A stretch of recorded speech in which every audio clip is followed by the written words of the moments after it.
And we are on storm watch right now as we brace for the impact of an intense level 5 storm hitting the Bay Area with its wind and rain. We are monitoring the rain for power outages, the area for power outages, downed trees, flooding, and mudslides. Good afternoon. Thanks for joining us. I'm Liz Kreutz. And I'm Julian Glover. We have ABC7 team coverage, our reporters stationed all across the Bay Area. We do, but let's begin with ABC7 News weather anchor Spencer Christian. Spencer, what's the latest right now? Okay, Liz and Julian, I'll give you a look at what's the latest right now. Check out this camera view from Mount Tam, and you can see trees bending in the wind and rain pounding our camera lens right now. So the storm, the second wave we've been talking so much about all day, is about to push on shore right now. You can see that on the satellite radar composite image showing the movement of this two-stage storm over the last 12 hours. Right now on Live Doppler 7, we have widespread areas of light to moderate rainfall, but just offshore is this second wave, that stronger wave that we are expecting to produce the most severe impacts during the afternoon and evening hours. So once again,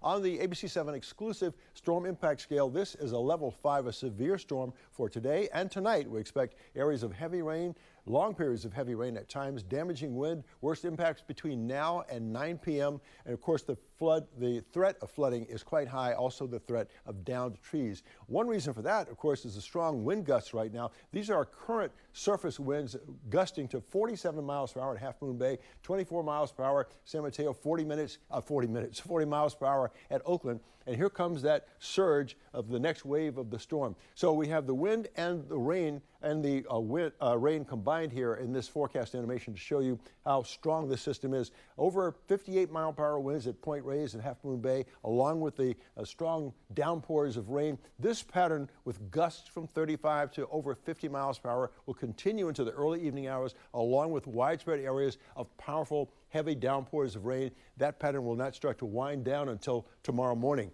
Excuse me. Rainfall estimates just for this evening: 1 1/3 inches here in San Francisco, nearly 1.5 inches at Novato, 1.5 inches at Oakland, all around the area, anywhere from 1 to 2 inches of rain likely just this evening. That's why, of course, we still have the flood watch in effect until tomorrow afternoon, as that heavy rain is falling on already saturated soil. We also have the high wind warning in effect through the evening. Wind gusts will peak around 50 to 60 miles per hour. We're in that range already. Some of our highest concerns right now for this storm are for flooding on roads, stream and creek flooding, mudslides, rock slides, landslides, power outages, downed trees, and of course river flooding. So on we go to tomorrow morning. High surf warning goes into effect. The wave heights are already elevated. They could reach high levels like 20 to 30 feet with dangerous and strong rip currents and low-lying flooding along the coastal areas. Winter storm warning is in effect now until 4 a.m. on Friday in the Sierra. Difficult to impossible travel there as 1 to 4 feet of snow may fall. And check out the AccuWeather 7-day forecast. After this level 5 storm today and tonight, the storm will still be with us tomorrow. A level 3, still a strong storm. And then Friday, a little bit lighter system, a level 1, followed by level 2 storms on Saturday, Sunday, Monday, and Tuesday, all on top of what we had already. It's going to be a challenging week ahead for the Bay Area. Liz and Julian? All right, Spencer, it really will be. Thank you for that update. We'll check back with you soon. Meantime, several Bay Area counties right now are under a state of emergency because of the storm. They're marked in red on this map. You can see Sonoma, Santa Clara, and San Mateo counties have all declared an emergency. In Contra Costa County, the city of Danville is under a state of emergency, and so is the city of Watsonville in Santa Cruz. The other 5 Bay Area counties marked here in blue have not yet declared an emergency. Well, we are already starting to see the effects from the storm in San Francisco and truly all across the Bay Area. Spencer just showed you in those live cameras. We're talking about some high winds, strong surf, broken glass, even falling trees. A lot happening already. ABC7 News reporter Leanne Melendez has been tracking the storm around the city all day. She's joining us live from the Embarcadero. What are you seeing out there, Leanne? All those things that you mentioned, and I have to say, oh my, right now, this storm has been building up over time. Yesterday, the city warned everybody that those winds and wet conditions, the wet soil, could topple some trees, and that's exactly what we saw, Julian, this morning on Hyde and Jackson Streets in the Russian Hill neighborhood. A tree branch fell on some power lines, and PG&E had to shut the power off to residents while they addressed the problem. Now, the cable car that goes by there had to be, of course, diverted. And near City Hall on Polk and Market Street, a very bizarre thing. Police closed an entire block after some glass fell from the Fox Plaza building onto the sidewalk. Now, we don't know if that was weather related, but I will say that area is notoriously windy. And about 11 o'clock this morning, it was howling there. Now, we told you also yesterday that the city was going to pay close attention to the area of Folsom and 17th Street. Remember, we've been covering that, and typically that area floods. They did as they said they would and installed this morning barriers outside homes and businesses that flooded over the weekend. A lot of businesses we saw flooded. Now, the Embarcadero, which is always full of joggers and bicyclists, was relatively empty with the high winds. People stayed away, and that's exactly where we are right now. A live picture for you. People, for the most part, came down here only to take pictures, some beautiful pictures, and also enjoy this brief break in the weather. And I'm going to tell everybody, enjoy it while you can, because the rain is coming, and I already see a lot of wind around me. Feeling a lot of wind as well. I'm live from the Embarcadero. Leanne Melendez, ABC7 News. It's good to see you drive right now. Thank you, Leanne. As we know, the weather also having an impact on traffic, both on the roads and in the air. A flight were grounded at SFO for a brief moment, but it appears that ground stop has been lifted.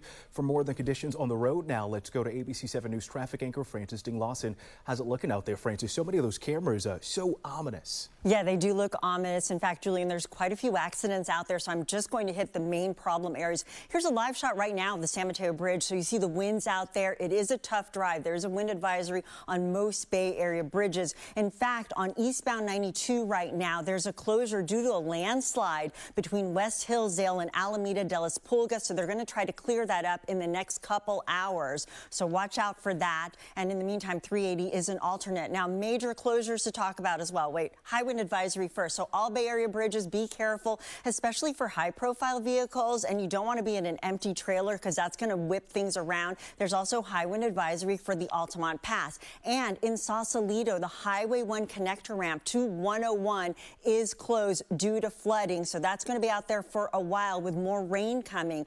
Also closed due to flooding is Highway 84 between Fremont and Sunol. That is shut down in both directions due to flooding, so you'll have to avoid that area. In addition, in the Santa Cruz Mountains, there was also a landslide at Glengarry Road, so that is shut down. Highway 9 right now in Felton. Highway 17 still open, but there are some slow spots, and we could see some more slowdowns and accidents as well. In addition, this is affecting mass transit. BART is reporting about 20-minute delays system-wide due to the weather. There's also limited red and green service on the red and green lines, and ferries are impacted right now for the Harbor Bay Ferry and the South San Francisco ferry routes. Those are canceled. And on the Golden Gate Ferry, the Angel Island service has been canceled. In addition, travel to and from the Sierra will be tough. If you do need to get out, Friday is your best day because they are expecting snow through tomorrow, then more snow Saturday and Sunday. And as Leanne mentioned, there's going to be more power outages. As you approach a power outage, especially treat them as a four-way stop if the traffic signals are out. So give yourself lots of extra time. The worst is yet to come, and we'll be dealing more with these power outages through tomorrow. Liz? Thank you, Francis. We will. And we want to talk about those power outages right now. This is a look at the PG&E outage map. This shows where there is no power right now, and you can see a lot of these green and yellow dots as well as some orange. These are areas ranging from just a few dozen people to even a few hundred people without power. We're seeing some orange in Richmond right now, as well as parts of the peninsula and down more of the South Bay area. Crews are spread out across the Bay Area. At one point this morning, there were as many as 17,000 customers without power in San Jose, really in downtown San Jose. Power was restored to many of those folks by 11:30 this morning, but PG&E is working hard right now. We will talk to a representative with them later in our streaming show. And we are going to take a live look outside. This is down the Embarcadero in San Francisco, where we just spoke to Leanne Melendez. It is dry right now, but be prepared. The rain is about to pick back up any moment now. We'll continue our live team coverage after this short break.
This is the low. storm. Yeah. And they're en route.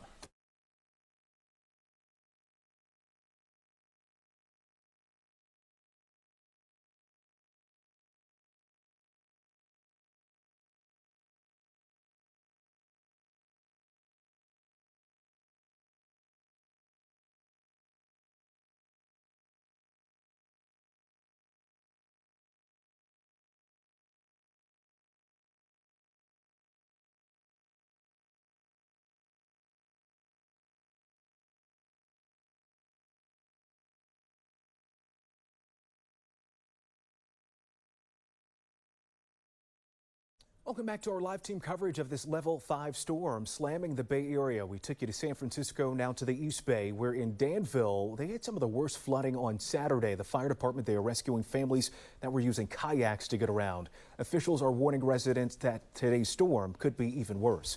ABC7 News reporter Ansar Hassan joining us live with an update. Ansar, what have you been seeing out there today?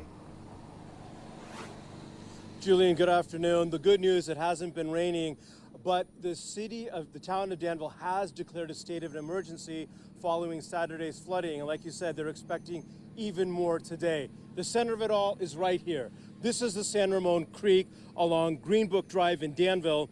This is what overflowed on Saturday, which caused the massive flooding. Now, cleanup crews and residents have been out here over the past few days clearing branches and debris so that the water doesn't get backed up and cause flooding. Now, if we come down over here to the side of this stream, you can see it's all been cleared up. There's some yellow caution tape that's been put up, as well as sandbags trying to reinforce the area along the river. Now, as the rain starts to come down, we'll see if it will actually hold up. As I mentioned, over the past few hours, crews have been out here cleaning up the streets along the creek. They're trying to use this lull in the rain as a last-minute cleanup effort because there's still a considerable amount of thick mud out on the streets here. Let's show you some video from earlier today.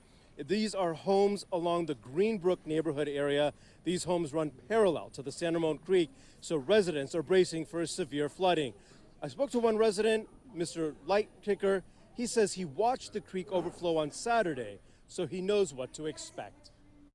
I would say the biggest thing is that little creek, that San Ramon Creek. Once that starts filling up, it jumps up 8 to 10 feet. And that's a lot of water. And then it's pouring through there, going really, really fast. I'm not sure what to do, to be honest, because that water is very powerful. When it comes over there, it is moving, and it'll knock things down and break them. Dangerous. Dangerous. Very dangerous. Now, Mr. Lightkicker said his daughter was supposed to come into town tonight. They canceled plans because he says if there's extreme flooding, they may not even be able to get out to the airport. Now, the San Ramon Valley Fire Department wants to remind residents of 4 key points. 1, expect heavy winds today. That could mean down power lines. Also, expect power outages.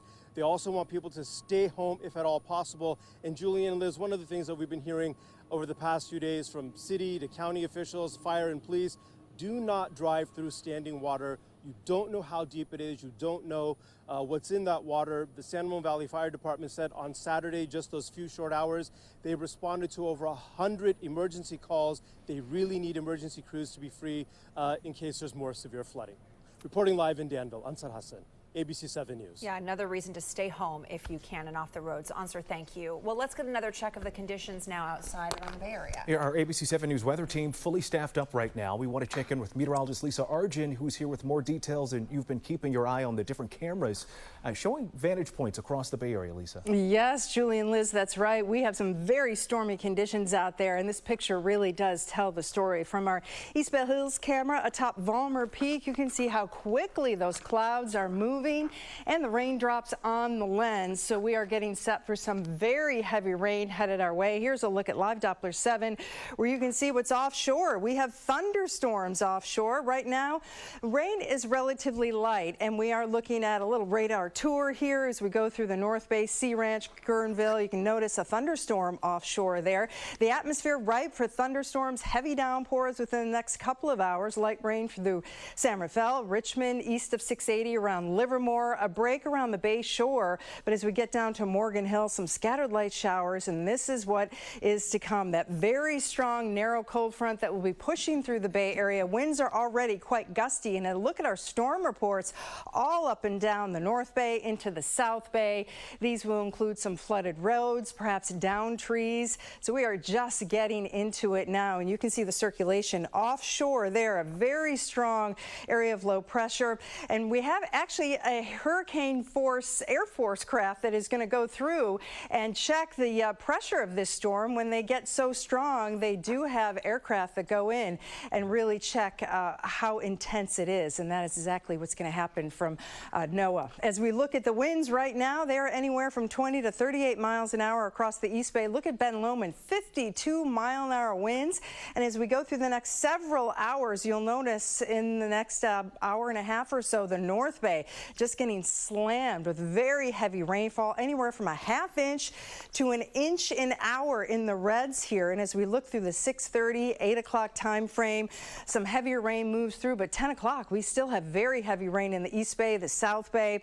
And we get into your Thursday morning commute, and you can see those downpours, possibility of thunderstorms with us. And then look at this, by 11:30 on Thursday, still the atmosphere is ripe for those downpours, possibly some hail, and the winds are still going to be with us. We do get a break throughout the afternoon on Thursday into Friday, but we're still going to have some rainfall. Here's a look at the winds throughout the evening, 50 to 60 miles an hour on the coast. And as we go through the overnight hours, the winds will still be howling here, 15 to 25 miles an hour inland, and we will be looking at the winds dialing back as we get through your Thursday. Here's a look at the 24-hour rainfall total, 7 o'clock to 7 o'clock tomorrow night, 1.5 to 2.5 inches, and this is just from this one storm system.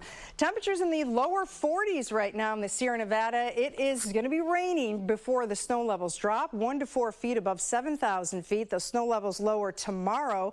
Highs on your Thursday in the mid-50s, and then we're looking at, Liz, unfortunately, several waves of rain continuing to push through the weekend into next week.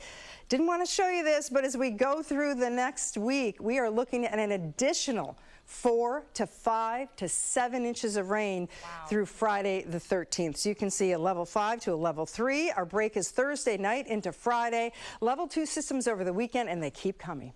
Wow, Lisa, 2023 making a big showing for us already. All right, Lisa, thanks. Schools will be closed tomorrow in several Bay Area communities, and this is the list. We are updating it throughout the night. These are the districts that have announced the cancellation of classes tomorrow: South San Francisco, San Mateo, Foster City, Pacifica, and Portola Valley. Horicon Elementary in Annapolis and Sonoma County is also closing. Oakland Unified tells us all after-school sports and extracurricular activities are canceled for today.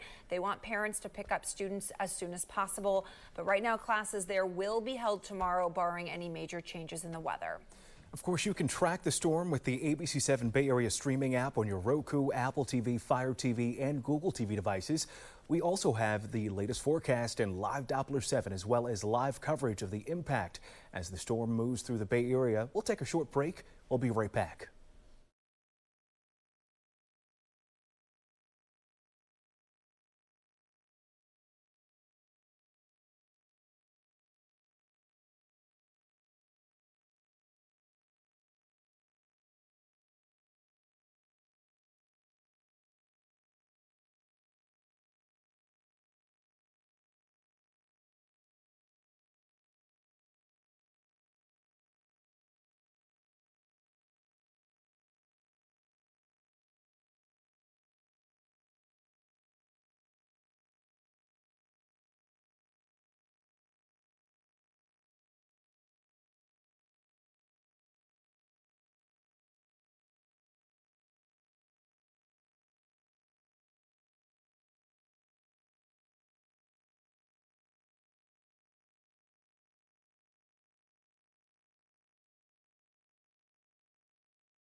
Welcome back from the break. Today's storm is bringing the threat of widespread flooding, and with that, it could potentially lead to landslides and mudslides. But the question is, what's the difference between the two and how can you stay safe? So joining us live right now to answer those questions and a lot more is Laura Sullivan-Green, the chair of San Jose State University's Department of Civil and Environmental Engineering.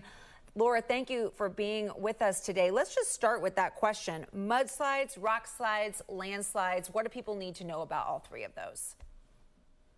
Well, when we have weather events like this, what we would likely see would be mudslides or debris flows, things that shallow soil and debris is what tends to move in these events. Landslides tend to be a little bit deeper in the soil, and we wouldn't see that typically instantly with these kinds of weather events.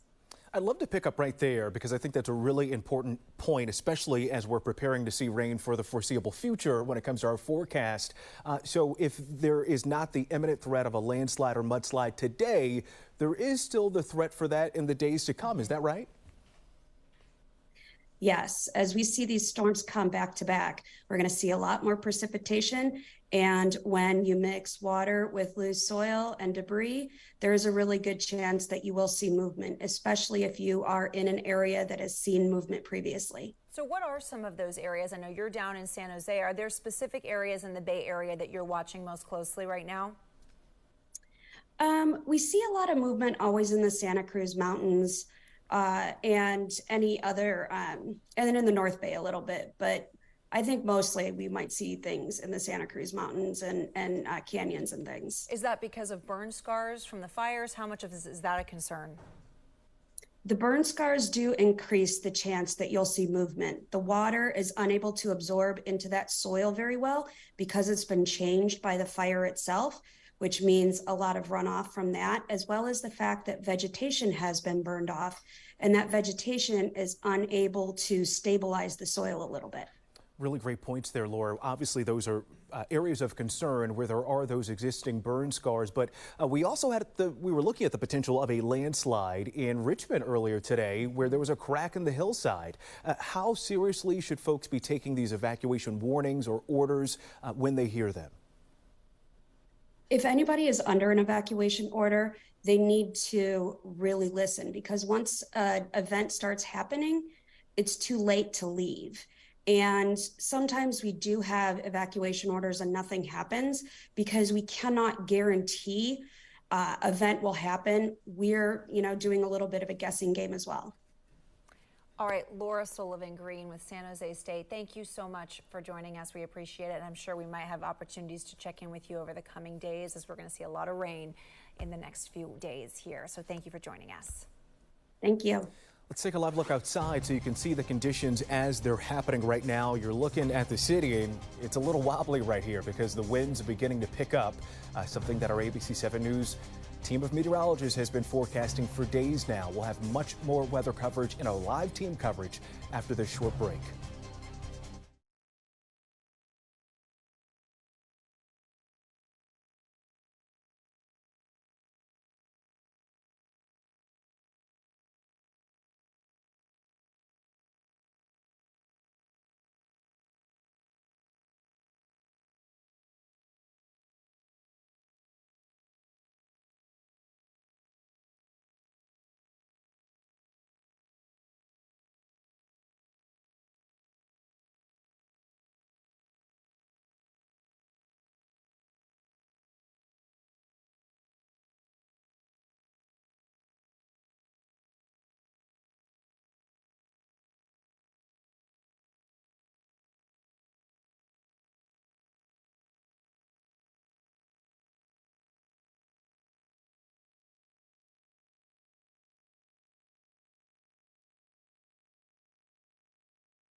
Welcome back. As we first told you on the ABC7 News app, Governor Gavin Newsom has declared a state of emergency because of the storm. The California National Guard has been mobilized to respond to emergencies, and the governor has activated the State Operations Center, a nerve center that'll be coordinating the disaster relief efforts. Caltrans says it has thousands of crews working around the clock to respond to road hazards.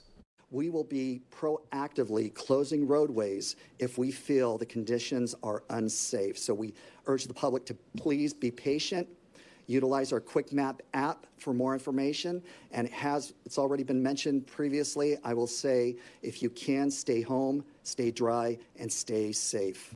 Sound advice right there. Again, stay home if you can during the storm, as we are expecting the worst of it to pick up any moment now. And residents in Richmond's Seacliff neighborhood have been evacuated. We mentioned this earlier because of concerns about a possible mudslide or a landslide there. Those evacuations began last night at about 11 o'clock. It was one of the evacuees who discovered a crack in the soil. He told his HOA, which then alerted the city. We've had geotechnical engineers and other engineers up there looking at it, and we've brought in an excavation contractor, WR Ford Company, and they're gonna tarp that whole hillside and try to keep the water out of it. At this point, the evacuations are precautionary. A total of 15 homes are affected. And let's check in now and see how things are right now in the Sierra. We have a live picture right now, and this is at Zephyr Cove from our camera along South Lake Tahoe, just across the state line in Nevada. And we also want to show you how it looked earlier in the day at the Palisades in Tahoe. Woo! The resort sent us this video, and you can see the chairs really rocking, being thrown around by this intense wind that is only expected to pick up, Liz, as the afternoon progresses. Yeah, it will intensify. All right, World News Tonight with David Muir is next, but our coverage of the impending storm does continue. Yeah, coming up at 3:30, we have much more on the storm timeline from Spencer. Join us on ABC7News.com.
Weather anchor Spencer Christian with the latest on what we're seeing outside. Spencer. Okay, Julian, as it gets darker and darker, it's also getting rainier and rainier and windier, as you can see here on our satellite radar composite image, this looping image showing you this second wave of the storm that we've been talking about. The first wave came through this morning. The second wave is even stronger with stronger wind gusts and more widespread heavy downpours. And it's part of this atmospheric river we've been talking about for the last several days. This is basically a plume of moisture that extends all the way back to the Hawaiian Islands, and that's why we sometimes call this the Pineapple Express. And you can see that this moisture plume continues to flow directly into the Bay Area. So we have this current storm, of course, which is significant and potentially damaging, but a series of systems will follow that one. So we've got some wet weather that will be hanging around with us for quite some time. Here's a look at live Doppler 7. You can see this area of intense downpours and, of course, associated with strong gusty winds just pushing onshore in the North Bay right now. It'll eventually work its way over the next couple of hours or so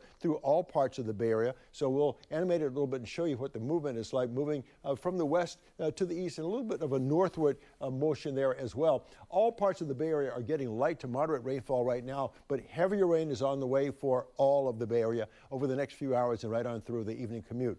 Now, once again, on the ABC7 exclusive storm impact scale, this is a severe level 5 storm. So for the remainder of today and through much of tonight, we expect periods of heavy rainfall, sometimes prolonged periods of heavy rain, strong gusty winds that could reach 50, 55 miles per hour or higher.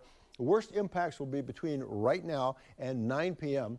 And of course, there is high concern about flooding and downed trees. So let's take a look at our surface winds right now. We've got 47 mile per hour gusts at Half Moon Bay right now. 40 mile per hour gusts at Oakland and Hayward. Up at Santa Rosa, 39 mile per hour gusts, and we expect them to get even stronger, not just along the coastline, but even out over the bay and in some inland areas. So we combine the rain animation with the wind forecast, and you can see that at 4 p.m. we expect gusts on the coast to be just under 60 miles per hour, with 35 to 45 mile per hour gusts out over the bay and over many inland areas. That pattern with that level of intensity will continue through the evening commute. 5 p.m., not much change. Going ahead to 6, 7 p.m., not much change at all. Looks like the heaviest rain will start to ease up just a little bit after 6 p.m. going into the late night hours, but it'll be followed by other pockets and surges of areas of heavy rain coming in later tonight and during the overnight hours.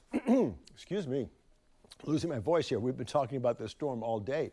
Rainfall estimates over the next, for tonight.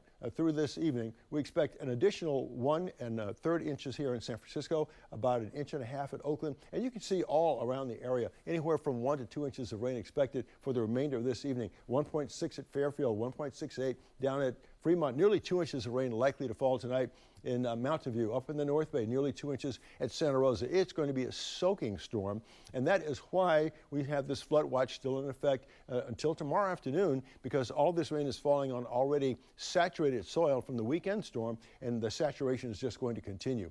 I talked about wind gusts earlier at their peak between 50 and 60 miles per hour this evening, which is why we still have the high wind warning in effect for the entire Bay Area through the evening. Let's take a look at some of our strongest concerns right now, most serious concerns about flooding on roads, flooding on streams and creeks, mudslides, rock slides, landslides, power outages, and downed trees. Very high concerns about all of these impacts, and high concerns still about river flooding as well, which will only complicate things further. Now, this storm has whipped up some rough surf, so we have a high surf warning that'll be in effect from 7 a.m. tomorrow to 3 a.m. Thursday. Wave heights are already elevated to about 15 to 17 feet. They could grow even higher with the possibility of strong, dangerous rip currents and the risk of flooding in low-lying areas. Also in the Sierra, winter storm warning is in effect right now until 4 a.m. Friday. We expect about 8 to 14 inches of snow above 5,000 feet. At the 7,000 foot level, 1 to 4 feet of snow may fall. Gusts up in the ridges could reach 100 miles per hour. If you can imagine that, obviously travel into and out of the Sierra will be difficult, if not impossible. Here's the AccuWeather 7-day forecast. Now, once again, our current storm is a level 5, the strongest storm we've had since we introduced the storm impact scale 7 years ago. Tomorrow, this storm will still be with us, still as a strong storm, a level 3, and possibly some thunderstorms will be mixed in with the rain and the wind. A lighter system or lighter storm effects on Friday, level 1, as showers linger. But look at this. Saturday, Sunday, Monday, and Tuesday, we're talking about level 2 storms with more rain falling on this soaking saturated soil.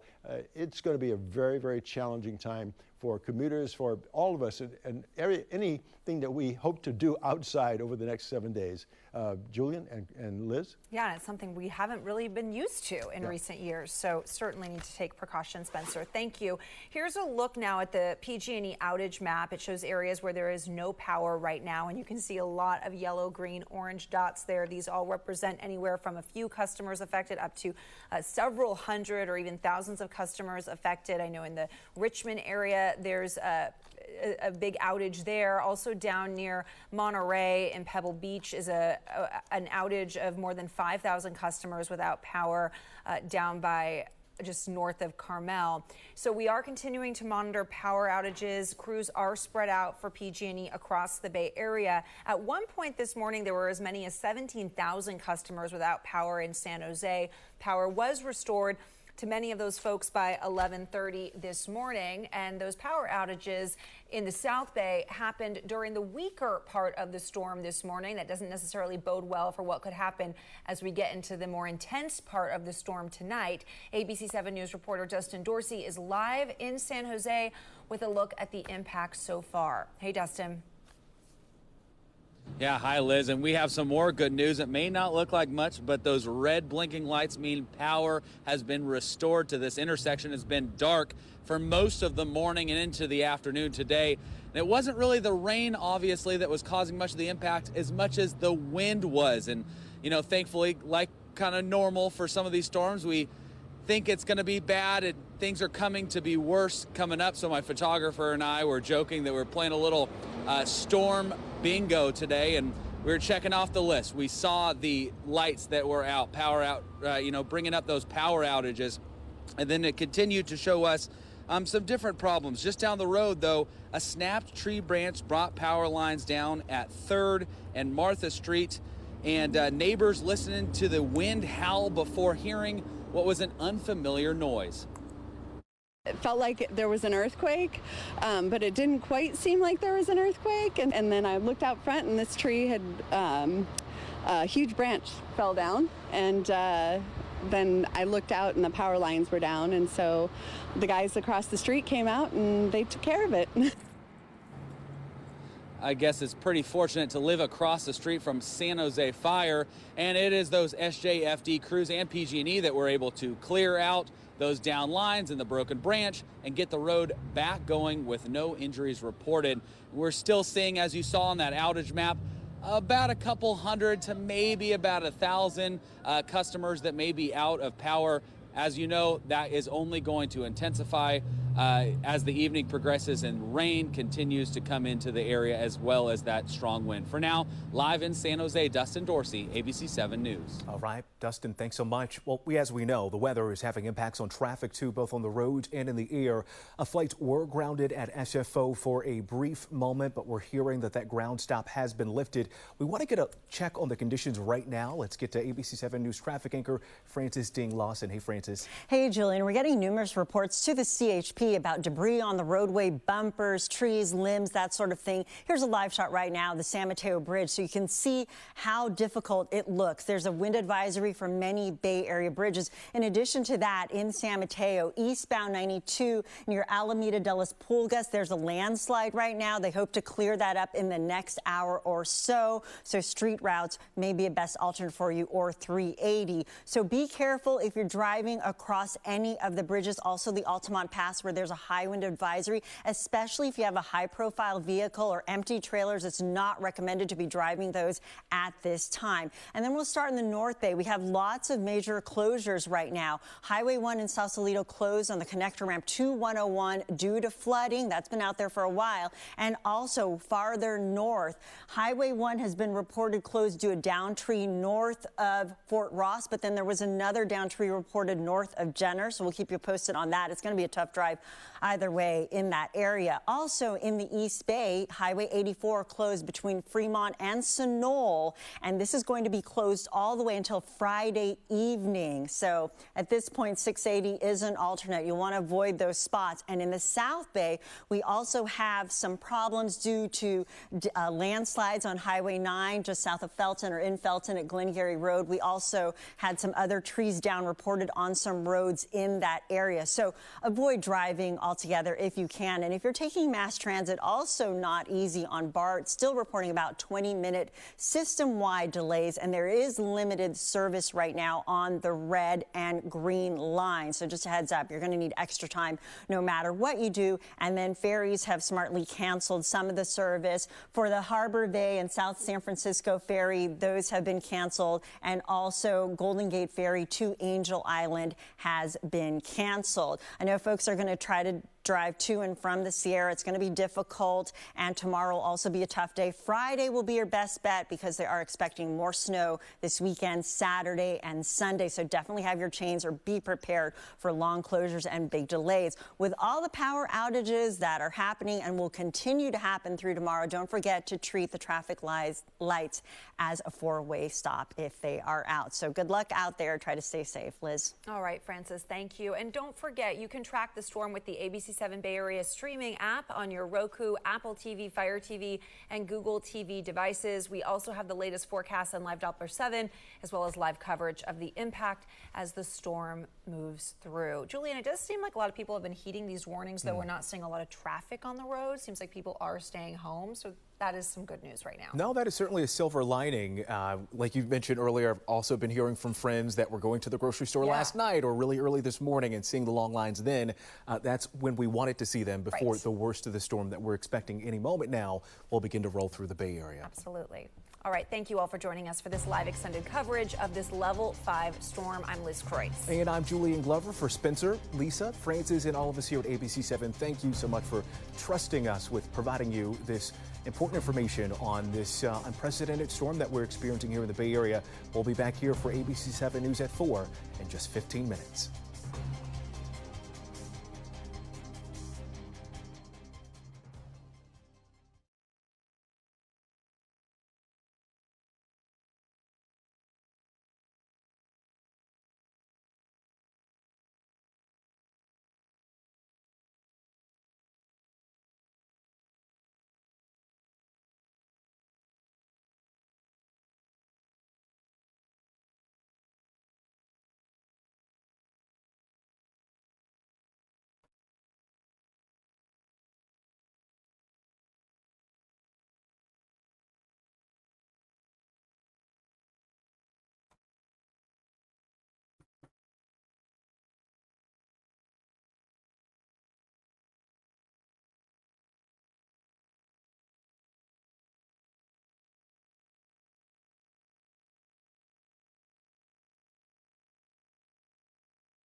Going to be a big one. The first level 5 we've had since we created the scale 7 years ago.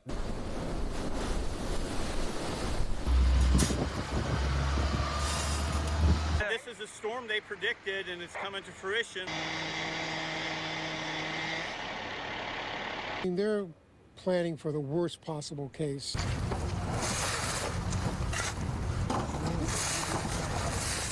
I was eating lunch, felt like there was an earthquake, and then I looked out front and this tree had a huge branch fell down. It is coming our way. A live look at Live Doppler 7 right now, lit up as the storm barrels through the Bay Area. A quick guide here.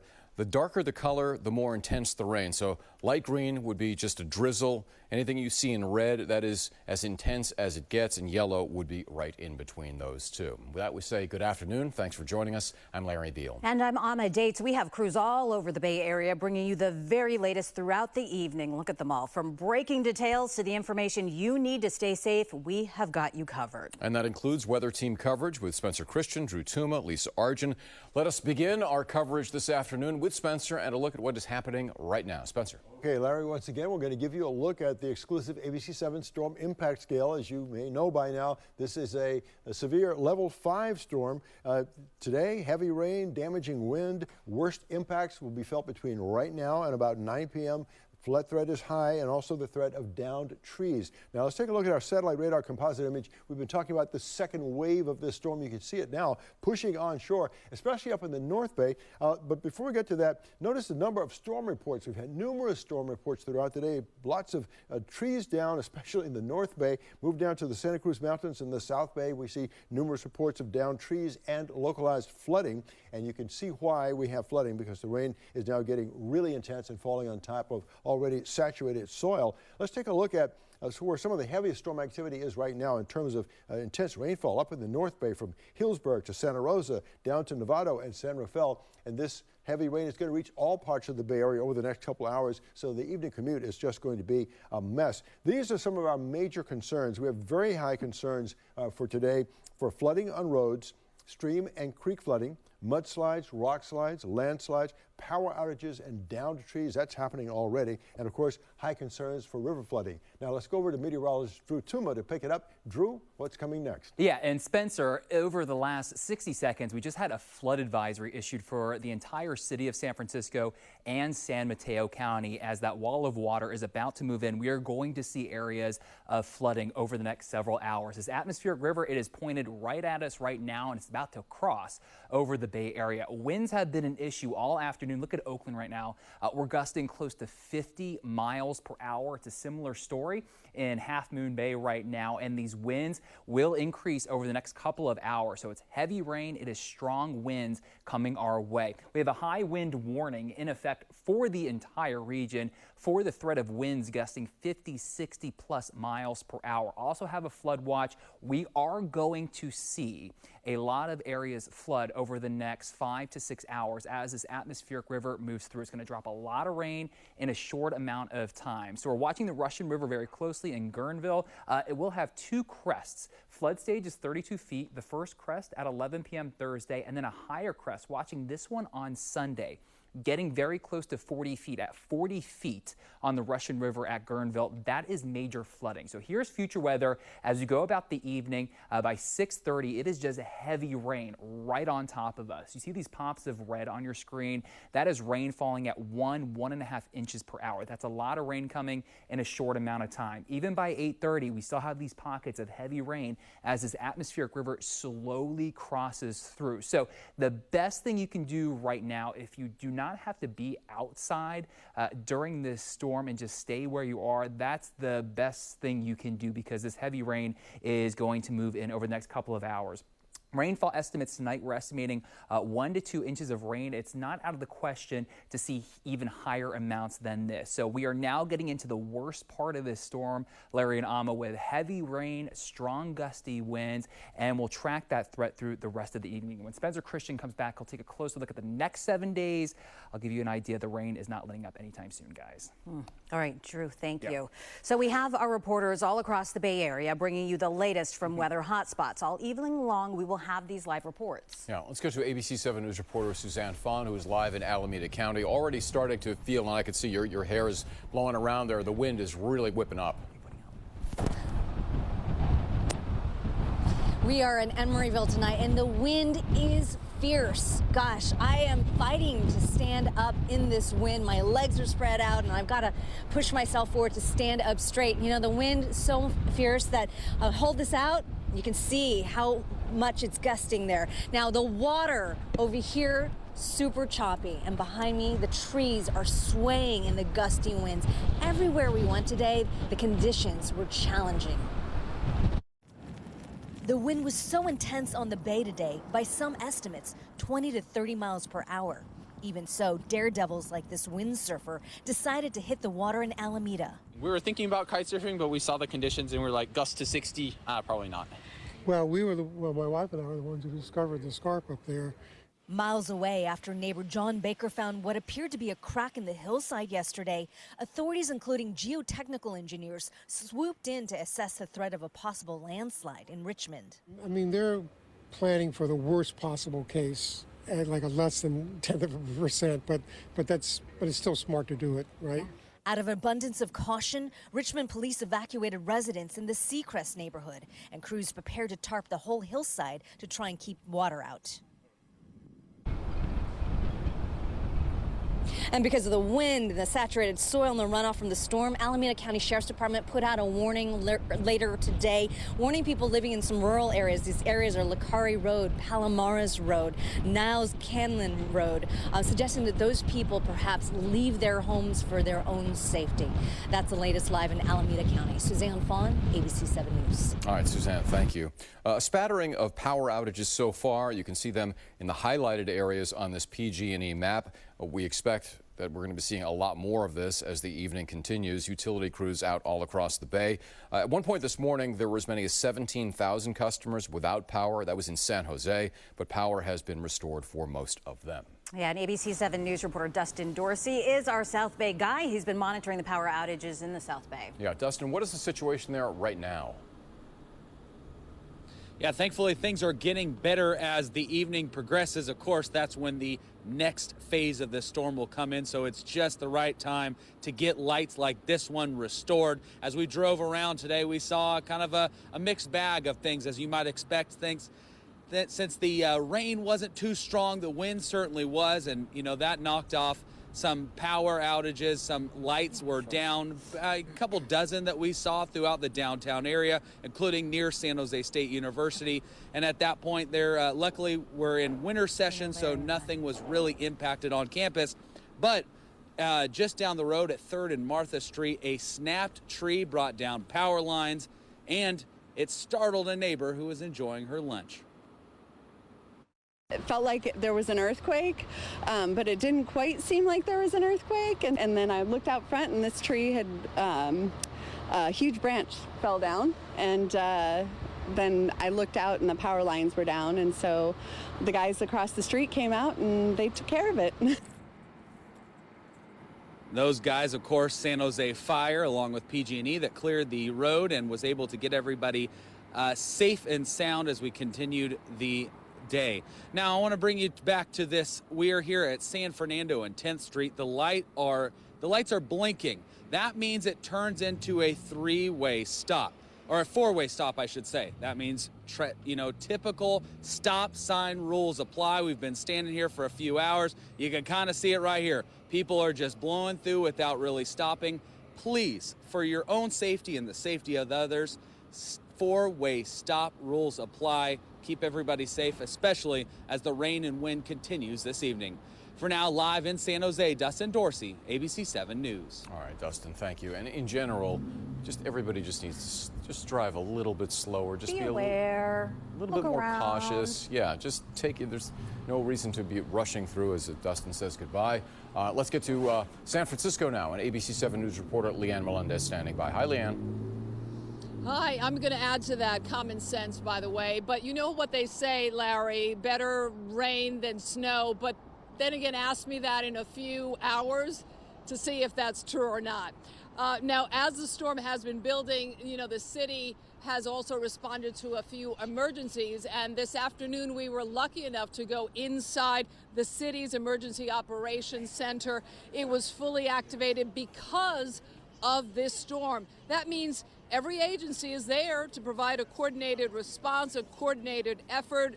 I'm talking about police, the fire department, agencies that provide shelter and outreach to the unhoused, for example. Their biggest concern is flooding, but more than anything, the wind.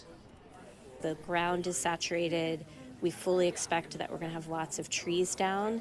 Those trees down take power lines down, create power outages, and sometimes communication outages.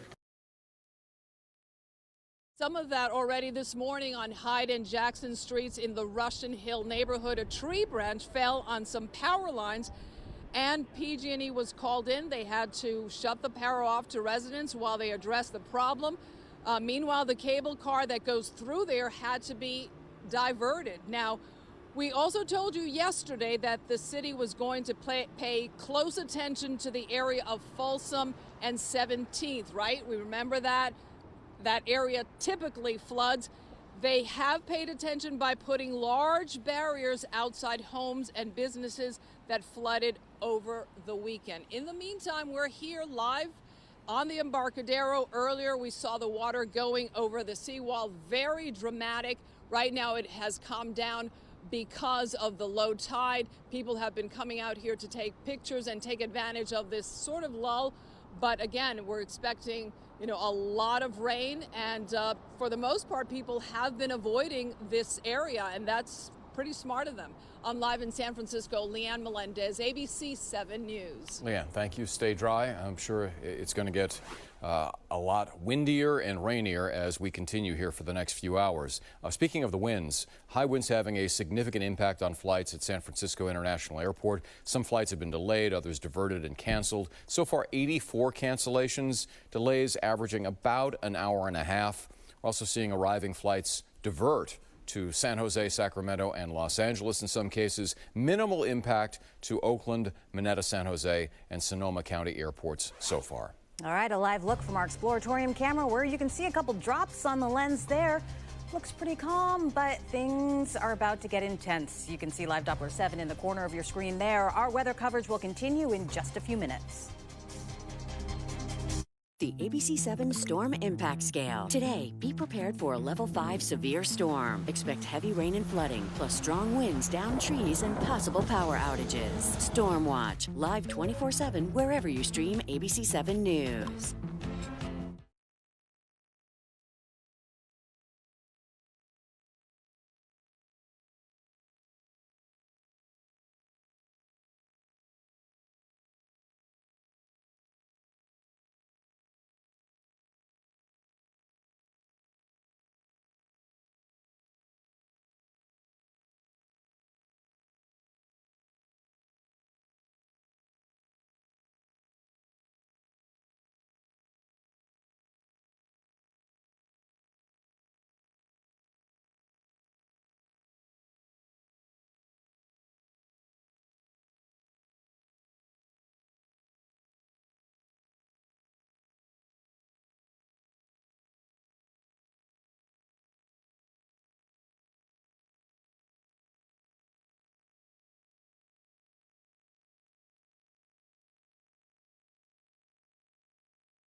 Welcome back to ABC7 News at 4. Live look outside for our Mount Tam traffic camera. And you can see live Doppler 7 on the left. On the right hand, obviously, the wind, the rain, it's starting to become a factor. You can find more important information about outages as well as school closures and more on the ticker that is running at the bottom of the screen. Yeah, we're going to give you some of those school closures right now because schools will be closed tomorrow in several Bay Area communities. Take a look at the list. We're updating it throughout the evening. These are the districts that have announced the cancellation of classes tomorrow. South San Francisco, San Mateo, Foster City, Pacifica, and Portola Valley. Oakland Unified tells us all sports and extracurricular activities are canceled for today, but classes there will be held tomorrow, barring any major changes in the weather. All right, let's bring in Spencer Christian now. And Spencer, you know, like a lot of people, I was driving in, a little bit of drizzle, not too bad, and you're thinking, well, you know, but it is going to intensify, and that's the point here. You're right, Larry. It is intensifying right now, especially in the North Bay and along the coast and right here in San Francisco right now as well. So let's take a look at what's going on live Doppler 7. You can see that cold front, that second strong wave of the storm we've been talking about, pushing on shore right now, and they're certainly feeling its effects up in the North Bay. Let me give you a look at a couple of flood advisories that have just been issued until 10 p.m. this evening. We have a flood advisory in effect for San Francisco and most of San Mateo County, and up in the North Bay, flood advisory in effect also until 10 p.m. for virtually all of Sonoma and Napa counties and the northern part of Marin County. So it's really pouring out there, and along with the pouring, drenching rain, we have some powerful wind gusts right now. Look at the current gusts, up to 48 miles per hour at Oakland, nearly 50 miles per hour right now at Half Moon Bay. We expect to see some gusts this evening or later this afternoon exceeding 50 miles per hour. Here's a view from the bumpy up in the wind Sutro Tower camera looking out over San Francisco, which is about to get hit with some pretty heavy rain. 57 degrees here in the city right now, 58 across the bay at Oakland. We've got 60 at Palo Alto, 61 San Jose, Santa Clara, and Half Moon Bay, both in the upper 50s. Another live view, rather dramatic view, in fact, from the East Bay Hills camera, still looking eastward. You can see how dark and low those clouds are getting as the more intense elements of the storm are now pushing into the inland East Bay. We've got 57 degrees at Santa Rosa right now, Novato 55, 61 at Napa, 60 at Concord, 55 at Fairfield, and Livermore 58 degrees. And at the San Mateo Bridge, we see traffic heavy, at least in one direction. These are the forecast features. Heavy rain, powerful wind gusts will be with us tonight. Widespread flooding and wind damage are likely, and the storm eases a bit tomorrow, but days of rain will follow that. Currently, on the exclusive ABC7 storm impact scale, this storm that we have today is a severe level 5 storm. You know about the heavy rain, the damaging winds. The worst impacts of the storm will be felt between now and 9 p.m. High threat for flooding and downed trees. Here's the forecast animation. Notice over the next 2 or 3 hours, we'll see that intense rainfall along with the strong gusty winds reaching all parts of the Bay Area. The evening commute is just going to be a mess, and the weather is going to be severe into the late night hours and the overnight hours as this storm is going to stay with us before it starts to wind down sometime late tomorrow. I'm going to go to a look at our rainfall estimates. This is just through 7 p.m. tonight. We expect rainfall totals to be over 1¼ inches here in San Francisco, near 1.5 inches in Oakland. Look at this, 1.62 in Hayward, all around the Bay Area. We're talking about totals just up until 7 p.m. from this storm, between 1 and 2 inches, maybe in some places more than 2 inches, on top of saturated soil. So that's why we have this concern about flooding. Flood watch in effect until tomorrow afternoon. High wind warning in effect until tomorrow. We have a winter storm warning in effect until 4 a.m. Friday in the Sierra, where 1 to 4 feet of snow could fall. Meanwhile, back here in the Bay Area, we could see some thunderstorms overnight. Low temperatures mainly in the low 50s. Highs tomorrow in the mid 50s. And here's the AccuWeather 7-day forecast. Notice that as today's storm weakens, I don't even want to say weakens, loses some of its intensity from a level 5 to level 3 tomorrow, we get just sort of calmer weather on Friday, still some showers, but level 2 storms on Saturday, Sunday, Monday, and Tuesday.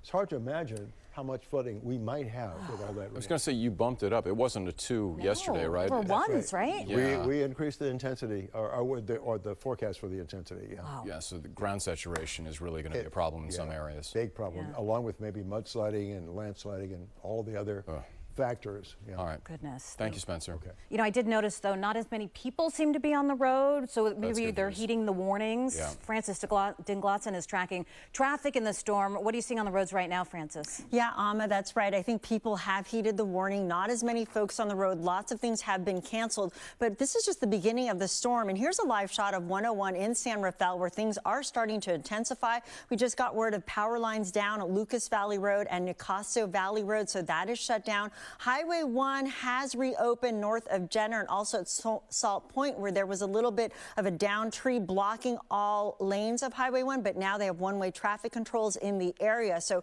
be careful if you're driving through those spots. And then let's also show you the San Mateo Bridge. Better news now on eastbound 92 at Alameda de las Pulgas. There was a landslide there and they have reopened some of the lanes, but the San Mateo Police Department is asking people to avoid driving through many underpasses that are starting to flood through San Mateo area. High wind advisory for many Bay Area bridges, including the Altamont Pass, and some major closures. Highway 1 in Sausalito, the connector ramp to 101 closed due to flooding. Highway 84 closed between Sunol and Fremont due to flooding and landslide cleanup. And also Highway 9 in Felton closed due to a landslide. BART delays still reporting about 20-minute delays system-wide and limited service right now. Larry, Amma?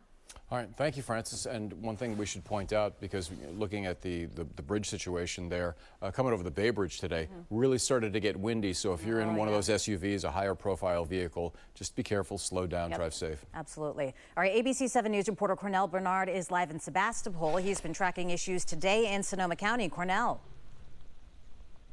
Hey guys, safe to say, just check it out. The storm has definitely arrived here in the North Bay. It is wet. It is windy. This rain, I gotta say, is super intense. And like Spencer said, it's only going to get more intense as the evening goes on.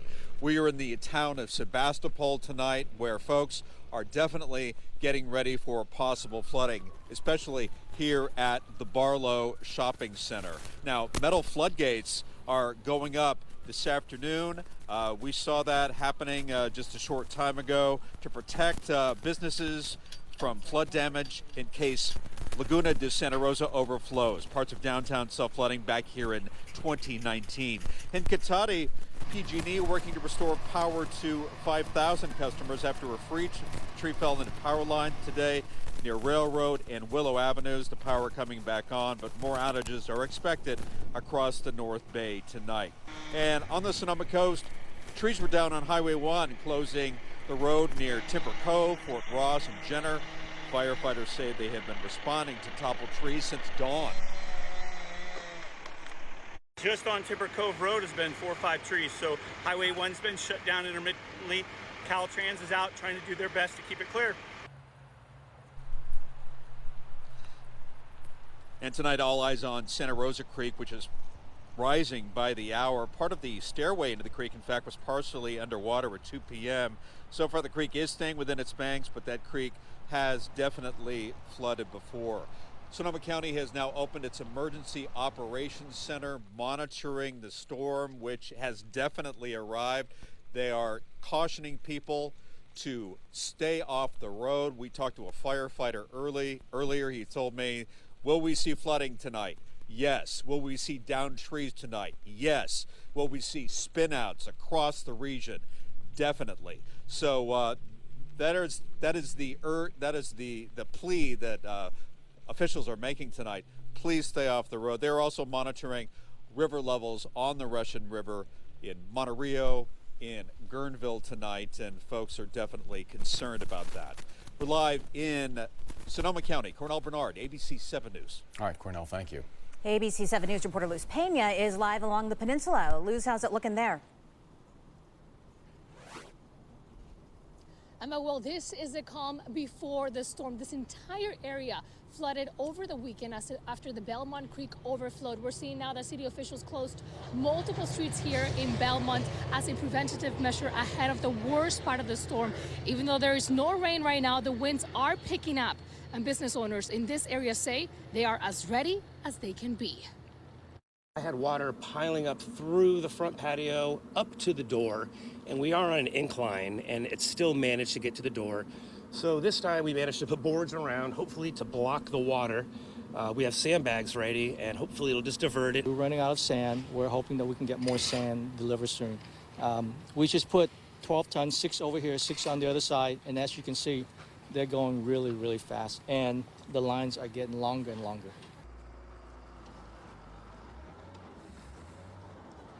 San Mateo County Public Works Department has used 275 tons of sand and over 18,000 sandbags so far. But at this point, there is a shortage of both supplies. We've seen people bring in garbage bags, hoping that can help them prevent flooding to their properties. Now, in the last 30 minutes, we saw Public Works employees clearing out the Belmont Creek, and businesses around us right here closing early, as they're seeing that multiple streets around them are also blocked from people to access them. Live here in Belmont, Luz Peña, ABC7 News. All right, Luz, thank you. Reminder, you can track the storm with the ABC7 Bay Area streaming app available to you on your Roku, Apple TV, Fire TV, and Google TV devices. Also have the latest forecast and live Doppler 7 and live coverage of the impact as the storm moves through tonight. We'll be right back.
All right, this is a live look outside from our Emeryville tower camera. You can see it's bouncing around there because that wind, it is blowing, and you see live Doppler 7 as well. Lots of green and yellow and orange coming our way. And that wind is likely to pick up. More storm coverage to continue, but first let's get to other top stories right now. Republicans, they are stuck in a deadlock vote as they try to select a new Speaker of the House. The House adjourned after voting for a 6th time.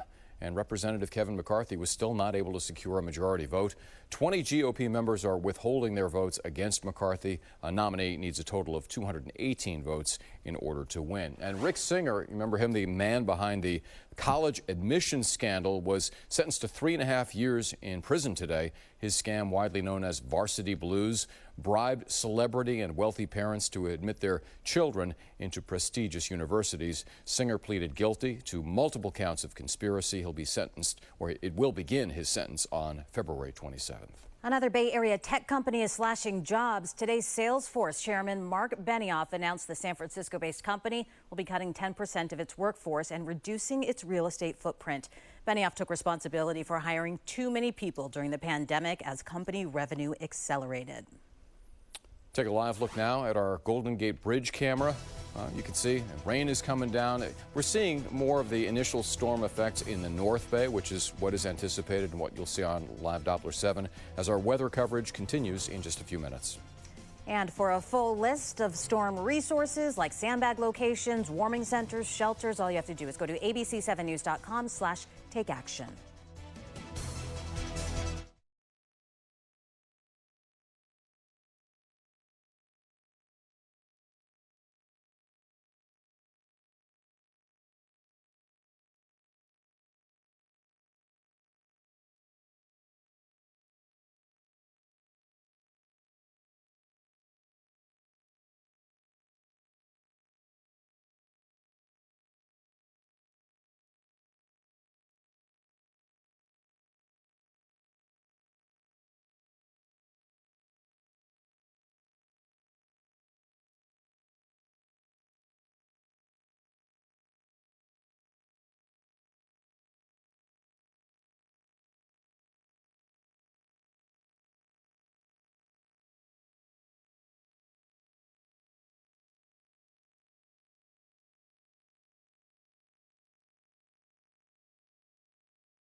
Now from ABC7, live breaking news.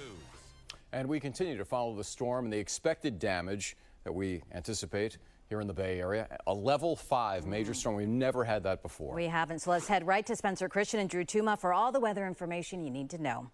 Okay, Ahmed, Larry, the impacts from this storm are certainly significant. Let's take a look at our storm impact scale, the exclusive ABC7 storm impact scale, the first level 5 we've ever had so far the remainder of today. And tonight, heavy rain, damaging winds, the worst impacts will be felt between right now and 9 p.m. Of course, there's a high threat for flooding and for downed trees. Here's our satellite radar composite image showing the second wave, that cold front pushing onshore right now, and we're feeling its effects right now as well. We've had numerous storm reports throughout the day, lots of downed trees, as you can see, especially up in the North Bay there, and down in the South Bay and into the Santa Cruz Mountains, downed trees and areas of flooding. So here's another look at the storm surging onshore right now, mainly the North Bay getting the brunt of it, but all parts of the Bay Area will feel the brunt of this this frontal system pushing onshore right now as we get into the later afternoon hours. And of course, the evening commute is just going to be a mess. These are our major concerns, highest concerns right now for flooding on roadways, stream and creek flooding, mudslides, rock slides, landslides, very high concern for those impacts. Also very high concerns about power outages and downed trees, many of which we've had reported already, and high concerns still for river flooding. Now let's go over to meteorologist Drew Tuma for more. Drew? Yeah, and Spencer, like you just mentioned, we are within that window now where the highest concern is there for flooding and also strong damaging winds. Look at these surface winds right now. We're gusting close to 50 miles per hour currently in Half Moon Bay It's a similar story in Oakland, gusting close to 40 at SFO.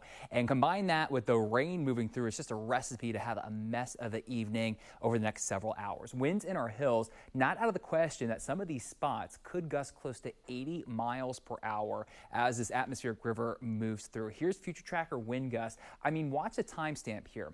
9 p.m., we're still seeing widespread wind gusts 40 to 55 miles per hour or higher. So that's 5 hours from now. So we still have several hours to get through with these very strong winds. Even by midnight, the coast is still blowing at about 51 miles per hour. Around the Bay shoreline, we have winds gusting close to 40 miles per hour.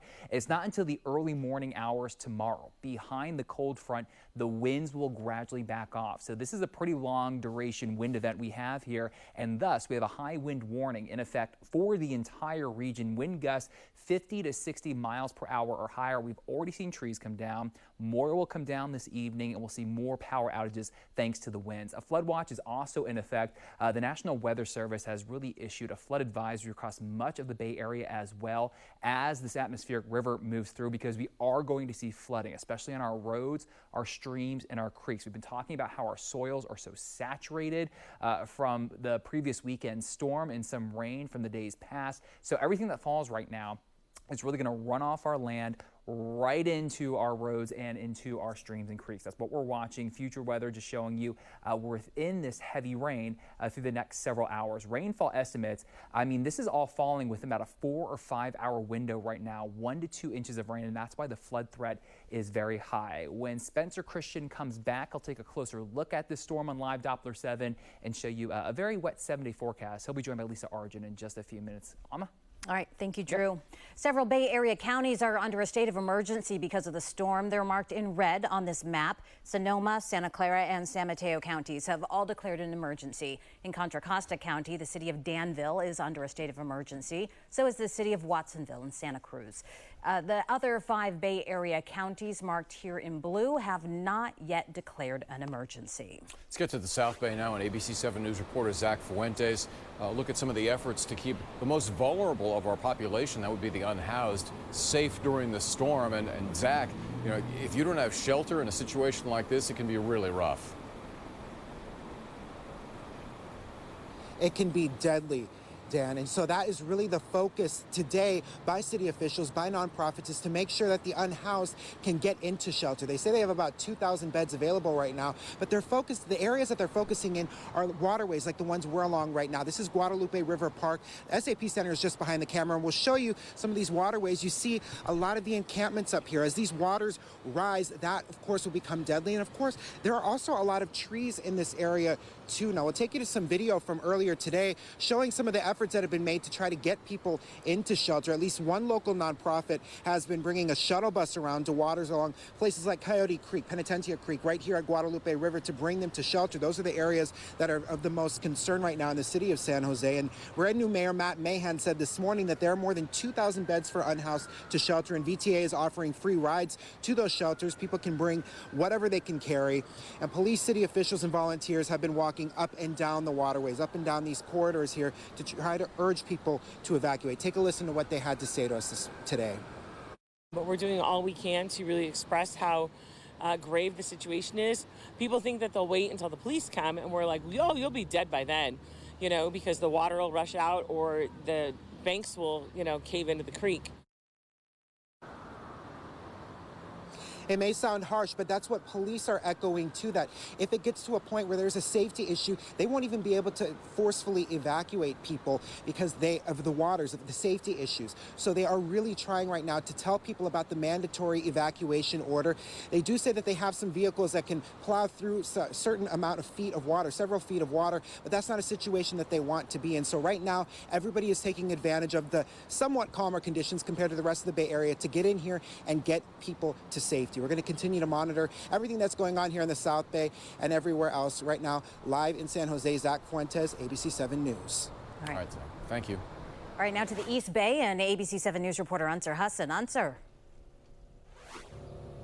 Amma and Larry, good evening. I want to start by saying that the town of Danville has declared a state of an emergency following Saturday flood, and the center of attention is right here. This is the San Ramon Creek, which overflowed on Saturday, which caused the massive flooding. Now, if we look across the street, You can see crews are trying to take advantage of the daylight and the lull in the rain to cut down more trees and dead branches to clear that creek. The goal is to remove branches and debris, keep the water flowing, and to prevent more flooding. They've also put out sandbags and straw along the creek to reinforce the area. Once that heavy rain starts to come down, we'll see if it holds up. I want to show you video from earlier today.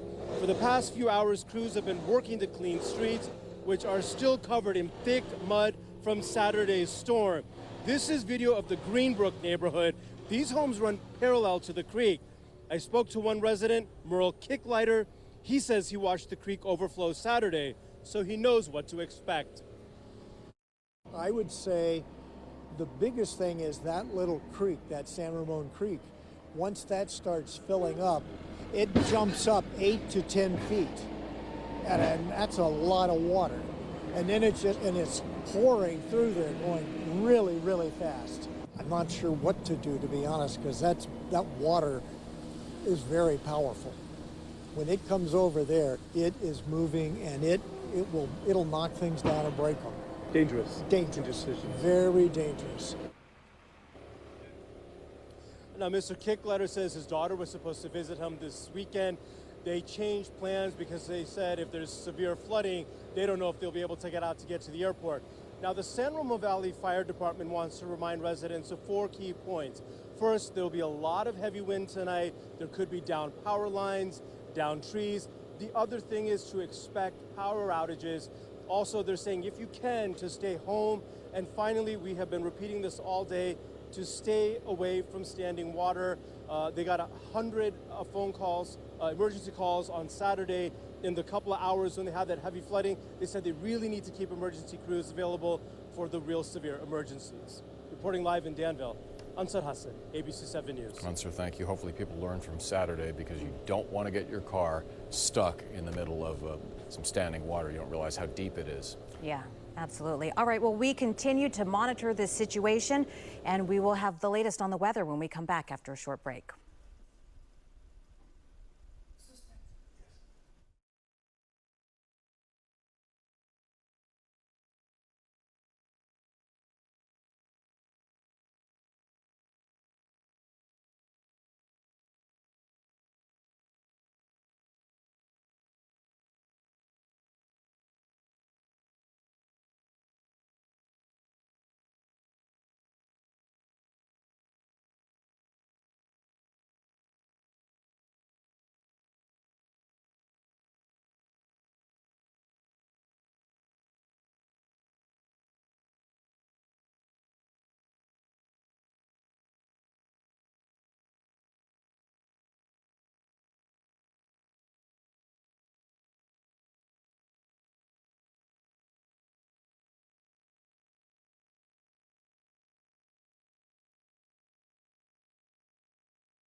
Guests too.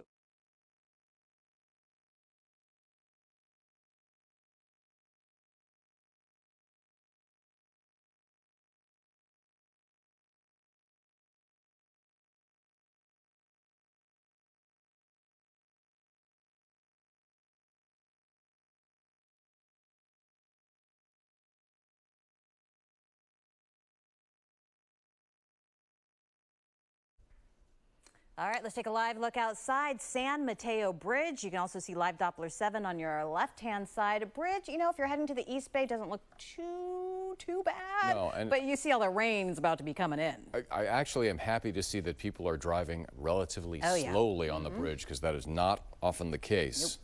All right, let's bring in our weather team to bring you some comprehensive coverage, as we have been doing all day long. Spencer Christian, Drew Tuma, Lisa Argent. I've never seen all of you in the same place at the same time, guys. It's serious. I never see him. It's true. We nice to see you. It's good to see you too, Have you met? Well, we haven't had a storm like this before, at least not in recent memory. And all day I've been watching the watches and warnings and advisories. You've been paying attention to the impact, so maybe you can fill me in on what's been going on. Okay, yeah, we're just getting going with some of the gusty winds before the heavier rain has moved on in, and you can see the storm reports right here, taking you to Novato with the tree down in the #1 lane of the northbound US 101, and further into the East Bay. Want to go into, well, this is into San Francisco, where there's another tree down. The power outages there are likely because of a tree down. Over into Piedmont, roadway flooding on Webster Street, the underpass under I-580. Not a good place to be with more rain coming down. And as we get towards the East foothills, it is flooded there. Sierra Road closed due to a mudslide. And one final stop here. This is around Zanker Road. There's a tree in #3 lane, 237 eastbound. Is problematic. So not only are we talking about the storm today, you see how this moves through. The good news is we have a little bit of a break midday on Thursday into Friday, and as you know, those breaks are key. So the soil is saturated, but you know what? This break is going to help us, because look at what is coming behind. Over the weekend, we have 2 systems into Saturday, more mountain snow and rain here into Sunday, and then as we get into Monday, into Tuesday, we're adding up the rainfall totals here. Now this could be an underestimate, with Santa Rosa over 7.5 inches through next Tuesday, almost 5 inches in San Francisco, 5.5 Redwood City. Look at Mountain View in San Jose. So a lot will change between now and then, but the message is that we are in a flow where the systems just keep on coming, and they are level 2s. This looks to be the heaviest system, Spencer, so that is one little bit of good news, and that little bit of a break tomorrow into Thursday, early Friday, and then it looks like we have to batten down the hatches once again. It is just stunning and concerning that on top of this major severe storm we have right now, we have all these level 2s coming in and all this additional rainfall on top of this saturated soil. And of course, with the impacts you listed earlier, with all the downed trees and the localized flooding, you can see why we call this the storm impact scale. Yeah, it's not just about the intensity of the storm, but the impacts that it has. Right, and we haven't even seen the heaviest rain as of yet. Amazing. Yeah. Okay, Larry and Amma.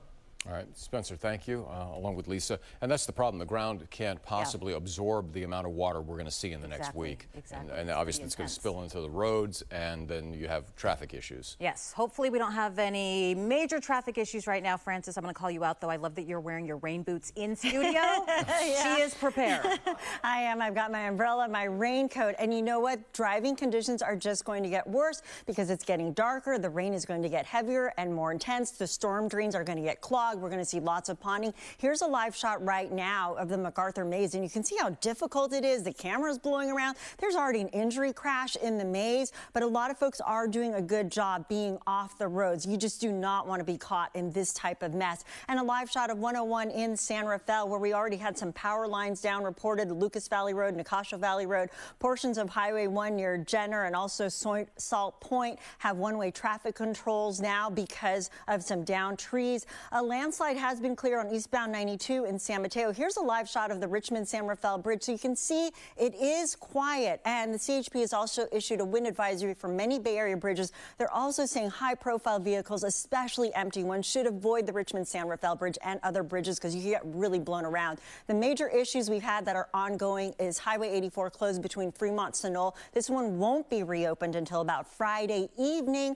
Highway 1 in Sausalito, the connector ramp to 101 still closed closed in both directions due to flooding, and Highway 9 in Felton also closed due to a landslide. Keep in mind there are still some BART delays, 20-minute delays and limited service on the Red and Green Line. For ferry services, some of them have been canceled, and on the Golden Gate Ferry, they've replaced some of the service with buses. In addition, right now, no train requirements on 50 or 80, but it will be difficult to travel tomorrow, even Saturday, Sunday, Friday is your best bet at this point. Larry, Ama.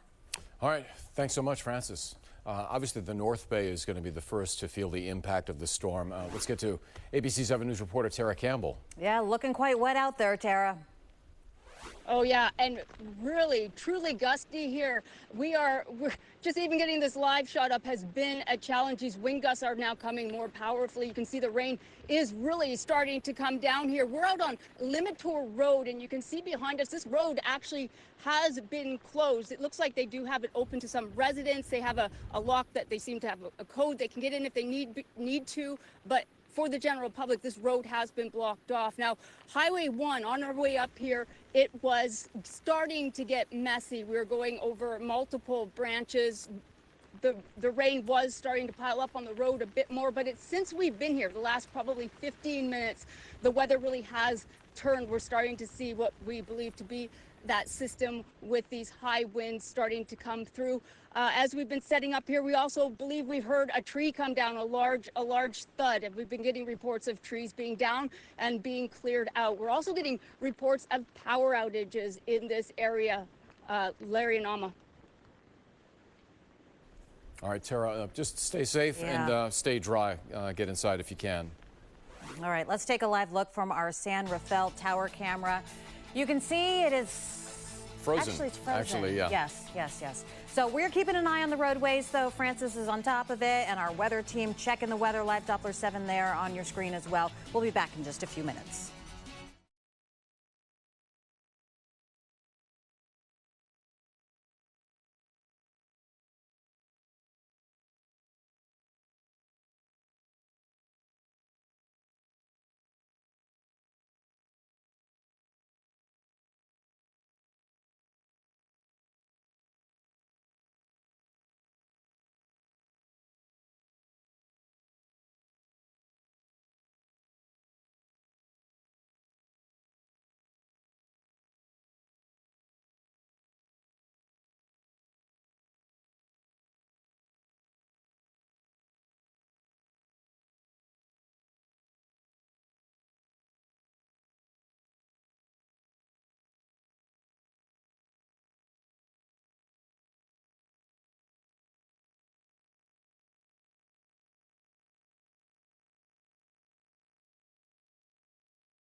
All right, checking the MacArthur Maze. You see that camera bouncing around, cars going slow, thankfully, because it is wet. The right-hand side, those taillights, though, pretty slow and backed up right now.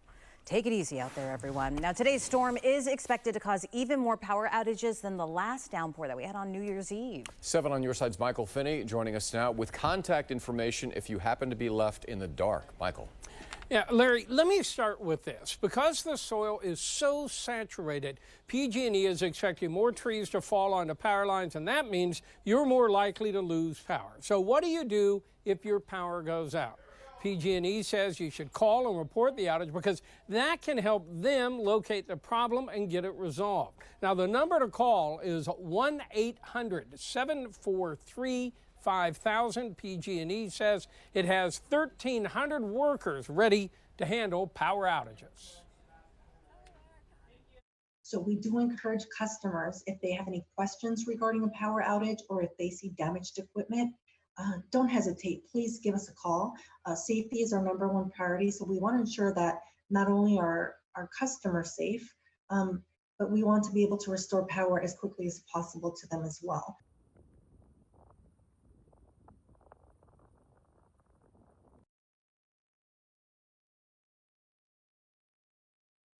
See how the power grid is holding up in your neighborhood? Log on to pgne.com/outage, then put in your address. PG&E says it may have trouble restoring power in some areas due to landslide and flooding.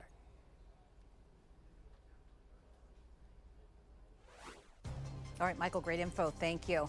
All right, let's take a live look from our San Jose camera. This is 101 southbound on the right-hand side. Your northbound traffic, nice and clear. Actually, not too bad when you're looking southbound. Not a big backup. It's usually pretty bad. It can get on that right-hand side sometimes at this time. So a lot of people are staying home, fortunately. We're going to have our weather coverage that will continue in just a few minutes.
All right, a quick live look outside from our Exploratorium camera. Lots of drops there on the lens. And you see live Doppler 7, that storm system moving on in. Yeah, traffic advisory. Niles Canyon Road between Pleasanton and Fremont is shut down in both directions because of the storm.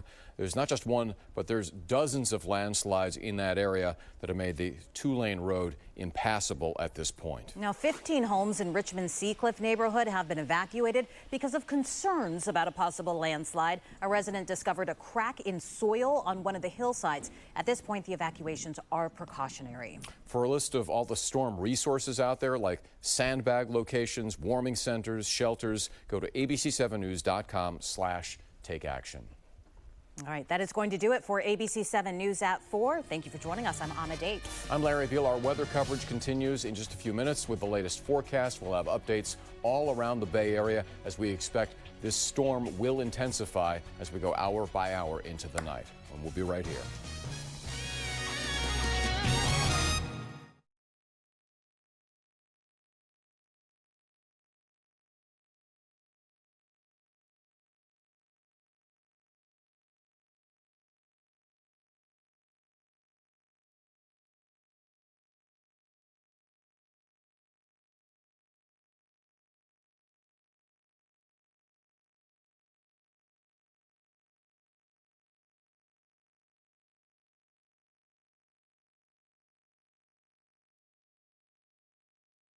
We'll go now over there.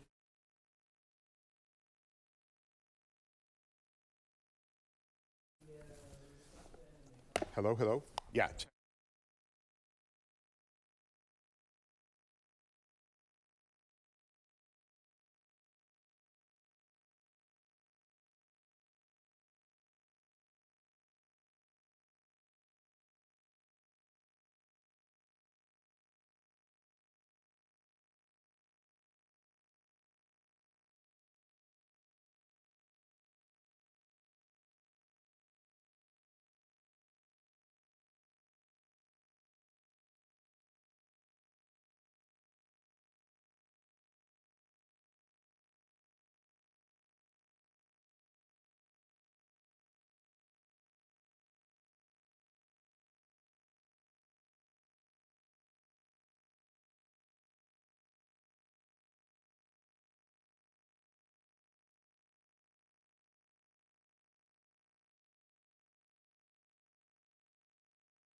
Now from ABC7, live breaking news. Oh, this is going to be a big one. The first level 5 we've had since we created the scale 7 years ago.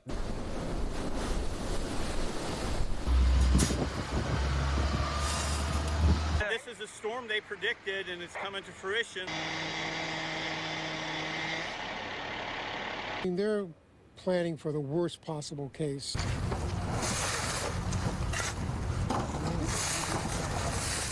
I was eating lunch, felt like there was an earthquake, and then I looked out front and this tree had, a huge branch fell down. Well, we knew it was coming, and here it is. This is a live look at Live Doppler 7 lit up as the storm barrels its way through the Bay Area. A quick little guide for you to help interpret this. The darker the color, the more intense the rain. So the light green would be a drizzle. Anything you see in red, that is as intense as it gets. Good evening. Thank you for being here with us tonight. I'm Amma Dates. And I'm Dan Ashley. We're going to stay here with you all evening. We have crews all over the Bay Area bringing you the very latest throughout this night, from breaking details to the information that you need to stay safe in your neighborhood. We really do have you covered. Yeah, and we have weather team coverage with Spencer Christian, Drew Tuma, Lisa Argent. So we begin our coverage with Spencer Christian and a look at what's happening right now. Spencer. Okay, Amma and Dan, we've been talking about that atmospheric river all week long, and this storm is it's floating along that river right into the Bay Area. Let's take a look at what's going on. We'll start with our ABC7 exclusive storm impact scale. I don't know if you can see that, but for today we expect this storm to be a level 5, a severe storm with heavy rain, damaging winds. The worst impacts will be felt between now and 9 p.m. High threat of flooding and trees down. That's happened already, as a matter of fact. Here's our satellite radar composite image showing the movement of the storm as it sweeps on shore right now. The last 12 hours, you can see this has been quite an intensifying storm. We've had numerous reports, storm reports today, especially downed trees all over the Bay Area. Numerous reports of downed trees in the North Bay, down around San Francisco, down into the South Bay and the Santa Cruz Mountains, as well as flooding reports down in that area. So again, the storm is surging, the second wave of it onshore right now, and we have flood warnings in effect right now until 10:30 tonight from Contra Costa County westward over to the Bay, San Francisco, down parts of San Mateo County, and the entire North Bay under this flood warning until 10:30 tonight. These are our major storm concerns for today. Very high concerns for flooding on roads, streams and creeks, mudslides, rock slides, landslides, power outages, trees down, and high concern for river flooding. Now let's go over to meteorologist Drew Tuma, and he'll take it from there. Yeah, and Spencer, we really want to emphasize that we are now in that window with the highest impacts. We're talking heavy rain and very strong, if not damaging winds. We have a lot of flood warnings out there. They're coming fast this evening. We expect more to be issued as the evening goes on. Look at these wind gusts already. Nicasio Hills, Road to Ranches, these are in the hills of Marin County. Just about 30 minutes ago, we had winds gusting up to 85 miles per hour. Jenner Road had a wind gust to 70 miles per hour. Even in the city, the Sunset District had a wind gust close to 50 miles per hour. So this atmospheric river is delivering on its wind and certainly its rain. Winds are very strong right now along the coast, still at 50 miles per hour, 46 at SFO.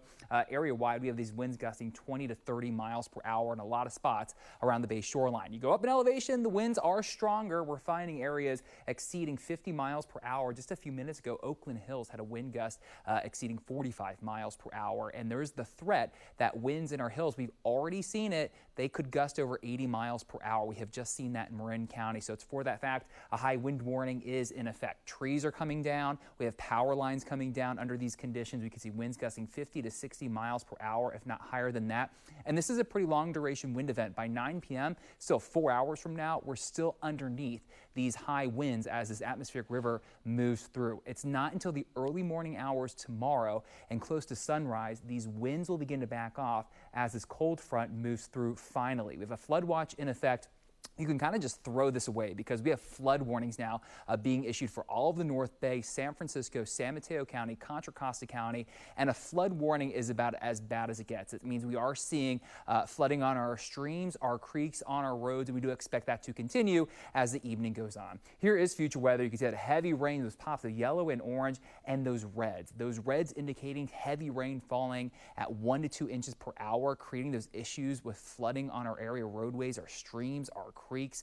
Even by 7:30, 8 p.m., we're still underneath a lot of this heavy rain. It's not until after, say, 9, 10 p.m. tonight that the heaviest of the rain will move out. So we still have about 5 hours to go underneath the worst of this atmospheric river. Now, when Spencer Christian comes back, he will take a closer look at the storm and preview the 7-day forecast, and it does have a lot more rain to contend with. We'll have that in a few minutes, guys.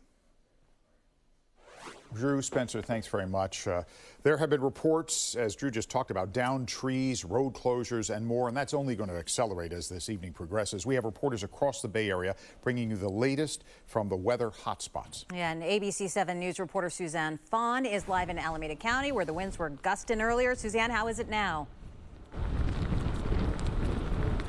Guys, the wind has picked up, the rain has picked up. It's pelting me on the side of the face. The wind is not as bad as it was earlier, but right now it's really the rain that's the story.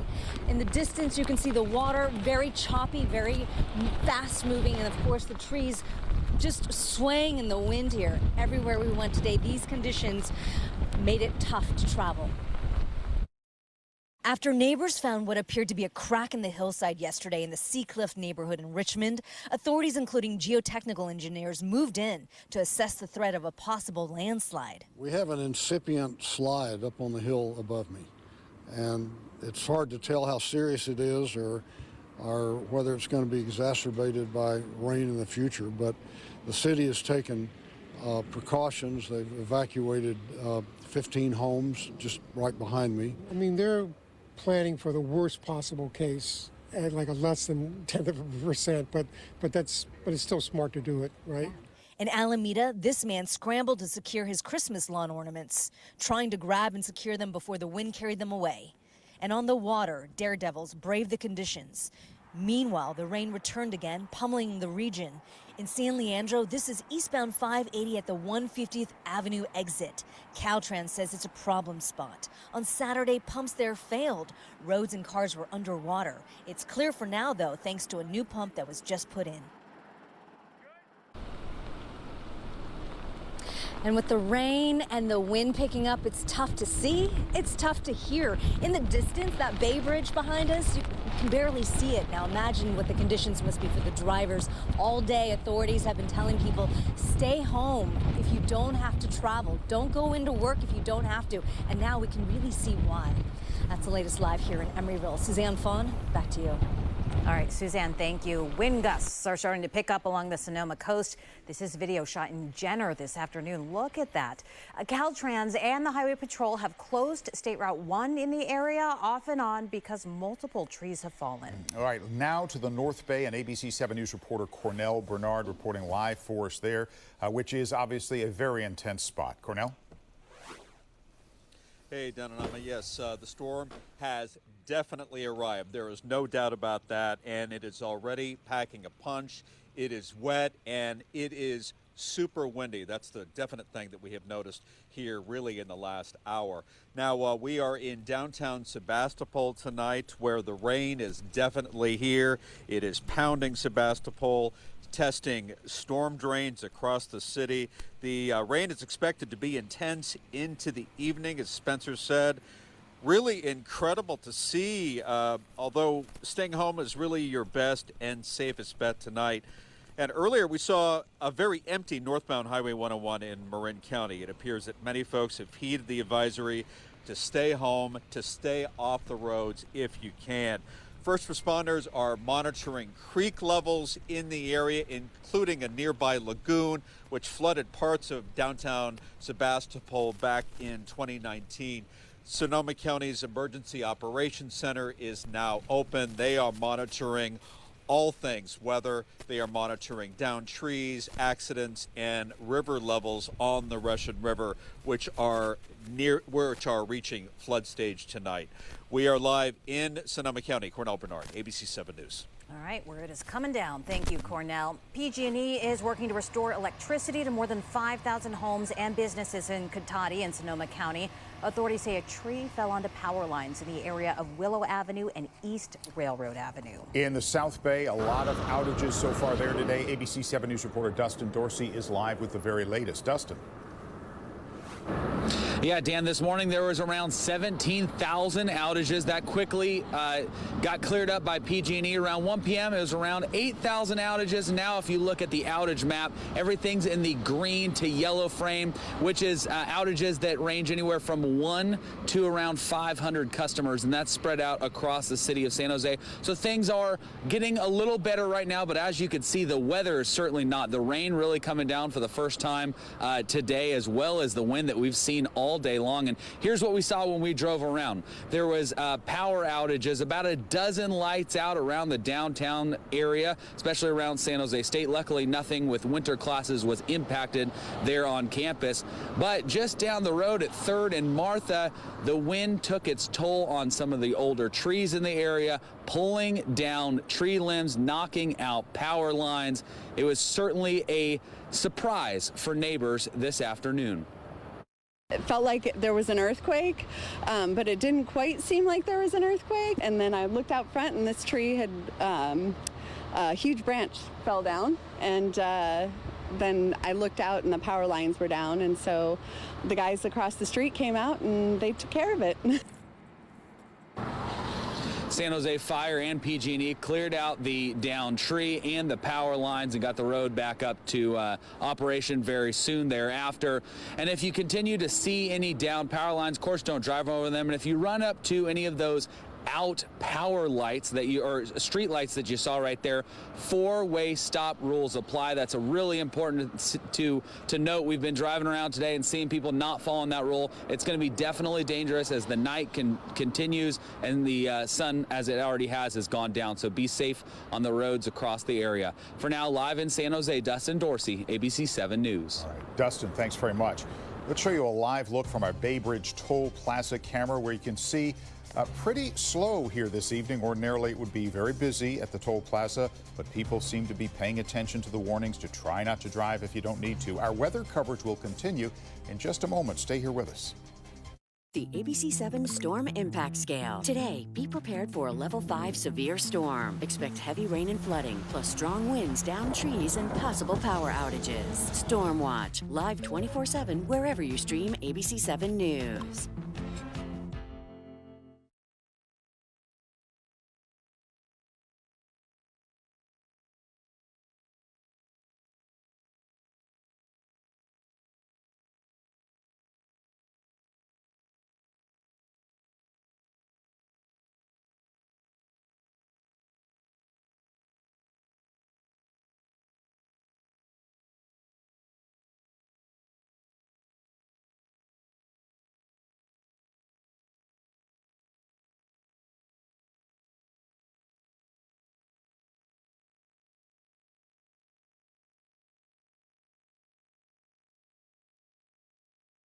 In the letter? I put it in the... Yeah.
All right, here is a live look outside at the Bay Bridge. As you can see, on the right and on the left is Live Doppler 7 HD. The Bay Bridge much slower than it would normally be this time of day. As this storm advances across the Bay Area, people are paying attention to the warnings from officials to stay off the roads unless you absolutely have to be out. There's no reason to do so. And of course, our weather team is tracking it so closely. Absolutely. We have Drew, we have Spencer, we have Lisa Arjun. They are all here with the latest, so let's get right to it. All right, let's start over here. Lisa and I have been working together on this, and Francis and Drew all day long. And I'm going to give you a look at what's happening with the storm right now. Or should I just join Lisa over in the other location? Maybe that's what I should do. Oh, here we go. There you go. Oh, here we are. Oh, here we are. Okay. So this is our satellite radar image of the storm. You can see that that second wave, that strong cold front we've been talking about all day, has now pushed on shore, and it is kicking up a storm, a severe storm. On the exclusive ABC7 Storm Impact Scale, this is a level 5 storm, the first we've ever had. It's producing heavy rain, damaging wind today into tonight. Of course, the worst impacts are being felt between now and 9 p.m., and there are high threats of flooding and trees down. We've had some of that already. Another look at the live Doppler 7. You can see the heaviest rain right now falling from San Francisco up into the North Bay. This is eventually going to reach all parts of the Bay Area before it's over. A flood warning is in effect until 10:30 tonight for the entire North Bay, all three counties, Sonoma, Napa, and Marin. It's also in effect for this area from Contra Costa County over to the Bay, down into San Francisco and San Mateo. Wind gusts right now almost 50 miles per hour at Half Moon Bay, 46 miles per hour at SFO, 32 mile per hour gusts at San Mateo. And as we look at the forecast features, the forecast head, these are the current conditions. 57 degrees right now in San Francisco and Oakland, Palo Alto, 58. 61 in San Jose, upper 50s at Santa Clara and Half Moon Bay. Raindrops on all of our camera lenses right now. Temperature readings also in the mid to upper 50s at Santa Rosa, Novato, Napa, and Fairfield. Low 60s right now at Concord and Livermore. And these are our forecast headlines. Heavy rain and powerful wind gusts tonight. Widespread flooding and wind damage are likely. Storm eases a little bit tomorrow, but days of rain will follow. And now I'll turn it over to my sidekick, Lisa Argent, to continue the forecast. Okay, Spencer. We're gonna go back to the anchors for their news conference. Yeah, Lisa, sorry, we'll get back to you in a second. Sorry to interrupt, but there is a news conference from officials as we wait for the microphone here. There is a news conference from officials taking place right now that we want to bring you. Let's take a look at the news. Let's go to the news conference. Mayor London Breed, let's listen in. Now becoming, because as you can see, for those of you who are out in the weather and maybe looking outside your windows, the storm that we had talked about is actually here. And I just want to take this opportunity to let people know that 911 needs to be used as a tool for emergency situations involving life or death only. We are currently being inundated with a number of 911 calls, and they don't all necessarily fit into that category. San Francisco has been upgraded to a flood warning, which means floods are inevitable. The biggest issue for us in terms of addressing challenges around floods, which we've been doing all day, cleaning out store drains and other issues, is making sure that people are not caught in these various floods in other areas in a situation that requires rescue. We want to keep the public safe. We are here to do whatever we need to do, but we need to make sure that everyone is looking at their various situations and determining whether or not something is a life or death versus something that you can call 311 to ask a question. For example, if there's a flood outside and you think that the storm drain needs to be unclogged or you need someone to get to it, please call 311. We have a team of people who are triaging all of the various challenges that exist all throughout our city in order to address them as quickly as possible.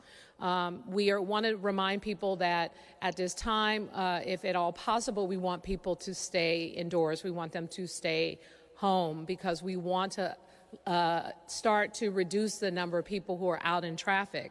As the wind gusts pick up anywhere between 50 and 70 miles per hour, we can anticipate that trees will be falling, power outages will occur, floods will happen in this city, and we want to do everything we can to minimize the amount of time that our emergency personnel is spending on life-threatening types of situations. So a number of things going on, and it seems like it's been a bit of a quiet day today with some consistent rains, but now we see the rainfall. It's coming down hard, and it's not letting up anytime soon. We can expect, mudslides and a number of other issues, and so we're asking people to just really use the 311 line for non-emergency, non-life-threatening issues and 911 when there is a life-threatening scenario. But here, along with a number of city departments who've been helping to manage this crisis throughout the day, including our Public Utilities Commission Director, Dennis Herrera, as well as the Department of Public Works Director, Carla Short, and a number of other folks that are joining us here today. We will have an update now from the director of this Emergency Operations Center, who is in charge of all of the coordination necessary to ensure that we deal with the challenges around safety due to this storm. Right now, let me introduce Mary Ellen Carroll. Thank you, Mayor. So it has been a quiet day. We were all green, meaning everything was fine until about an hour ago. The storm we've been waiting for is here. We've received, I would say since before an hour ago, about a ½ inch of rain throughout the day. However, that number is going to go up significantly over the next few hours. We have been able to maintain our overall response throughout the day. We have had some localized flooding, down trees, a few mudslides and sinkholes, and we've been responding to those. This EOC here will remain active for the duration of the storm. We'll be here over the night, and we'll be monitoring and responding as needed. As the mayor indicated, the most important thing people can do is to keep themselves out of harm's way, which means to the extent possible, please do not travel or go outside. We advise that includes staying off the roads. If you have to be out and you encounter a flooded area, please do not drive through it. And please, obviously, if there are any downed power lines, you need to avoid those. We want also people to prepare for the likelihood of power outages with all of this wind, with all of this inundation to our underground, and with trees going down, we expect we will have power outages. Some simple things you can do to just keep yourself safe and more comfortable is obviously keep a flashlight with extra fresh batteries, store water in your freezer if you have it, and check on your neighbors, friends, and family who may need assistance. I also just want to say we're monitoring 911 from here at the Operations Center. 911 is extremely busy right now. So we again ask the public for storm-related issues that are not life safety, please use 311. That is the fastest way for us to get the information and to dispatch a response to the effects of storms. And use 911 for those actual emergencies. I want to thank the mayor for her leadership and all of my partners here. It's going to be a long night for us, but we will be here and responding to the storm and the needs of the city.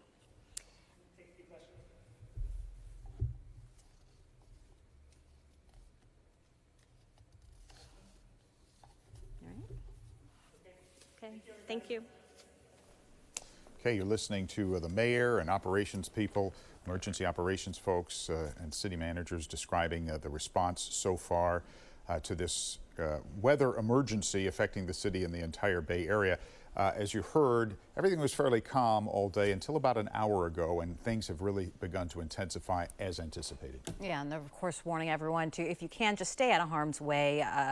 There are a lot of things that might happen that you don't necessarily need to call 911 for unless it is a true emergency, but stay out of harm's way. So we are keeping tabs on all of this. We thank you for being here with us. I'm Ahmed Dates. And I'm Dan Ashley. We'll be with you all evening, making sure that you are absolutely up to date on everything going on. Now, power outages are a big concern, as you can imagine, as the winds intensify, the rain intensifies, potential for mudslides and down trees. We expect that there will be a lot of power outages. PG&E customers who use generators and gas stoves, if their power is out, PG&E expects people to really rely on those. That's right. 700 Chide's Michael Finney is here with a word of warning. Michael. Yeah, we've been speaking with PG&E, and it says customers often use risky methods to warm the house or power their lights when it is a power outage. So when it is pouring outside, too, the temptation may be to bring your generator inside. PG&E says that is a huge risk for carbon monoxide poisoning. Opening a window simply does not provide enough ventilation. A generator should really be outside in a well-ventilated area, because if it's not, then it's very dangerous, and you have that carbon monoxide risk. And I know that with the rain, some people think, well, you know, it's okay, I'm just going to bring it indoors, I'll keep a door or a window open, but you shouldn't be taking that risk. Likewise, using your oven or stove to warm the house is also a huge risk for deadly fumes. PG&E advises against it and encourages everyone to get a carbon monoxide detector and make sure the batteries work. Of course, that is always their advice. We're watching things, and we'll get back if things change. Okay. All right, Michael, thank you. And let's take a live look from our San Rafael tower camera. Actually, you're looking at the Bay Bridge there. You can see the Embarcadero out there and how wet it is. You see the ferry building in the background there. Wet and getting wetter. Our weather coverage will continue in just a moment. Stay with us.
All right, welcome back. On the left, live Doppler 7 HD. You can see the intense rain is beginning to move across the Bay Area. On the right, the Golden Gate Bridge, which is very quiet this evening. People evidently deciding to heed the warnings and stay off the roads unless absolutely necessary. Yeah, and because of the severity of the storm, we are not going to world news. We are staying on with our local coverage of this storm because a lot is going on. In fact, we want to show you now the intersection of Polk and Market Street, which is actually back open this afternoon after 2 pieces of glass fell from a high-rise around 10 o'clock this morning. Authorities shut down the intersection for about an hour. They don't know if the incident was weather-related, but it was very windy in the area at the time. Fortunately, no one was hurt. Now, heavy rain and strong winds could bring hazardous conditions on the road. Apple stores across the Bay Area will be closing at 3 p.m., giving employees time. They closed at 3 p.m., giving employees time to get home safely. In the South Bay, the Oak Ridge store closing early because it's prone to flooding and power outages as well. Unclear if stores will be closing early Thursday. Now, the high winds are having a significant effect on flights at San Francisco's airport. Flights have been delayed, diverted, canceled outright in many cases. In fact, there have been 84 cancellations, many of them short-haul flights to other West Coast cities. The airport is asking you to check your flight status with your airline. There is minimal impact to Oakland and Mineta San Jose. and Sonoma County airports at this moment. That could change. Right now, the biggest effect is on the San Francisco airport. Yeah, let's take another live look at another camera. This is our San Mateo Bridge Tower camera. You can see people are still out there driving, but it doesn't look too bad, taking their time. On the left-hand side, that's your traffic heading toward the peninsula. It's hard to see, though, because it's dark, there's rain, there's wind. We'll continue our weather coverage in just a few moments.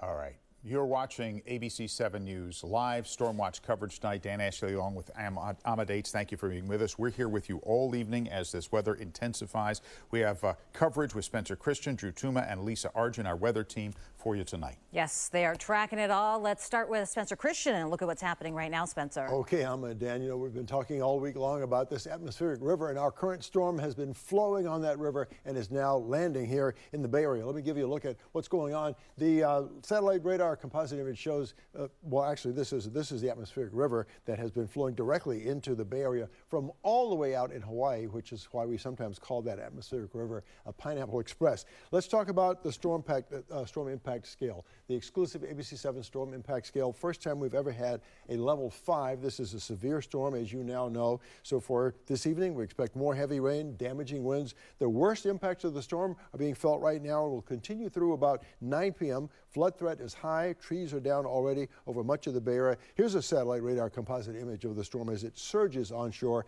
and now begins to push through the Bay Area. We've had numerous storm reports throughout the day and now into the evening. Lots of trees down, especially up in the North Bay. You can see how many reports we had there. Down into the South Bay and the Santa Cruz Mountains, many reports of downed trees and localized flooding. And you can see that the storm is producing heavy downpours now, indicated in the areas where you see the orange and red, occasionally some red and lots of yellow. Just steady, heavy, widespread downpours, and flooding is with us.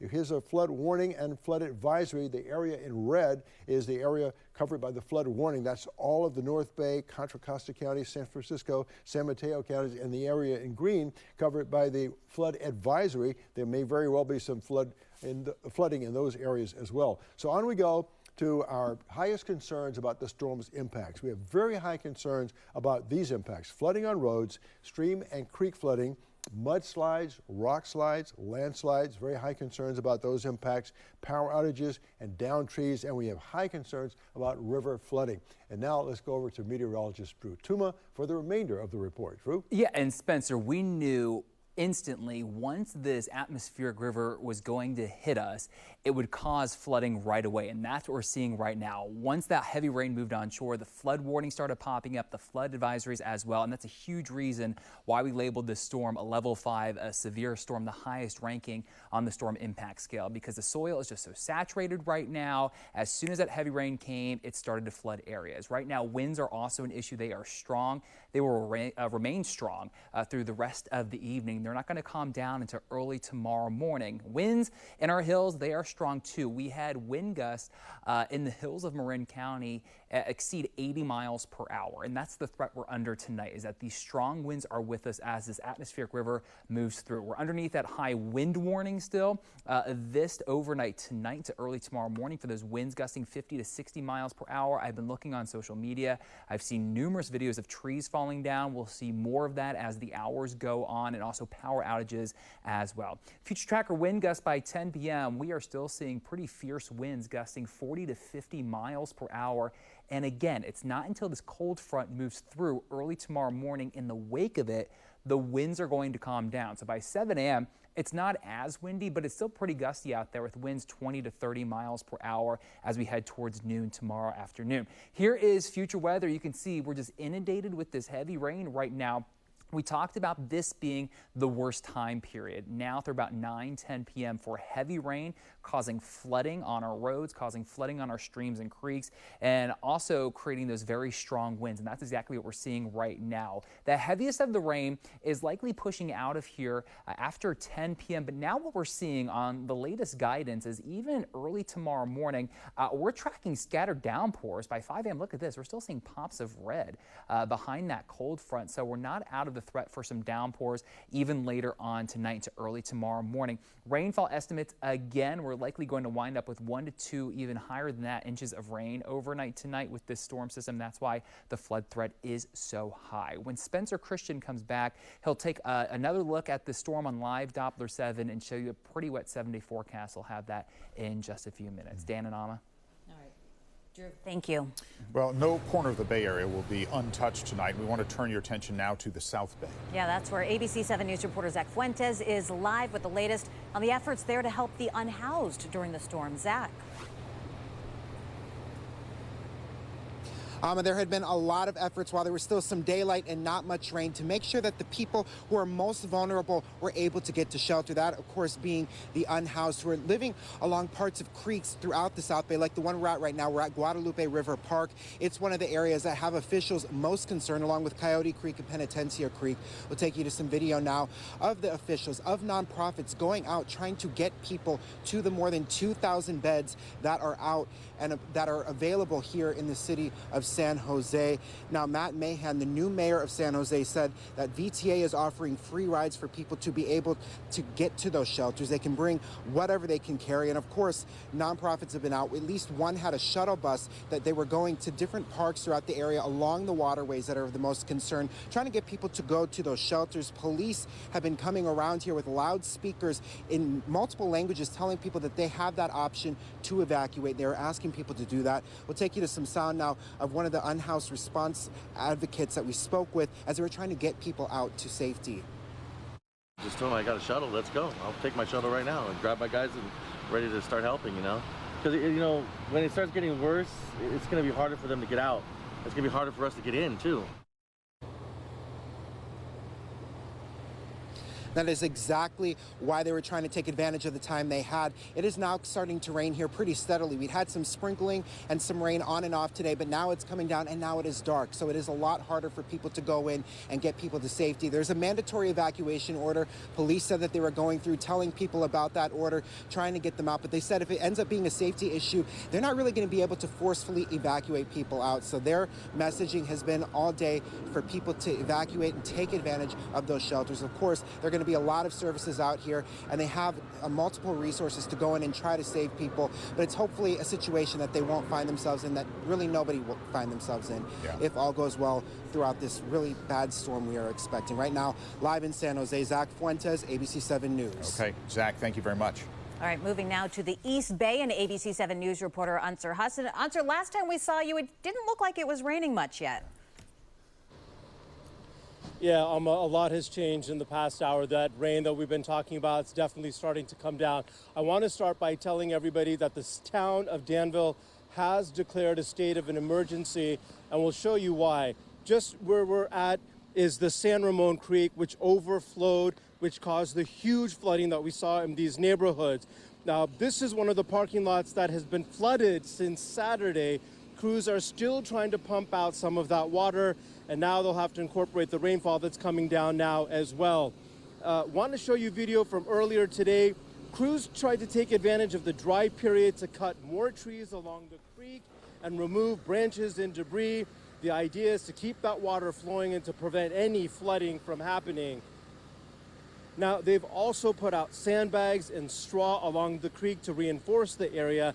They were also cleaning the streets. Many are still covered in that thick mud that we saw since Saturday.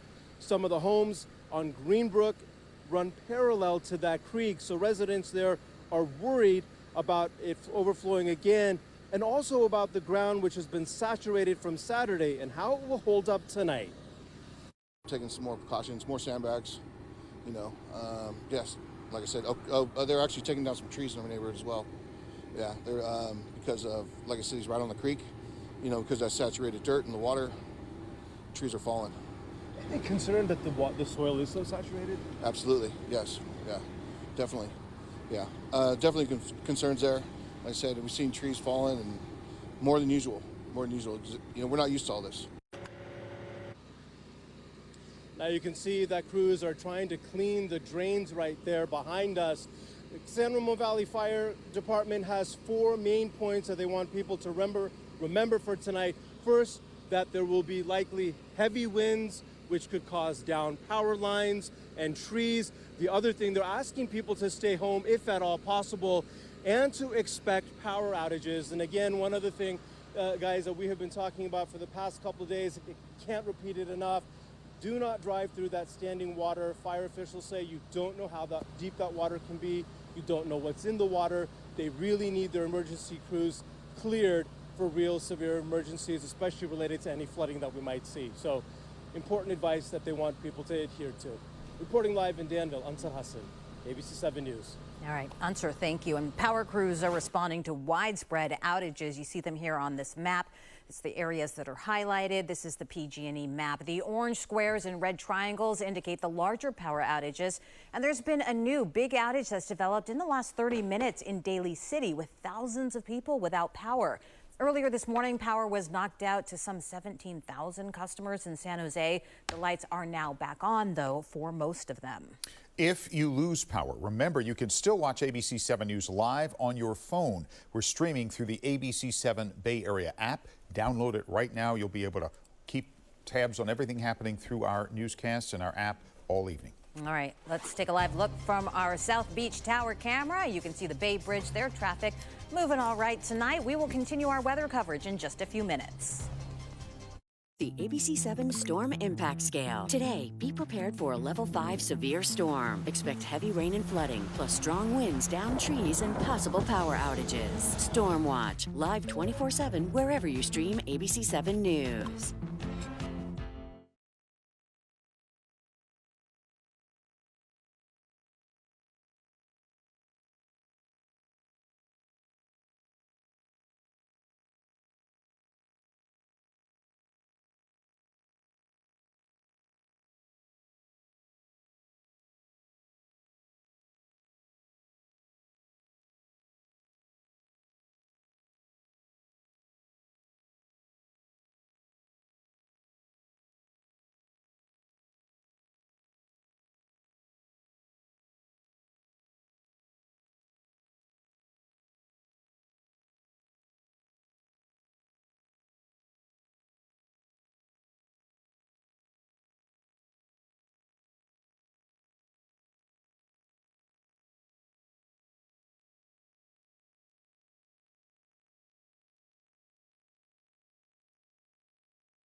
All right, take a live look now at Doppler 7 on your left. Again, that yellow area, some of the most intense rain.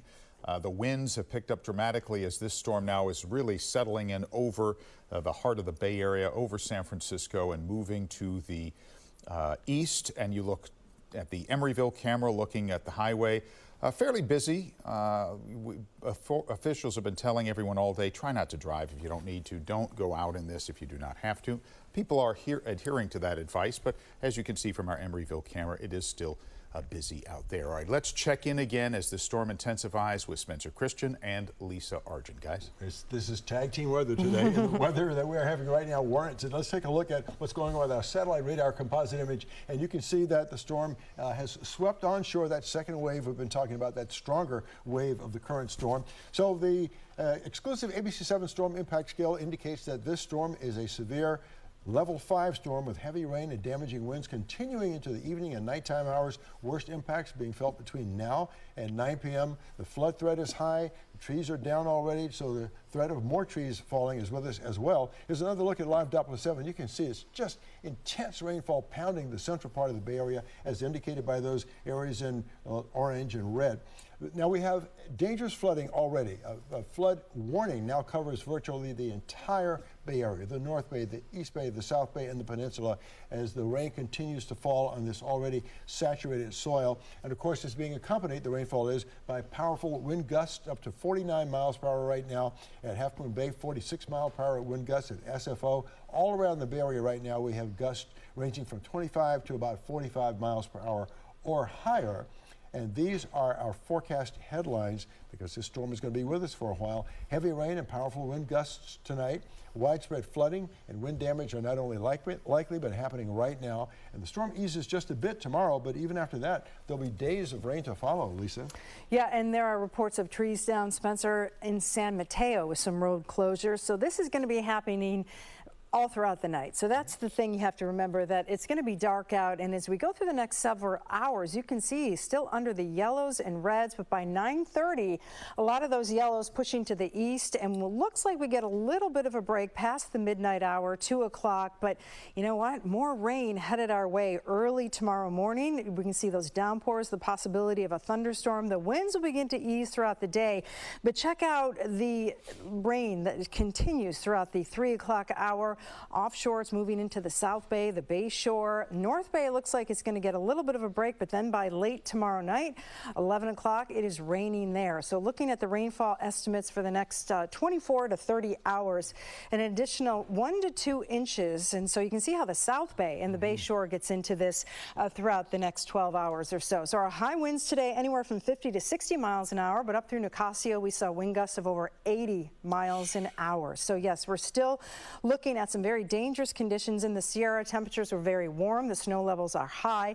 They'll lower throughout the afternoon tomorrow, but we are looking at until Friday morning 1 to 4 feet above 7,000 feet. And hopefully we're going to get a little bit of that rain snow mix, so we can get some snow, maybe 8 to 9 inches at lake level. So overnight tonight, the downpours continue with temperatures in the low 50s to upper 40s, and your highs tomorrow with a bit of a few breaks out there.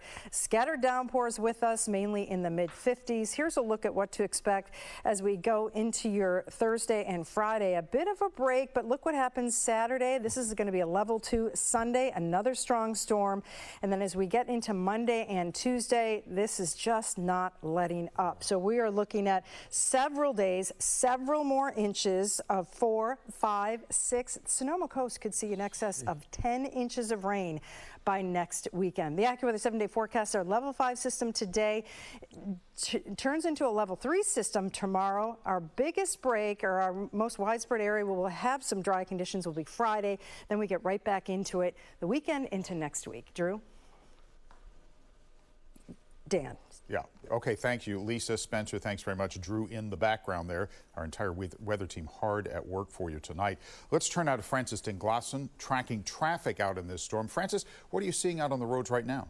Yeah, Dan, there are about over 60 incidents reported to the CHP right now. Half of that is roadway flooding, and then a large chunk of it are trees down in many areas around the Bay Area. Here's a live shot of the San Mateo Bridge. There is a high wind advisory for many Bay Area bridges. In fact, a new SIG alert issued for the Barton Bridge on the high rise, so it is blocking several lanes. Again, just be careful. It's such a mess out there. And on the peninsula, where we just saw some waves of heavy rain sweep through through, check out all these problem areas. Down tree, Highway 1 south of 280 blocking lanes. Down trees, Highway 1 in Pacifica.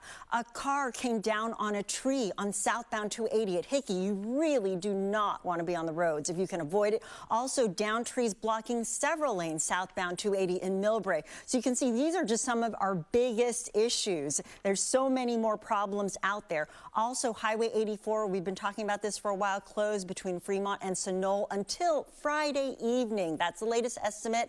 Highway 9 in Felton also closed due to a landslide at Glengarry Road. Highway 17 is an alternate, but there are certainly problems on Highway 17 as well.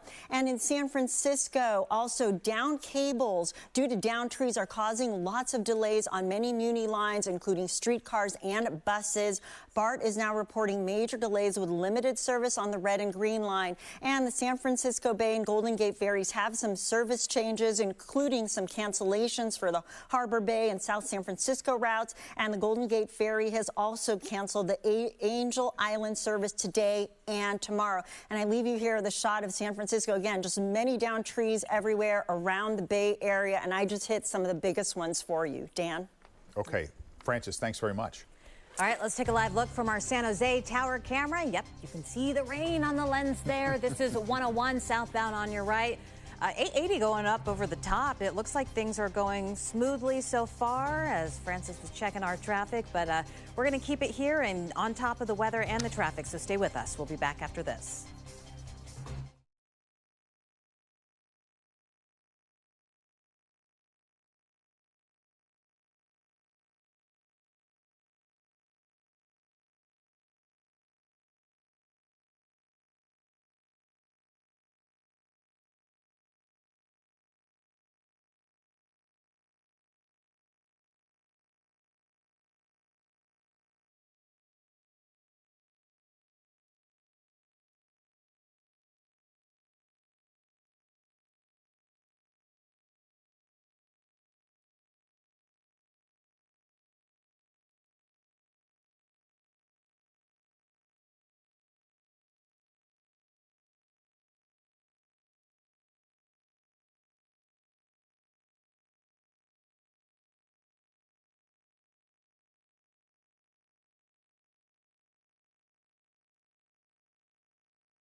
All right, take a look at Live Doppler 7. We've been following this for you all night as this storm really begins now to settle in and move over the Bay Area. The yellow, of course, the more intense rain that is falling. This storm is also packing some very powerful wind gusts, which is a real cause for concern. Already soggy, waterlogged ground, concerned about trees coming down, power lines going down, and we're already starting to see that. That's right. Let's get to ABC7 News reporter Tara Campbell. She is live in Point Reyes with the latest there. Tara. Yes, as you can see, Karina, wind gusts for sure. It's enough just to try to keep my hat on here.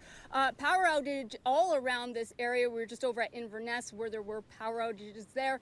Downtown Point Reyes Station, we came across a tree down. It's actually right behind me over here. We got some footage a bit earlier of, I believe it was a business owner out with another person cutting that down, trying to get it off of the road. You can see the trees here are blowing, the flags are going. And like I said, there is power outages all throughout this area. I believe we're showing you right now that tree that was down. And I did speak briefly with that business owner out there trying to remove that tree. It seems like there has been power out here since 4:30. Looks like some of it is back on. Again, these residents and business owners just doing what they can to stay safe tonight. Karina? Okay, thanks very much, Tara. It's Dan and Amma with you tonight. Thank you very much. All right, let's go. Thank and you. Yeah, I know it's hard to hear out there. Let's turn now to our weather team. All hands are on deck tonight. Weather anchor Spencer Christian leading that team for us. Spencer? Okay, Dan, good reason to have all hands on deck tonight because on the exclusive ABC7 storm impact scale, this storm ranks level 5, a severe storm. We've not had a 5 before. It's already producing heavy rain and strong damaging winds, and that pattern will continue into the evening hours. Here's the satellite radar composite image showing that storm as it's just bursting through the Bay Area right now. All those bright oranges and yellows indicating heavy rainfall all across the region. Some of the heaviest right now falling right around San Francisco and across the bay to Oakland, Berkeley, southward down into San Leandro and Hayward. And in fact, we have a dangerous flooding occurring already. A flood warning covers virtually the entire Bay Area right now. So these are our main concerns: flooding on roads, streams and creeks, and mudslides, rock slides, landslides, power outages, downed trees. We've had many of them already, and high concerns about river flooding. Let's go over to meteorologist Drew Tuma for more. Drew? Yeah, and Spencer, the best advice we can really give you right now is just stay where you are. We are in the height of the worst part of this atmospheric river. We have flood warnings across the entire Bay Area. That means flooding is happening or it is imminent. It's now dark, and that means flooding is very hard to see when you're out there on the roads. Winds are the other issue we've been tracking all afternoon and evening. We had that threat for winds over 80 miles per hour, and that's what we have seen in the hills of Marin County, 82 to 85 mile per hour winds. Even in the Sunset in the city, we've seen 50 mile per hour winds. Look at this right now.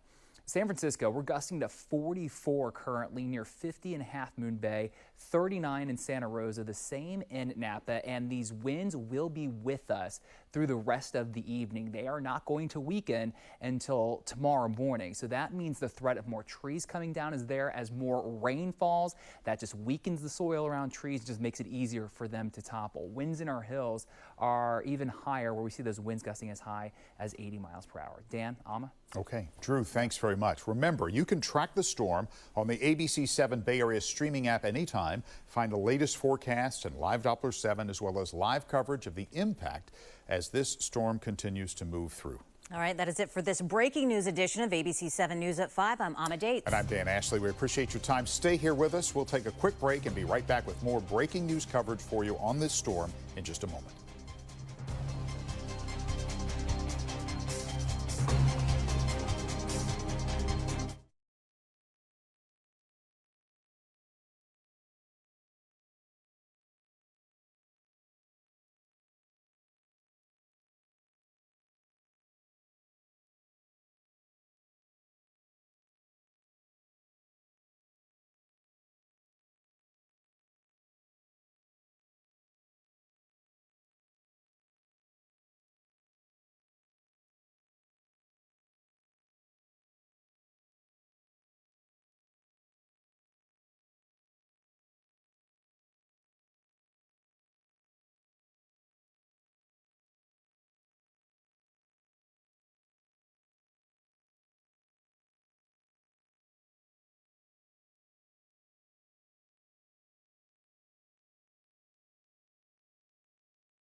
Now from ABC7, live breaking news.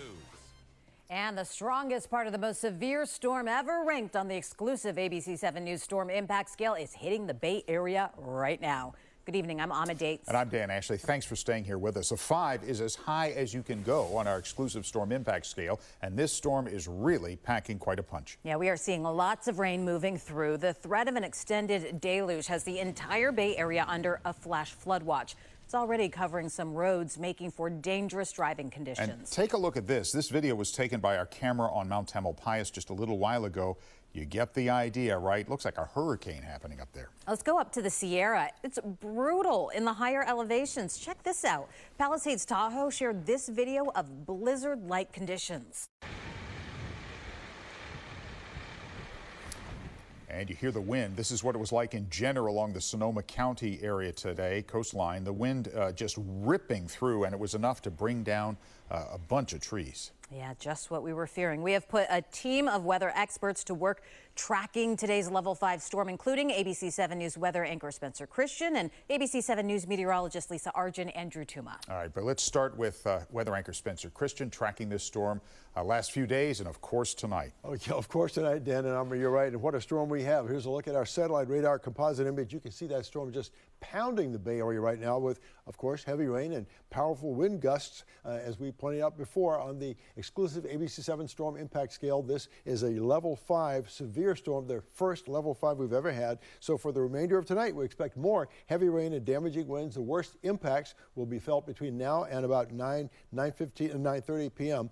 Flooding, of course, trees down are all impacts of this storm. Once again, we'll give you a look at the area getting hardest hit right now, right here in the central part of the Bay Area, from San Francisco across the bay to Oakland and even eastward out toward Moraga and San Ramon. Got really heavy downpours, heaviest rainfall, of course, indicated by these more vivid colors of red and orange. And as we move along, you can see that dangerous flooding is likely to occur across the entire Bay Area. We have a flood warning in effect for all of the Bay Area counties. And right now, our greatest concerns in terms of the storm's impact are for flooding on roads, flooding on streams and creeks, mudslides, rock slides, landslides, power outages, downed trees, and river flooding. Now let's go over to meteorologist Drew Tuma for more. Drew? We knew as soon as the heavy rain moved in, flooding would occur almost immediately, and that's exactly what we saw. As soon as this atmospheric river moved in, we saw the flood warnings pop up, and essentially all of the Bay Area is under a flood warning this evening because of the heavy rain, and now we have those strong winds to contend with as well. Peak wind gusts so far this evening in parts of Marin County in the hills, we've seen winds 82 to 85 miles per hour, and that was the threat under the high wind warning we're currently under. Jenner Road also saw a 70-mile-per-hour wind, and even in the city, the Sunset District had a wind gust to 49 miles per hour. That's where we currently sit right now in Half Moon Bay, the city gusting close to 40 miles per hour. I just looked at a tweet from San Francisco Fire Department. They are responding to numerous trees down, numerous power lines down because of these high winds and the heavy rain, and these winds will be with us for several more hours, stronger in our hills. And again, we could likely see winds gusting close to 80 miles per hour in our hills later on tonight. It's for that fact tonight we have that high wind warning in effect. The entire region, you are feeling those winds right now. 50 to 60 miles per hour is the threat for a lot of us. That wind forecast by 10 p.m., 4 hours from now, we're still seeing winds rushing out of the south, 30 to 50 miles per hour. And it's not until tomorrow morning, pretty close to sunrise, that the winds will really calm down. So we have a prolonged wind event that we are watching unfold right now under this atmospheric river. Here's that heavy rain we're seeing. It's still with us through about 9-10 p.m. What we're watching, though, behind that initial cold front, there may be more downpours developing in the early morning hours tomorrow. So certainly we will be on the lookout tomorrow morning for those downpours moving through. So we have another wet day on the way tomorrow. In fact, when Spencer Christian comes back, he'll take another look at the storm on Live Doppler 7 and show you a pretty wet 7-day forecast that we have. Dan and Amma? Okay, Drew, thank you. Power crews are responding to widespread outages. This PG&E map shows the location of power problems, with the red area indicating the largest impact. Right now, that's in Daly City and Colma. Earlier this morning, power was knocked out to about 17,000 customers in San Jose. The lights are back on now for most of them, we understand. About 100,000 people are without power across California at this moment. Remember, if you lose power, you can still watch ABC7 News and stay informed live on your phone. We're streaming through the ABC7 Bay Area app, so just download it right now and stay up to date. We have more than a dozen ABC7 News reporters spread out throughout the Bay Area today because of this level 5 severe storm. They are checking on conditions where you live.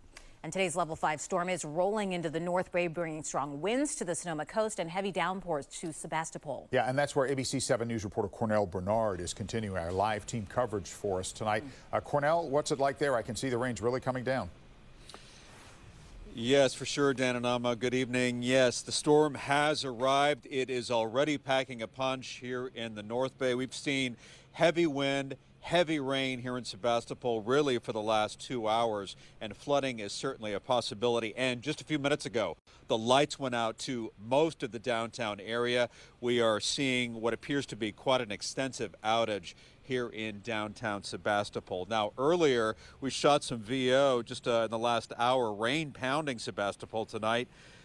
Testing storm drains across the city. The rain expecting to be intense into the evening. Really incredible to see, although staying home, is really the best and safest bet. Earlier, we saw a very empty northbound Highway 101 in Marin County. It appears that folks are heeding the advisory to stay home, stay off the roads. First responders are monitoring creek levels, including a nearby lagoon, which flooded most of this area where I'm standing back in 2019, including the Russian River, which is expected to reach flood stage by Thursday night. Certainly everybody living along the Russian River very concerned about this real possibility tonight. Again, if you can, try to stay home. First responders and officials here in Sonoma County, they have opened an emergency operations center monitoring the situation, urging everyone to stay home if they can because this storm is really intense. We're live in the North Bay, Sonoma County. Cornell Bernard, ABC7 News. Yeah, no sense risking it if you don't absolutely have to. Thanks very much, Cornell. All right, now to the South Bay and ABC7 News reporter Zach Fuentes, where there's concern about some of the most vulnerable people. Yeah, Zach has a look at the efforts there to keep the unhoused safe during this storm. You can only imagine what it must be like for them, Zach. Absolutely. Since we have come on the air at 6, I would say that this rain has only gotten heavier and heavier, just increasing by the minute right now. Now, where we're standing is just by the SAP Center. We're at the Guadalupe River Park. This is one of the areas that officials are most concerned with. We have two other creeks, Coyote Creek and Penitencia Creek, that they're also concerned with. We would show you some of the water, but it's extremely dark right now, and that's part of the concern. That is why so many people earlier today were out trying to warn as many of the unhoused people living along these waterways as possible, while there was still a chance to get in there safely. We'll take you to some video now of the efforts that were being made. One nonprofit was going around with the shuttle that they had, trying to get them to the shelters. There are more than 2,000 beds here in San Jose, according to Matt Mahan, the new mayor of San Jose, that people will be able to get to find shelter from all of this. The concern is that the waterways are going to rise, and there are so many encampments along these waterways, as well as trees. When we're talking about winds and trees coming down, this is a prime area. Waterways are prime areas for some type of injury, for some type of damage to happen. So there have been a lot of those efforts. Police have been going up and down these waterways trying to warn people, and the nonprofits as well. We'll take you to one of the advocates that we were speaking with earlier today as they were trying to get that warning out. But we're doing all we can to really express how grave the situation is. People think that they'll wait until the police come, and we're like, oh, you'll be dead by then, because the water will rush out or the banks will, cave into the creek.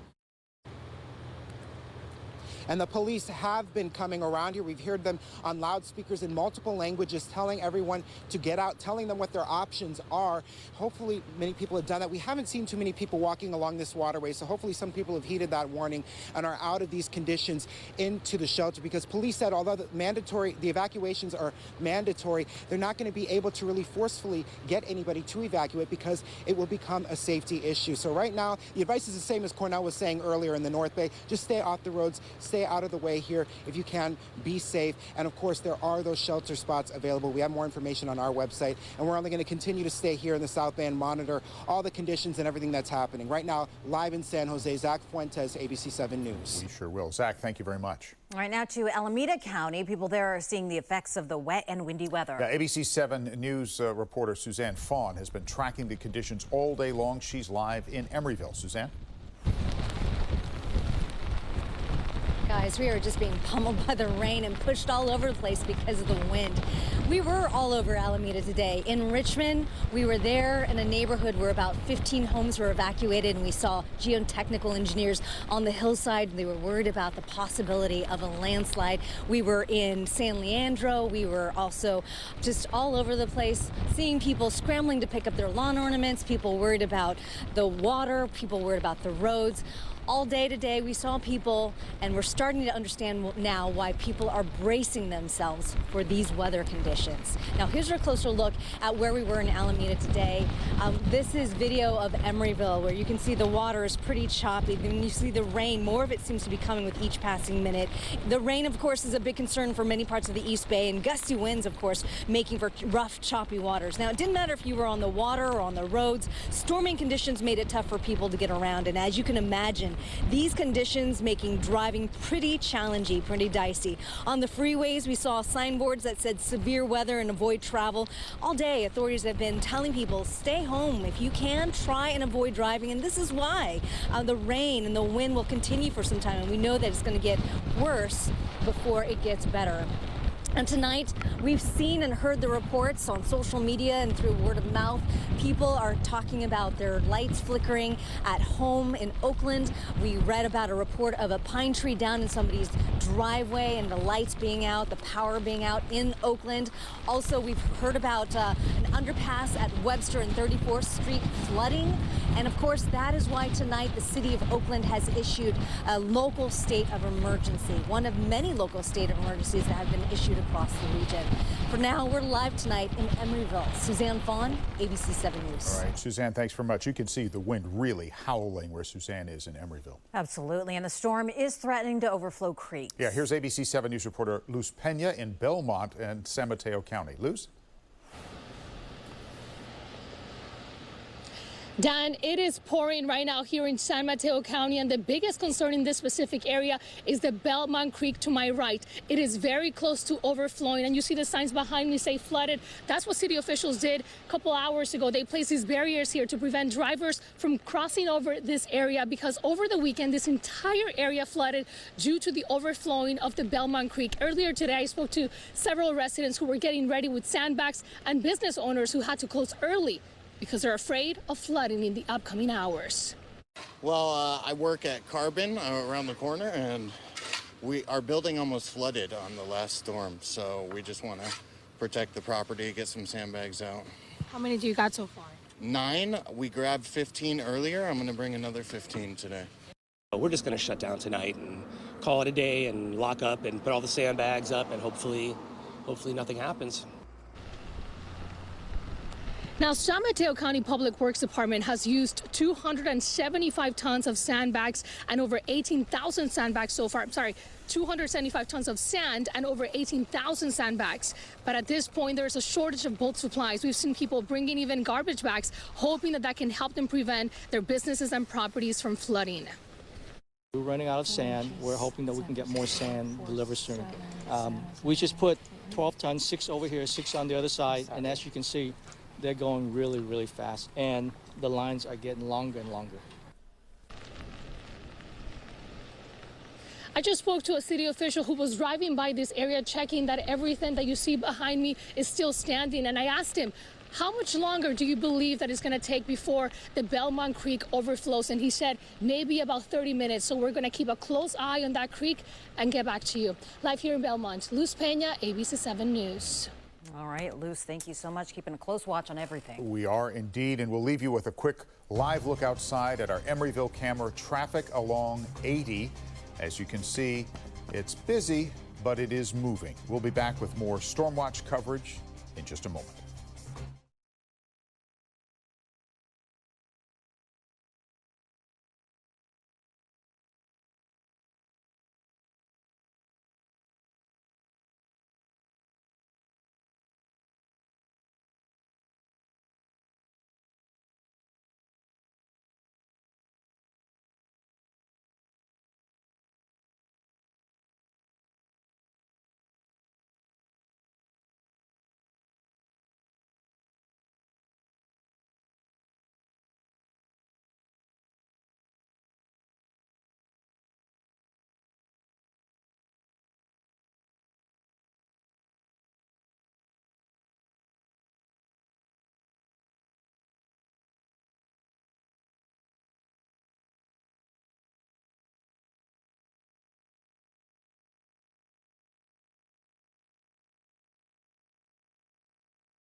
All right, look at live Doppler 7. We knew it was coming, and here it is, lit up with tonight's storm, which ranks 5 on the exclusive ABC7 News Storm Impact Scale, and that is the highest possible ranking. Yeah, we have a team of reporters covering the damage and the impact of today's storm. Yeah, so let's get to ABC7 News reporter Tim Johns. He is live in Pacifica, and Tim, what's the situation there?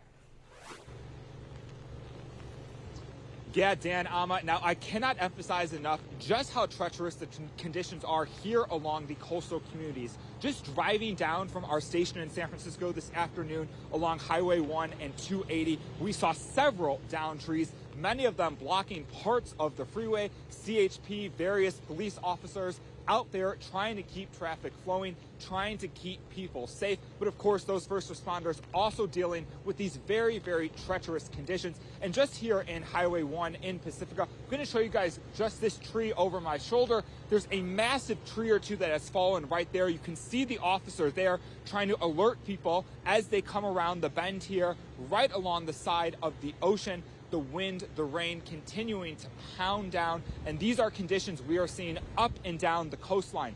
Earlier today, we were along the coast in the city of San Francisco itself, and the wind was so powerful, it was absolutely rocking our news truck back and forth. And you know, these news trucks are not just like conventional cars, they are massive vehicles, very heavy. The wind was just taking it and shoving it back and forth. You can hear the sirens now coming just over my shoulder here. There we have another first responder crew going out to treat another incident. We saw something as crazy as a trampoline nearly flying over somebody's fence, and we had a crew trying to force that back over. And these Pacific communities are obviously taking a big, big brunt of this storm as it comes onshore and pushes its way through the rest of the Bay Area. We're going to continue to stay out here along the coast and bring you the very latest conditions. But for now, Dan and Amma, I'm going to send it back to you. Okay, wow, Tim. Scary situation. Yeah, what you're seeing there in Pacific is remarkable. All right, Tim, thank you. All right, we are seeing damage from this storm all across the Bay Area. We are, and we want to turn now to ABC7 News reporter Tara Campbell, live in Point Reyes in Marin County. Tara? Dan and Amma, the wind has really picked up here. As you can see, the rain has slowed down, but we are getting big gusts here. We just have to actually take the camera off the tripod. We were worried it was going to fall down, and as you can see, the flags are really flapping. Again, it's very much a gusty situation. We'll go through periods of time where the wind is quite calm, and then it really picks up again. Now, as we were driving into downtown Point Reyes, we noticed right away there's a very large tree down in the middle of the road, and we were able to get some video of that earlier today. One of the business owners here in the downtown said that they saw the tree come down, gave a call to a friend or a buddy to come and help chop that up, get it off of the road.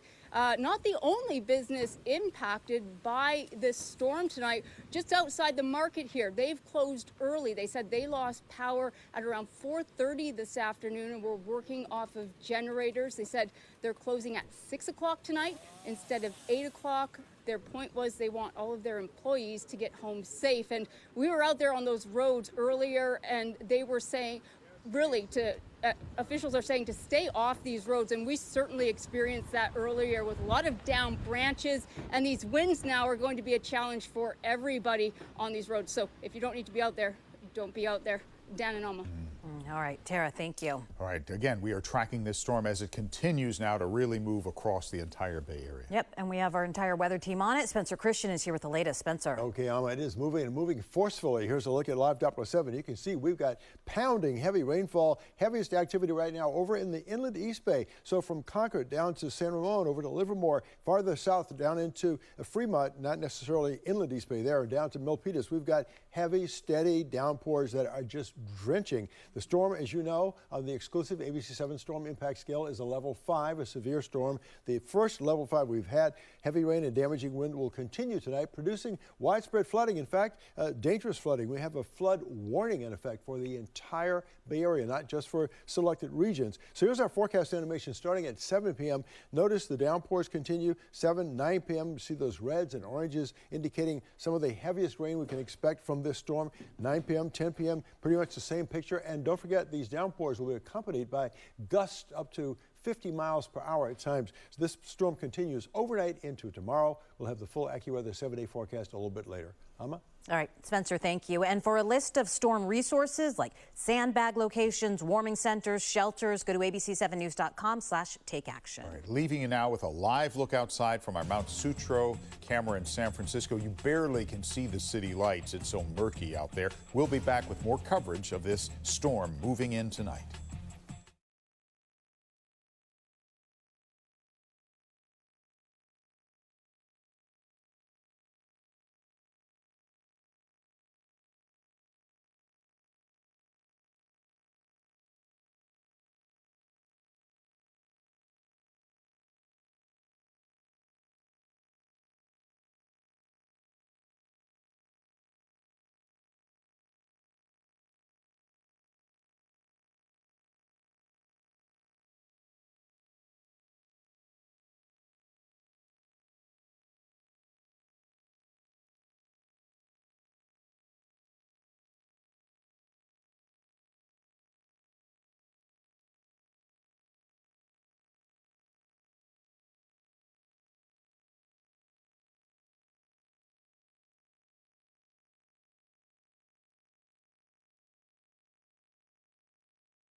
All right, check out Live Doppler 7 as it tracks today's severe storm. I mean, you can't miss it. It's everywhere. And check out what it was like driving on the Bay Bridge just a few hours ago. The wind was whipping the tarp on the top of that car, but hey, it stayed on. That's something, right? Yeah, that's true, but those conditions have only gotten worse in the time since that video was taken. Let's go to ABC7 News anchor Francis Dinglosson with the latest look now at conditions out on the roads. Francis? Yeah, Dan, Amma, there are just numerous accidents, trees down, poles down, and flooding reported on the CHP screen. My computer seems to be crashed at the moment, so I'll tell you, we have about 5 SIG alerts out there right now. On the peninsula, a couple problems. Southbound 1 at 280, there's a pole down blocking the lane as you make your way towards Pacifica. Southbound 280 in Millbrae, there is an accident where a rather tree came down, is blocking some of the lanes. And also on the Dumbarton Bridge, there's a problem westbound blocking lanes. In addition to that, our 4th SIG alert is in the East Bay between Fremont and Sunol. Highway 84 closed until Friday evening. Also in the South Bay Santa Cruz Mountains, Highway 9 closed between Felton and Santa Cruz because of downed trees. So be careful out there on the roads. There are some numerous delays reported for mass transit. BART reporting major delays with limited service on the red and green line. And some of the ferries have adjusted their service as well as canceled some of their services. So check online for the latest information. Dan, Amma, we'll keep you posted. Okay, thank you, Francis, very much. Thank you. All right, we're going to leave you right now with a live look outside. Check out the Bay Bridge Toll Plaza. I mean, normally there'd be a lot of people out on the roads right now. Fortunately, no. A lot of people are staying home. We will continue our storm coverage after the break.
Now from ABC7 Live Breaking News.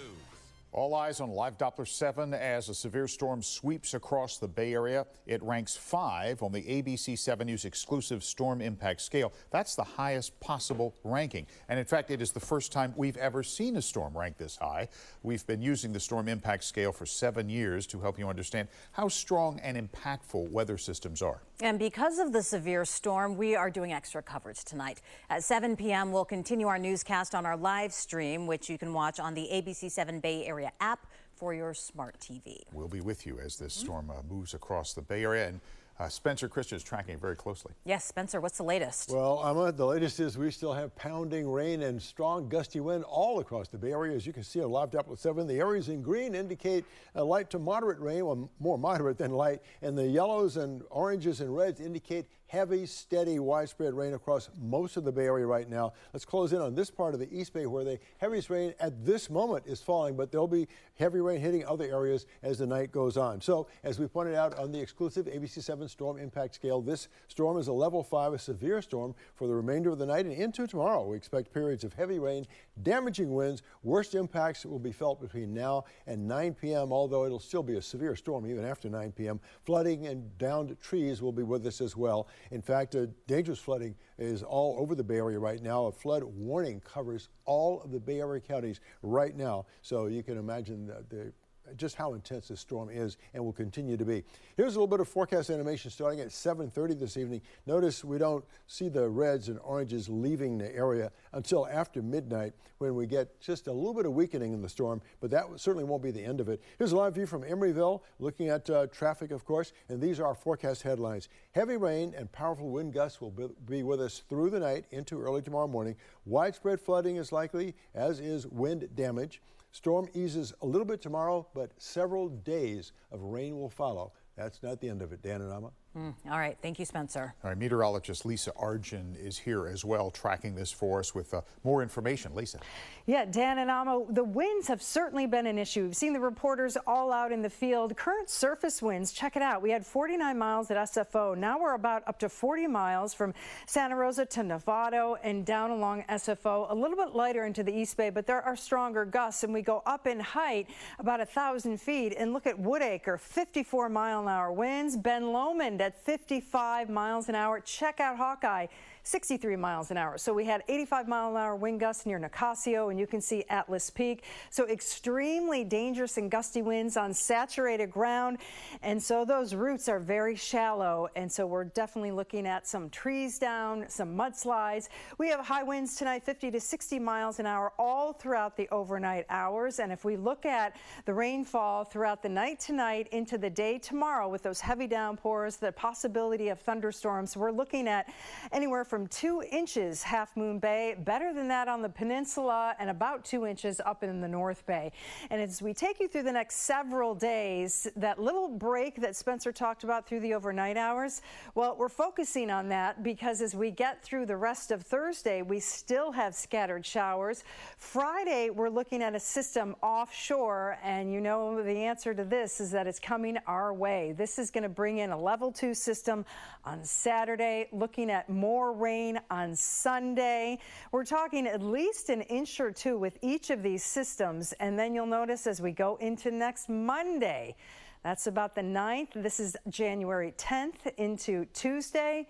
It is still raining. So this is getting to be a dangerous situation where accumulated precip through next Tuesday takes us near 5 inches in San Francisco, more than 7 in Santa Rosa, and over 5 inches in the San Ramon Valley. So the AccuWeather 7-day forecast, our level 5 system tonight, dropping to a level 3 with chance of thunderstorms tomorrow. Our best break for a few hours overnight, then into Friday, and then we are back into it Saturday, Sunday, Monday, and Tuesday. Dan, Amma? Wow, what a pattern. All right, Lisa, thank you very much. Well, the town of Danville had some of the worst flooding on Saturday. The fire department had to rescue families using kayaks. Yeah, it was really a remarkable scene, and officials are warning residents that today's storm will likely be worse.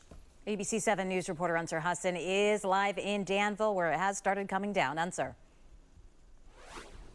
Amma and Dan, good evening. We have some new developments to tell you about. We're right along the San Ramon Creek. The parking lot behind me goes to one of the parks. It also runs along the lowest point of the creek. this is where all the flooding began.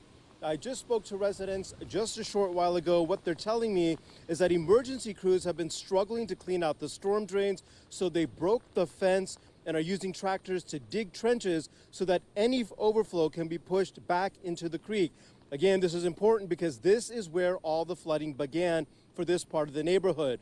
Now, crews have been out here working on pumping out this water since the weekend, and as you can see, it's still very flooded.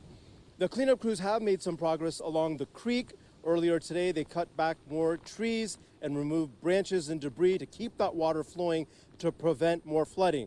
Now, residents who live along the creek are worried about the ground, which has been saturated since Saturday, and wondering how it will hold up tonight. Taking some more precautions, more sandbags, yes, like I said, they're actually taking down some trees in our neighborhood as well. Yeah, they're because of, like I said, he's right on the creek, because that saturated dirt and the water, trees are falling. Are you concerned that the soil is so saturated? Absolutely, yes, yeah, definitely, yeah. Definitely concerns there. Like I said, we've seen trees falling and more than usual. We're not used to all this. Now, the town of Danville has declared a state of emergency. The San Ramon Valley Fire Department is asking residents to stay inside, even though we haven't seen that, massive flooding like we did on Saturday. They are telling people that there could be possible power outages as well. Reporting live in Danville, Ansar Hassan, ABC7 News. Okay, Ansar, thank you very much. Yeah, speaking of power outages, the South Bay has been hit hard by those, even before the storm intensified. That's true. ABC7 News reporter Dustin Dorsey has been monitoring the issues that people are facing there. Dustin, tell us what it's like now. Yeah, well, I mean, you can see it right now. It's coming down, and I know that we've been telling people all day, stay home, stay safe. So we're going to bring the storm to you. We're going to pan up. We're going to take a look at just how much it's coming down right here in the South Bay. So enjoy your safe indoor spot while we bring you what it looks like out here. And along with what it's bringing you out here is a county-wide flood emergency according to Valley Water. So it is a serious situation, folks. So enjoy these views that we will bring to you and listen to the information that we will bring to you as well to keep you safe. Another part of that information are those outages like you just mentioned.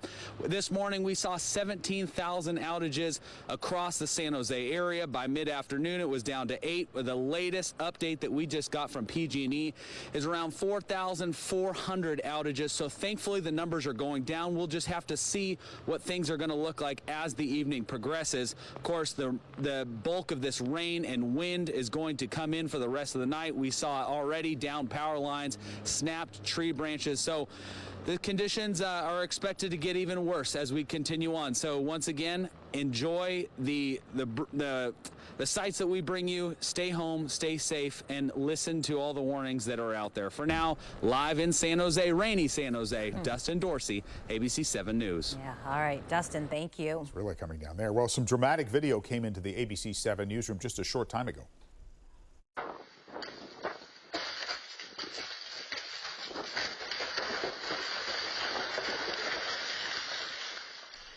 Timber, right? That was in Pacifica. The person who sent it to us says the tree is a cypress and it's about 90 feet tall. You can see it's a huge tree. Toppled over just before 2 o'clock this afternoon. Fortunately, no one was hurt. All right, let's talk schools. Schools will be closed tomorrow in several Bay Area communities. These districts have cancellation of classes tomorrow. You see them on your screen. We're talking South San Francisco, San Mateo, Foster City, Pacifica, Portola Valley, and Redwood City. We are still updating this list, and as soon as we receive new information, we will get it on there. You can also get the latest school closures on our website, abc7news.com, and the full list is part of our ticker. That's what's running at the bottom of your screen. It's filled with storm-related information. All right, quick break here, leaving you with a live look outside. This is San Jose, trying to see Highway 101 peeking through those raindrops on the lens, right? We'll be back with more coverage of this powerful storm in a moment. The ABC7 Storm Impact Scale. Today, be prepared for a Level 5 severe storm. Expect heavy rain and flooding, plus strong winds down trees and possible power outages. Storm Watch, live 24/7 wherever you stream ABC7 News.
All right, we are keeping our eyes on Live Doppler 7 as it tracks today's severe storm.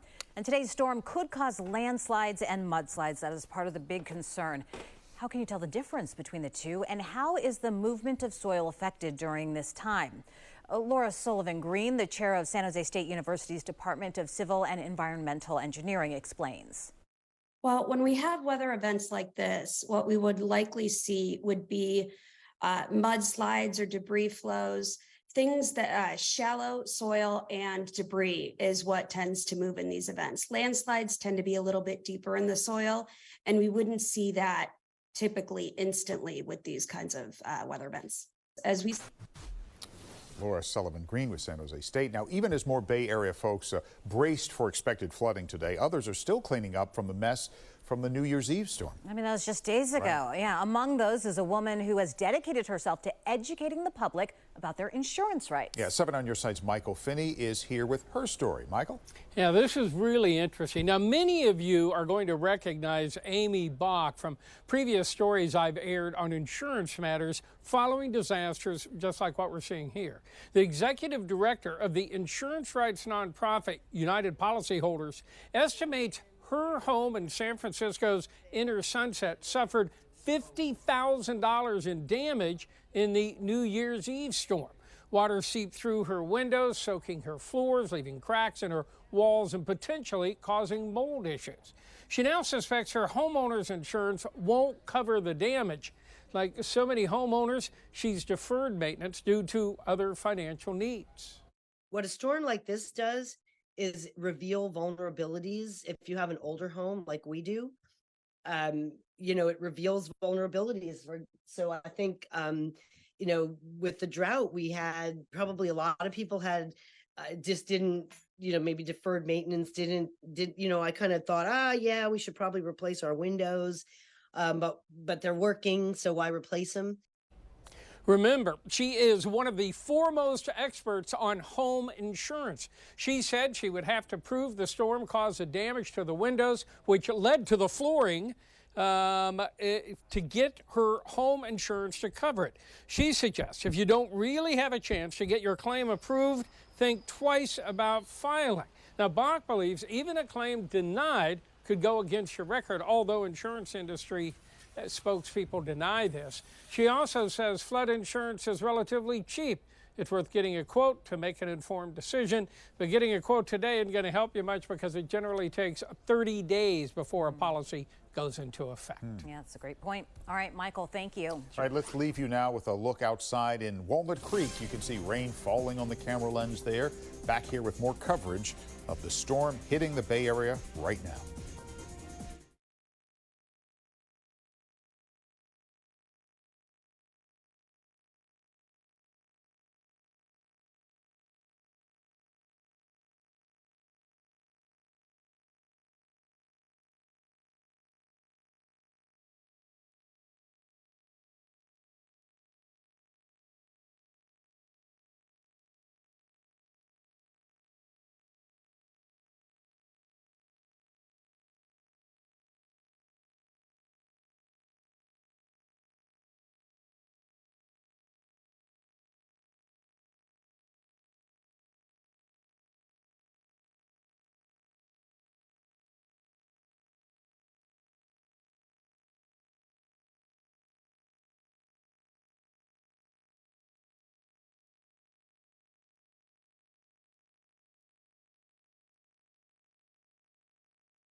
All right, take another look at Live Doppler 7 as it tracks tonight's severe storm moving across the Bay Area. The heart of it now hitting the Bay Area. Apple stores around the Bay Area closed early today because of the weather at 3 p.m. They're usually open until about 8 in the evening. The Westfield Mall itself in San Francisco closed early today at 6. Usually it's open until 8. It says it will open normal hours tomorrow.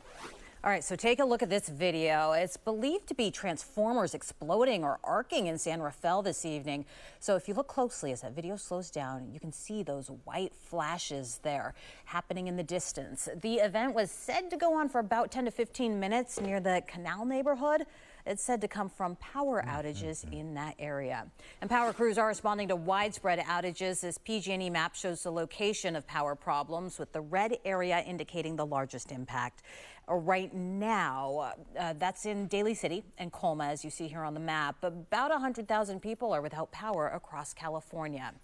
If you lose power, remember, you can still watch ABC7 News live on your phone. We're streaming through the ABC7 Bay Area app, so you can download it now. And we expect to have these effects from the storm continuing into tonight and really for several days ahead. Yeah, because, Spencer, more rain in the days to come, too. Yep, that's a frightening prospect, Alma, but that's what we have in store. Let's take a look at what's happening right now on Live Doppler 7, and you can see everything is covered in rainfall, but those areas of red and orange and yellow indicate the heaviest rain. That's mainly over in the East Bay right now, from up at Antioch and Discovery Bay, southward through San Ramon and Livermore, all the way down into Mount Hamilton. And once again, on the exclusive ABC7 storm impact scale, this storm is a level 5, a severe storm that will continue producing heavy rain and powerful wind gusts during the overnight hours. Now, a flood warning is now in effect for the entire Bay Area, all of the Bay Area counties, as well as a high wind warning in effect through tonight. Wind gusts may reach 50 to 60 miles per hour. We've already seen wind gusts in the upper 50s.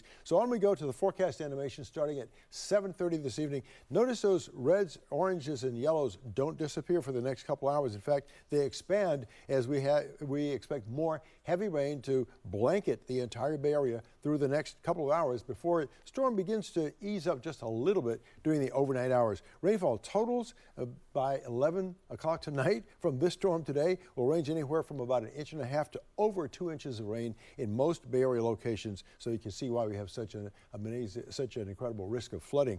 Here's the AccuWeather 7-day forecast. Tonight's storm, a level 5, a level 3 tomorrow, the same storm, just a little bit less intense. Friday will be the day of, the calmest weather, a level 1 system bringing us some showers. But look at Saturday, Sunday, Monday, and Tuesday. We're talking about 4 consecutive days of level 2 storms, dropping more rain on top of this saturated soil, which is going to get even more saturated over the next 24 hours with our current storm. It's hard to imagine the problems and the complications that all this rain could cause, but we'll be watching carefully and reporting on it as things develop. Dan and Alma. Okay. Spencer, thank you very much. Let's leave you with a live look outside at the Golden Gate Bridge. Yeah, we will be back with more coverage of today's storm after the break.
All right, live Doppler 7 as it tracks today's severe storm. That is what we are looking at now.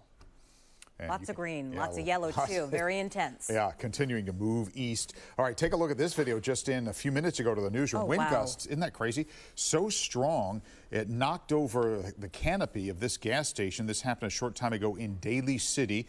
Right now, we're not hearing of any reports of injuries, thank goodness, but you can see the gas pump was crushed by the fallen canopy. We don't see any car underneath, so that's a good sign, but it is clear proof of just how powerful the winds are tonight. All right, let's look at San Francisco International Airport. A live look now. You can see the tail end of a plane there on the left-hand side going by. Delays there because of the weather are now averaging nearly 2 hours. There have been 89 cancellations at SFO today, mostly short-haul flights to other West Coast cities. We've also seen some flights diverted to other airports. There are no significant problems at Oakland. If you're flying tonight, of course, check your flight status with your airline. Now, as far as being out on the road, officials have been urging people to just stay home. Don't drive unless you have to. It seems like they've been heeding the warning. I know when I was on the roads earlier, Francis, it didn't seem like there were as many people as usual. Yeah, definitely. People are doing a good job, and you don't want to be on the roads. There are still about 80 incidents reported right now to the CHP, and they include flooding, spin-outs, debris, poles down, and trees down. So you do not want to be out there. Here's a live shot right now in San Jose to show you what some of the heavier rain looks like, and that's why you don't want to be out there. All the incidents reported, lots of ponding on the roadways. In fact, I'll show you another live shot. San Mateo Bridge, you can see it's shaking. We had numerous incidents reported on the peninsula. Right now, the San Mateo Bridge is okay, but the rain is coming down. The winds are out there. Driving is just extremely difficult. And we have 4 to 5 SIG alerts in effect right now. One is on the Dumbarton Bridge westbound. Lanes are blocked, so you can see traffic is blocked. You could head over the San Mateo Bridge, but you saw how difficult it was there too, but it might be a better option than the Dumbarton Bridge. Really, best bet is to stay home. And also on the peninsula, southbound 280 in Millbrae, a tree came down on several lanes of the freeway. You can see traffic is heavy there on southbound 280 through Millbrae. The earlier down pole on southbound 1 past Highway 280 has been cleared, so 101 a better bet, but there's also lots of ponding on 101. In addition, Highway 84 between Fremont and Sunol, long-term closure in effect due to landslide and flooding cleanup, and that's going to be closed until Friday evening at around 6 o'clock is their latest estimate. In the Santa Cruz Mountains, another SIG alert, Highway 9 closed between Felton and Santa Cruz. And also, if you are trying to get to and from the Santa Cruz Mountains on northbound 17, right now all lanes are blocked approaching the summit because of some debris and some landslides. Mass transit has also been encountering many problems, especially in San Francisco. BART reporting delays and, of course, service changes on the ferries. Dan, on that? Francis, thank you. All right, and we will be going to Jeopardy next on TV, but we will continue streaming our newscast on the ABC7 Bay Area app. I'm Amade. And I'm Dan Ashley. We appreciate your time here for the entire team. Please join us there on streaming as we continue our coverage of tonight's severe storm.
Now from ABC7 Live Breaking News. We continue to track the storm. Live Doppler 7 all lit up with today's level 5 storm. First time we've ever seen a storm this severe on the ABC7 News Storm Impact Scale. I'm Amma Dates. And I'm Dan Ashley. Thank you for joining us here for this special streaming edition of ABC7 News as we track this wet weather for you. That's right. We have our weather team on it, and weather anchor Spencer Christian is here with what's happening right now, Spencer. Okay, Amma and Dan, we need the whole weather team for this one because this is quite a storm. Here's a look at Live Doppler 7. You can see that we've got heavy rain that is pushing through the East Bay right now, and another batch of downpours just offshore, ready to push onshore again. So it is just storming all over the place. The heaviest rain, as I mentioned right now, though, is in the inland East Bay. You can see those areas with the reds and oranges and yellows indicating where the downpours are, from Antioch and Discovery Bay southward to Livermore, over to Tracy, farther south and down into Mount Hamilton. But even to the west of that, around San Ramon, Oakland, down into East Palo Alto and Mountain View on the peninsula, we've got this this line of downpours. So it's just drenching. The whole area is getting drenched at the moment. Once again, on the exclusive ABC7 Storm Impact Scale, this is a level 5, a severe storm. So for the remainder of the night and even into the wee hours of the morning, we expect heavy rainfall with damaging wind gusts. Worst impacts will be felt between now and about 10 p.m. We earlier said 9 p.m., but it looks like we should extend that a bit because this storm isn't going to let up for a while. And of course, there is already flooding and we already have downed trees. More of those impacts will be felt as well. Now, a flood warning has been issued for the entire Bay Area, not just for isolated regions, but for the entire Bay Area. And flooding is already occurring or imminent. That's what it means when we issue the warning. And of course, a high wind warning is in effect for tonight as well. We've had wind gusts almost up to 60 miles per hour already. We expect more of the same, gusts peaking between 50 and 60 miles per hour. Even right now at the surface, you can see we have gusts up to 59 miles per hour at Oakland. That's our strongest gust currently on the map. But all over the region, we have gusts ranging from 25 to 45 miles per hour with occasional gusts even higher, as you can see there in Oakland. And in the hills, the gusts are even stronger. Listen, look at this, 70 mile per hour gusts right now at Mount Diablo, 42 at Hood Mountain. We have 54 mile per hour gusts at Woodacre, 50 mile per hour gusts at Ben Lomond, Spring Valley 44. So it is just, the wind is just pounding the Bay Area right now. Now, this looks pretty calm, this live view from our, this is the ABC7 camera, the rooftop camera looking across the Embarcadero. It says Sutro because that was left up from an earlier camera view. 58 degrees in the city right now, 57 at Oakland, Palo Alto, San Jose, 56 degrees at Santa Clara.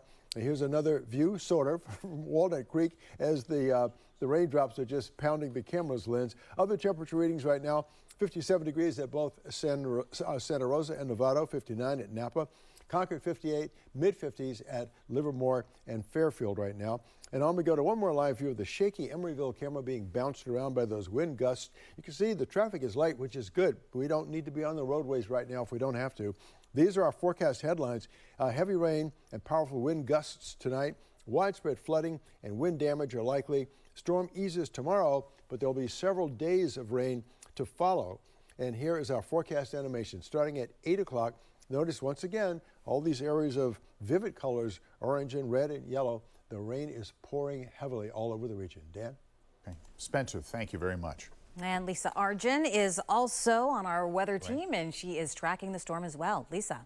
Well, I just saw a wind gust of 73 miles an hour at Mount Diablo. So some very strong winds there. And we are looking at this zonal flow, which is going to continue, and that is going to keep the storms coming. So we are going to update some things. I wanted to update you on the storm damage around the Bay Area. So if we look at this classic circulation offshore with that millibar pressure being monitored and taken in from an aircraft, this is a historic storm. We've got the cold front ahead of it, the strong winds with it, and the strong upper level winds will be mixing down to the surface through the overnight hours. So as we go in closer right now, you can see the multitude multitude of storm reports all over the Bay Area. So these are just some of them. But as we go into Pacifica, a large tree fell on a motorist at 44 miles an hour. And these are non-thunderstorm wind events. We still could have thunderstorms in the forecast. How about in Saratoga, looking at trees on the roadway, definitely requiring clearing down there. So it's a good idea not to be on the roadways. Over in Livermore, flooded roadways with all that rain coming down in a short amount of time. And as we look up towards Cotati, a tree fell down on the power lines, and that is bringing 5,000 customers without power. So certainly a lot going on. And down through the Lexington Hills, looking at a boulder in the second lane with larger than a vehicle tire. That's how big those boulders are when you're driving. I always say don't drive in the right-hand lane, right? You want to drive more towards the middle lane. And here are some of the higher gusts from Nicasio, 85 miles an hour. Another spot in the North Bay, 82, 70 miles an hour on the coast at Jenner. And so as this cold front moves through, we're going to have those powerful winds mixed down, and we're still going to have those gusty winds, putting the winds on top of the rain as it moves through the overnight hours. Notice there's still at 30, 40, 50 miles an hour at 9 o'clock tonight. That's in a couple hours. So really, the winds will not be letting up. And as we get through the overnight hours, the spotty downpours, that convective rain, where we'll look for some really good rain rates, anywhere from 1/3 to 1/2 inch, and then it might stop for a while, but still winds over 30 miles an hour.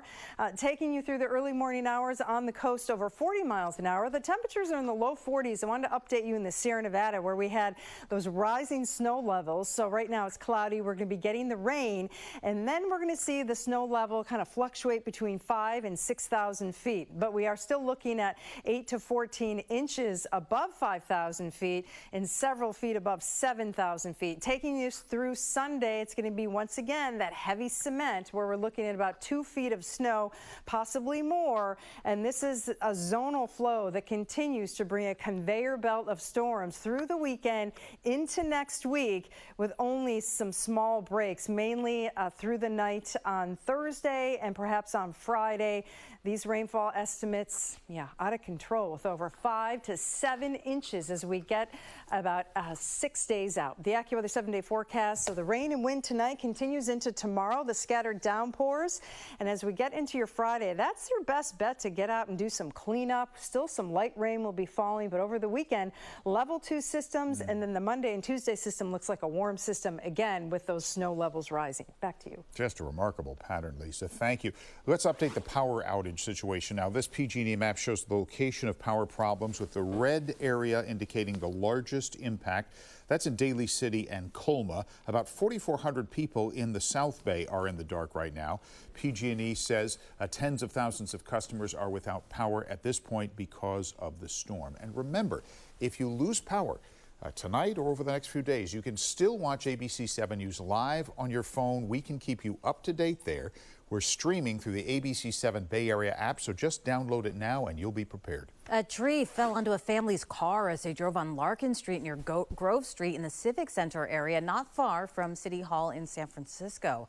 The family was trapped, but firefighters were able to get them out. Crews are working to remove the tree. All right, heavy rain is hitting the South Bay right now, and folks who live by Coyote Creek are understandably concerned that this storm will create extreme flooding like it has in the past. ABC 7 News reporter Amanda Del Castillo is live in San Jose for us tonight. Amanda. Yeah, Dan Ama, that wind and the rain really picked up in the last 45 minutes. We're here in San Jose's Nagley Park neighborhood. It's one that was hit with severe damage after the February 2017 flooding, when Coyote Creek spilled out into the surrounding area. In the distance behind me, we see a city crew really checking on those creek levels at this hour. We spoke with residents who say they are still very emotional about that 2017 event and are understandably concerned about what might happen tonight. Now, in San Jose, we know earlier today there were major concerns, including downed trees, downed wires, all of that really causing some issues, causing widespread but brief power outages across parts of the city. City officials also declared a state of emergency, providing the city with powers needed to respond to the storm, and they are now able to issue evacuation orders to those living within and along waterways. Also locally, Santa Clara County announced announced it's shut down a long list of roads as crews respond to flooding and other issues. Valley Water declared a countywide flood emergency, giving them the legal authority to take quick emergency action necessary to save lives and property across the county. These are all measures that are top of mind, all major concerns as tonight's storm continues. But it isn't just the rain and powerful flooding that they're worried about. Residents are also concerned about what damage the wind could bring. I live right here in downtown. There's a bunch of palm trees and big old trees. So I am concerned that, like, all in the front yard, we have a bunch of branches. So I'm worried that something's going to happen and hit our windows or something like that. I got some sandbags just in case. I know, it might not happen here, but that's what they told us to do. Now, the city also deployed outreach teams to notify unhoused residents living along the creeks about evacuation orders, encouraging them to really move and find shelter and safety. But that push for safety is region-wide tonight. If we come out back live again, the rain coming down, that wind, you can definitely feel it. We saw city crews out here just before the rain started coming down. We also saw people out with their dogs, really wanting to get that energy out before they stayed indoors, cooped up and safe. Of course, warm as well, as they kind of just wait to see what happens. We know that improvements have been made since that February 2017 flooding here, but that concern very much in the back of their minds as all of them remember the last storm that came through and the devastation and the destruction that came along with it. But I'm live here tonight at William Street Park. Amanda Del Castillo, ABC7 News. Yeah, that was terrible in the past. Okay, thanks, Amanda. Now, as today's storm continues, our team of reporters are covering the damage and impact across the Bay Area. Let's go to ABC7 News reporter Tim Johns live in Pacifica tonight. Tim, how's it going? Yeah, Dan, now here along the coast, the rain has started to die down, but the wind certainly has not. I was actually wearing a hat a couple of minutes ago, and the wind just took it straight off my head and threw it somewhere across the street. Don't even know where it is. I'm going to have to go find that when we're done here. But I also want to show you guys some of what we've been seeing up and down Highway 1 here. Over here to my left-hand side, you can see there are a series of trees which have fallen over. Officials were out here for several hours, and you can see they've actually put up cones along the way just to alert the traffic as it's coming around that bend there. We take it that they have probably left to respond to other areas. Like I said, when we were coming down here to Pacifica from the city of San Francisco, we saw at least 3 down trees. We saw a power lamp that had gone down. The wind was just so intense. I'm also going to walk over here to my right and show you guys some of these businesses behind me. Some of these places have actually closed down early. Again, we can only assume that that is because of the storm conditions and the safety of their employees. And also, they don't want their customers to come out in these really treacherous conditions here along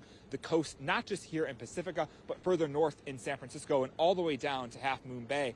And, these conditions, we are expecting them to continue all night long. We've seen crazy things like trampolines flying out of people's yards.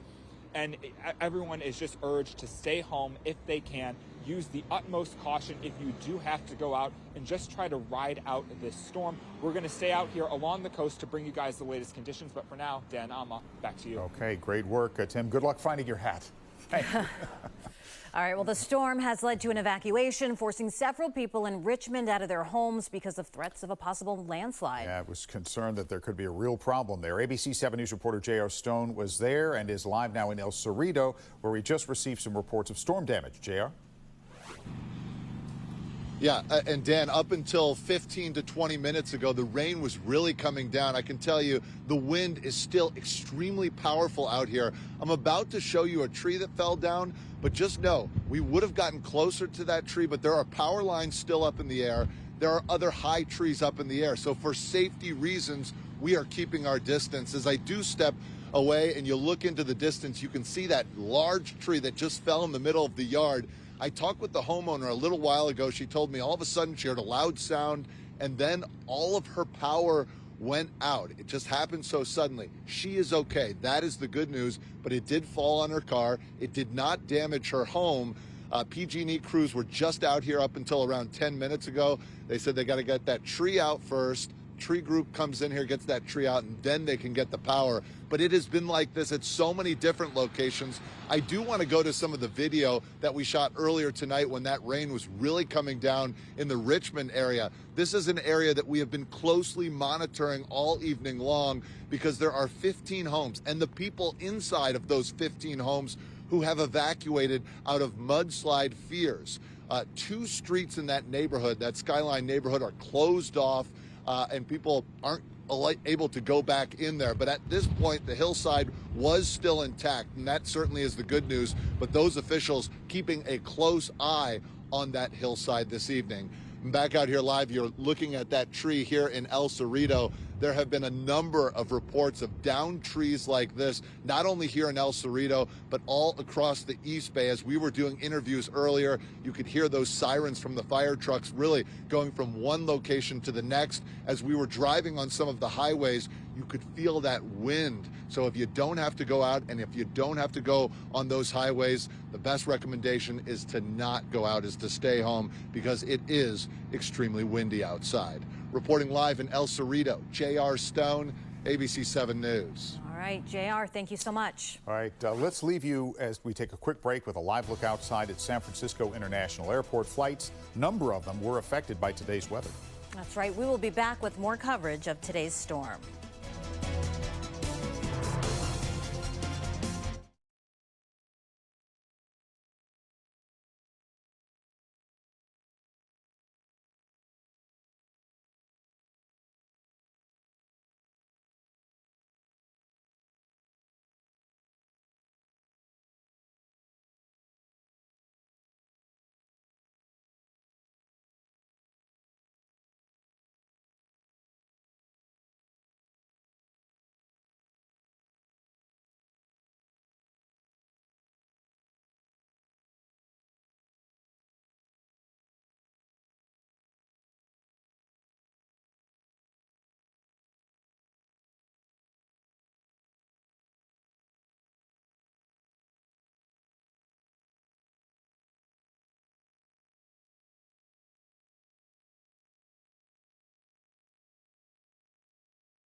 All right, we continue to watch live Doppler 7 closely as that storm is over us. Yeah, and Spencer Christian is tracking it very closely for us. And another round of rain is coming, right, Spencer? Another round of rain is coming. You're right. Several rounds, as a matter of fact, Dan, after this storm. But we're not out of this one yet. Here's a look at live Doppler 7. You can see a batch of showers and downpours developing offshore just off the North Bay coast. But look at what's happening onshore right now, over in the East Bay from Concord to San Ramon to Dublin to Livermore. We've got steady downpours all along the major highways there, 680, 580, down into the Fremont area as well. Even out on 880, we've got some steady rain, but the heaviest downpours are farther to the east right now from Concord, down 680 down to the Dublin area, and then out on East 580 toward Livermore. So this storm on the exclusive ABC7 storm impact scale is a level 5, a severe storm for the remainder of tonight and into the wee hours of the morning. We'll have periods of heavy rain, strong damaging wind gusts. The worst impacts will be felt between now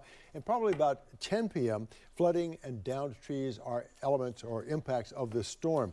Dangerous flooding will be with us for a while now. We have a flood warning in effect for the entire Bay Area through tonight into tomorrow, along with a high wind warning for the entire Bay Area. We expect gusts at their peak to be between 50 and 60 miles per hour. Right now we're looking at surface gusts up to almost 60 miles per hour at Oakland right now, 59 mile per hour wind gusts, 52 mile per hour gusts right now in Hayward, and 25 to 45 mile per hour gusts in other locations. Here's a live view from our rooftop camera looking across the Embarcadero.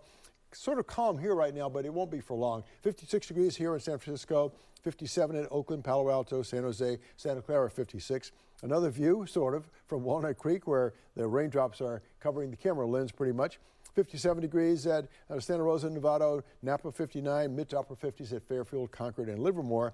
And as we look at the slow, but not very heavy traffic in Emeryville, these are our forecast features. Heavy rain and powerful wind gusts will continue tonight.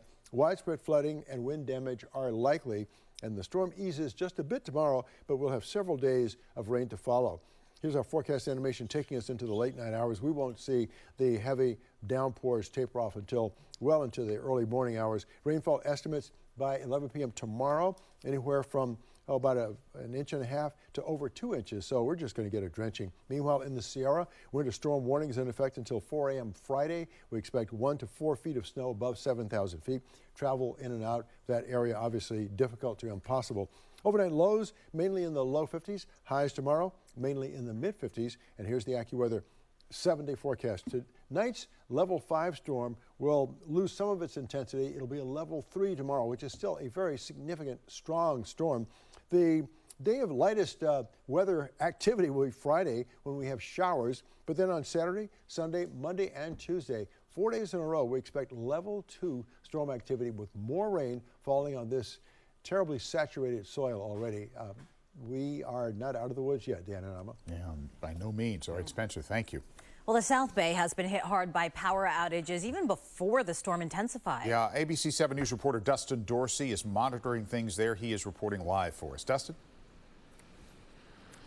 Yeah, it's pretty interesting, Dan and Alma. As the day progressed, it actually got better, unlike the weather that we had. We were around 17,000 outages earlier this morning. It got down to about 8,000 around 1 o'clock this afternoon. The latest outlook that we had in the last about 30 minutes or so from PG&E, 4,416 customers without power right now. But if you look outside San Jose, places like Cupertino, Los Gatos, Montecito areas, they are seeing orange. If you're looking at that outage map, that means somewhere between 500 and 5,000 customers are without power in those specific areas. So certainly power outages are going to be something that we're going to have to keep an eye on across the South Bay as we continue to see this increase in rain, certainly increase in wind. Right now may not look like much, but let me tell you, it is definitely still coming down out here, and it's going to continue, as you just heard from Spencer, overnight and into the early morning hours tomorrow. So it's something to keep an eye on. Be safe,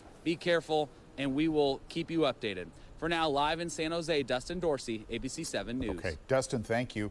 Several Bay Area counties are under a state of emergency, as you can imagine, because of the storm. They're marked in red on this map. Sonoma, San Mateo, and Santa Clara counties have all declared an emergency. Also in Santa Clara County, the city of Milpitas has declared its own state of emergency. So have 3 other cities in the counties that are orange on this map. Those include Oakland, Danville, and Watsonville, 3 other cities, I should say. The other 4 Bay Area counties marked in blue have not yet declared an emergency, but that could change. We'll keep you updated on that if you live in those communities.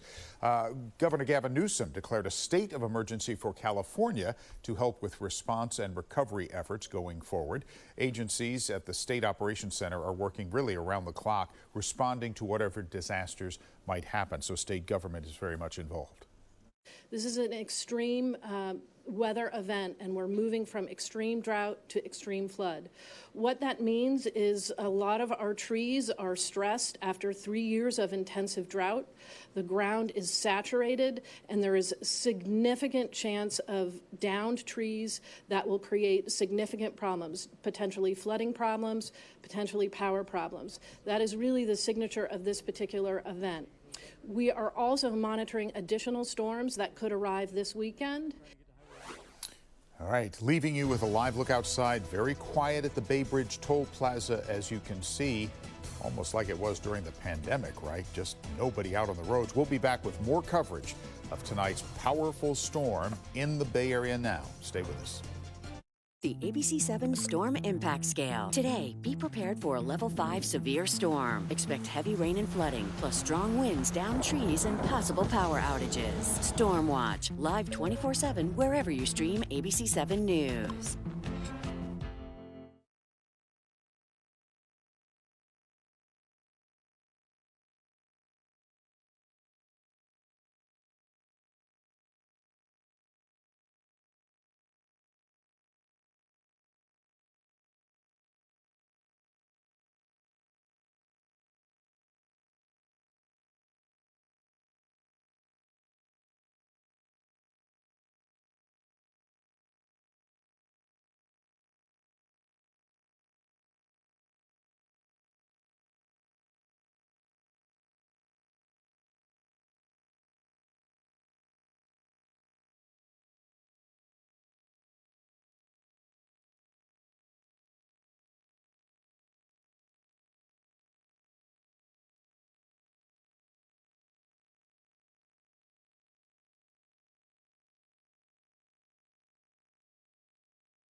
All right, Live Doppler 7 once again. You can track this progress of this storm.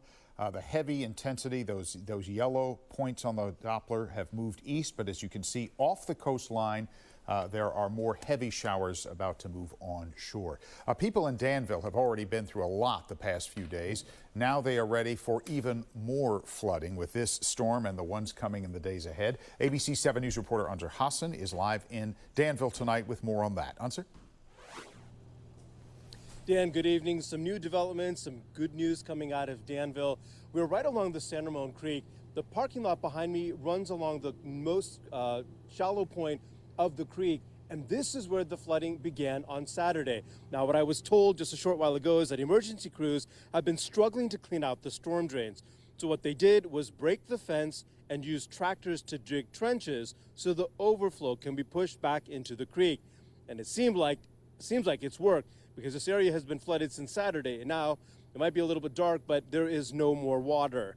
The cleanup crews have made progress on other parts of the creek as well, cutting more trees along the creek, removing branches and debris to keep that water flowing and to prevent flooding. But it's not over. And the residents who live near the creek are worried how the groundwater, which has been saturated since Saturday, will hold up the rest of the night.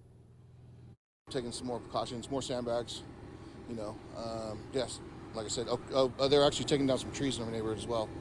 Yeah, they're because of, like I said, he's right on the creek.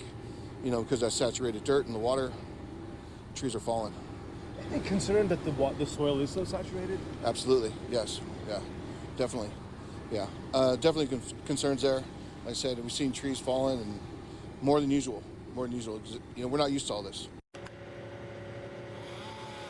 Now, the town of Danville has declared a state of emergency, and the San Ramon Valley Fire Department wants to remind people, if at all possible, to continue to stay home tonight.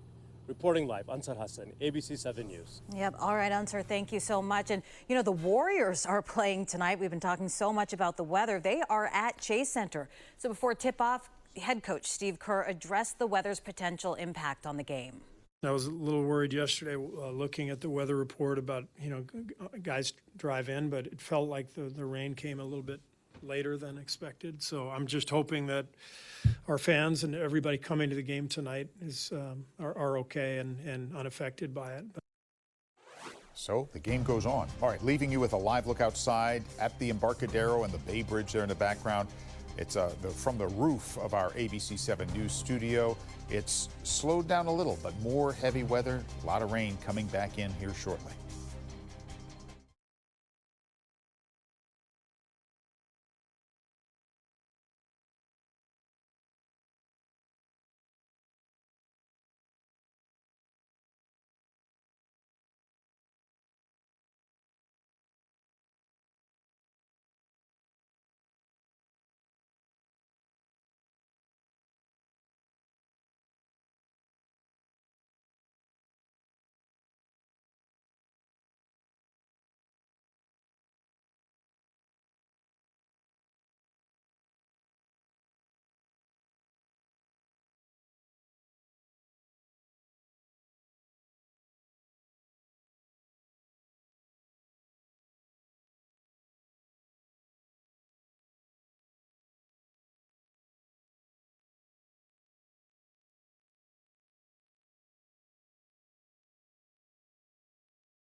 Now from ABC7, live breaking news. Yes, we continue to track the strongest storm to ever rank on the ABC7 News Storm Impact Scale. This is a level 5 severe storm. Now, the heaviest rain started to hit the Bay Area at about 3:30 this afternoon, and it's been drenching us for hours now. Yeah, it is why we are doing this special streaming newscast to cover the wet weather as well as its impact. All right, but our weather team is on high alert tonight covering this for you. We'll touch base with them. Yeah, Spencer Christian is here tracking it all. Spencer. Oh, we are, and it's been quite a day and quite an evening still. I'm going to have live Doppler 7 up for you in just a second so we can take a look at what's happening right now. As you can see, we've got a batch of heavy downpours just offshore, ready to move onshore behind all the waves of stormy weather we've had already this evening. Heaviest rain right now is over in the East Bay from Hayward to Dublin to San Ramon and even farther east out toward Antioch. So let's move along and take a look at the exclusive ABC7 storm impact scale. And as we've been telling you, this is the first level 5 we've ever had a severe storm that is still producing heavy rain, damaging winds. Worst impacts, well, we earlier thought the worst impacts would be felt between now and about 9 p.m., but right now it looks like the worst impacts will continue to almost midnight. And of course, we have widespread flooding and wind damage. A flood warning is in effect for the entire Bay Area through this evening, so this is not a watch or an advisory, it is a warning. Flooding is occurring now or is imminent. And we have a high wind warning in effect also through the evening for the entire Bay Area, with gusts peaking between 50 and 60 miles per hour. We've already seen gusts up to 58, 59 miles per hour, so those winds are still with us. Right now, at the surface, we're looking at gusts of 59 miles per hour at Oakland, 52 miles per hour at Hayward, 45 miles per hour at Napa, and generally the range has been about 35 to 45 miles per hour across the entire region, but those occasional gusts up to the upper 50s, that's a strong, potentially damaging wind. Here's a live view from our rooftop camera looking up across the Embarcadero, which is quiet right now in terms of weather and traffic. So we'll take a look at our current temperature readings. 56 here in San Francisco and at Santa Clara, 57 at Oakland, Palo Alto, and San Jose. Another live view from Walnut Creek, and it's raining over there. It's very wet in Walnut Creek right now. Fortunately, the traffic is very light, as it should be with the conditions we have outside. 57 degrees right now at Santa Rosa and Novato, Napa 59, 58 at Concord, 55 Fairfield, and Livermore 56. One more live view in Emeryville, also with light traffic, and the weather seems a little bit calm there now, but more waves of rain will arrive in that region. These are the forecast headlines. Heavy rain and powerful wind gusts tonight. Widespread flooding and wind damage are likely. Storm eases tomorrow. Days of rain will follow. And here's the forecast animation. Starting at 8 p.m., notice all those areas of bright red, orange, and yellow indicating the heaviest of the downpours in this storm. And that pattern with the heavy downpours will continue 10 p.m., 11 p.m., even after midnight into early tomorrow morning, accompanied by strong, damaging winds. So we'll keep following the storm as it develops and report the latest developments to you. Dan and Amma. All right. Thank you, Spencer. All right. Meteorologist Lisa Argent is also tracking this storm very closely in the Weather Center with us tonight with the latest. Lisa. Yeah, I just saw wind gusts of 45 miles an hour in Napa, 52 miles an hour in Hayward, and the upper elevations from Mount Tam, Mount Diablo, and Ben Lomond are in excess of 55, closer to 60 miles an hour. So we are certainly looking at these fierce winds working their way down to the surface. Here's a look at the rainfall accumulation through tomorrow. Now, tomorrow the rain's going to get a little bit spottier, but where we have the rain, it's going to be coming down in downpours. We could see even thunderstorms, and so that's why we're going to see the rainfall continue to add up to anywhere from 1.5 inches to probably close to 2 inches, maybe 3 inches down around Ben Lomond through Thursday night. So this is your Wednesday rainfall, your Thursday rainfall, and we do get breaks in between Thursday and Friday. Here's a look at the current winds and the forecast throughout the evening hours. You can see 40 to 50 mile an hour common wind gusts through 11 o'clock. Then by midnight, it is gusty all over from 20 to 40 miles an hour, getting you through about 3, 4 o'clock in the afternoon. Still, the coast is the gustiest part of the Bay Area. Inland, 25 mile an hour wind gusts. And your morning commute, it is going to be very rainy, very windy. If you can stay at home and work from home, that's your best bet, because tomorrow we're going to continue to see those rivers, creeks, and streams, some of them already out of their banks. And with more rain coming down, We possibly could see some more trees coming down as well. So right now it is in the 40s in Truckee, Tahoe Valley Airport. So it is very mild. This is a warm system. The snow level is quite high, above 7,000 feet. So we are expecting up to about 4 feet above 7,000 feet. And then we'll get into some colder air behind the system. And the snow level is going to fluctuate between 5 and 6,000 feet. So overnight, the possibility of thunderstorms. Actually, with those southerly winds, our temperatures came up about 5 degrees from this afternoon through the evening hours. That warm, moist, unstable air allowing for the temperatures to be a little milder. And then as we get into your morning, it is going to be raw. We're going to have those downpours. Here's a look at what it looks like for your Thursday, where we'll have a few breaks and we have to take them where we can. Now, it is going to be raining in some spots Thursday and Friday, but the bulk of the day is not going to be as rainy. So those are your 2 breaks, Thursday and Friday, because when we get to the weekend and next week, we have a zonal flow, which keeps a conveyor belt of storms headed our way. 2 weekend storms, a Monday, Tuesday storm that looks strong, and that's why we're looking at the potential for rainfall from now through Tuesday excessive. So we're certainly going to have some problems here. So if you can get out and do some clearing of those drains as we get into parts of Thursday and Friday, that's your best bet. You can see a level 3 for tomorrow with the thunderstorms, those heavy downpours. And as we get into your Friday, the winds are lighter, just some scattered rain, but it looks like more of a North Bay event on Friday, and then stronger winds and heavier rain head our way with a level 2 system Saturday, Sunday, and then that next system Monday, Tuesday, a warm one, and it is another atmospheric river. So we're kind of on the 3rd one here, but kind of losing count as well. So they all sort of blend together. Amma, Dan. All right, Lisa, thank you. What a pattern we are in. Yeah. Right? Well, we are seeing damage from this storm all across the Bay Area now. Yeah, right now let's go live to ABC7 News reporter Tara Campbell, who is in downtown Point Reyes Station. Tara. Yeah, Dan and Amma, the wind is still strong here. We're also starting to get patches of rain coming through here. We thought that was over, but as we've been standing here waiting to go live, we have been starting to see that rain come down. And as we were driving into the downtown area earlier today, we were passing by a very large tree that had come down. We got some video of that for everyone to see. This store owner had come out and was working with a friend to get this tree chopped down and off of the road, main road, right through the town of Point Reyes Station.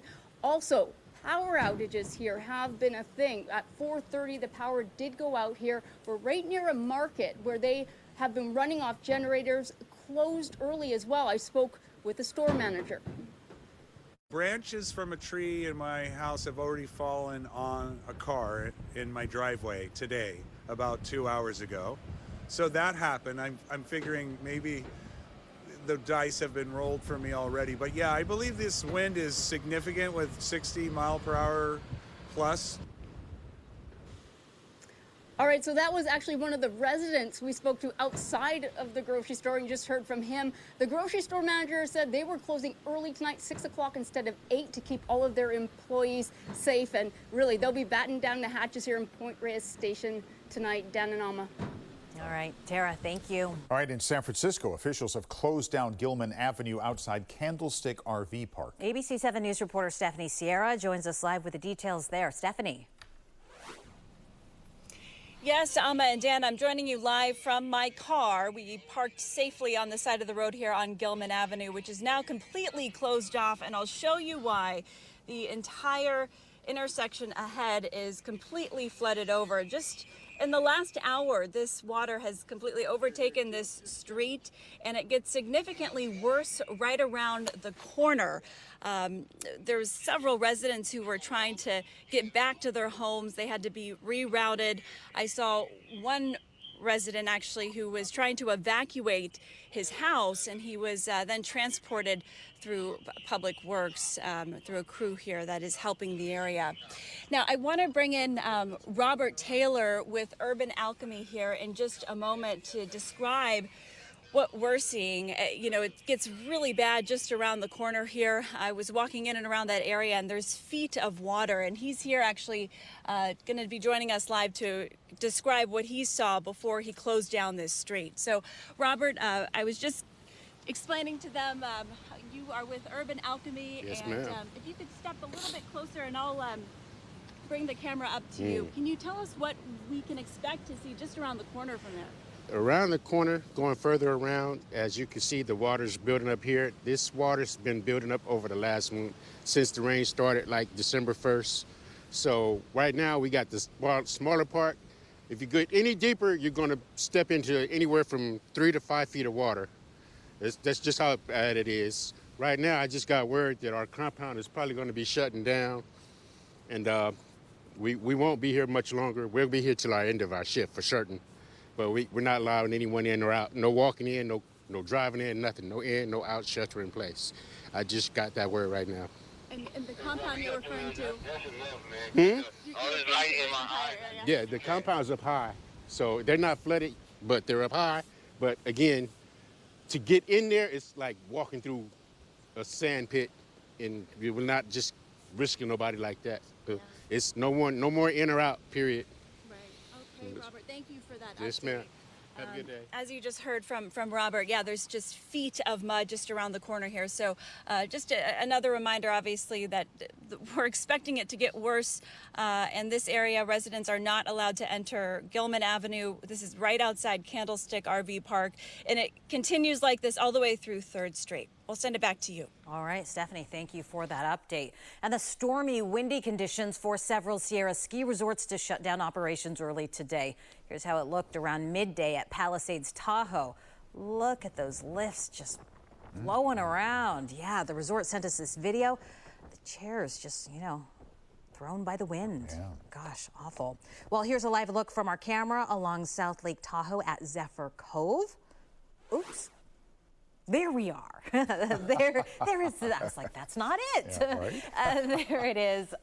No chain control. Let's see. We want to get this right. So no chain restrictions for travel in the Sierra. Not in effect for 80 or 50 yet. So now we go to this live look from our cameras along South Lake Tahoe at Zephyr Cove. This is just across the state line in Nevada. And look at the flag there. It's holding up. Yeah. So it almost doesn't look too bad right now. So it's a little hard to see because it's dark, though. Yeah.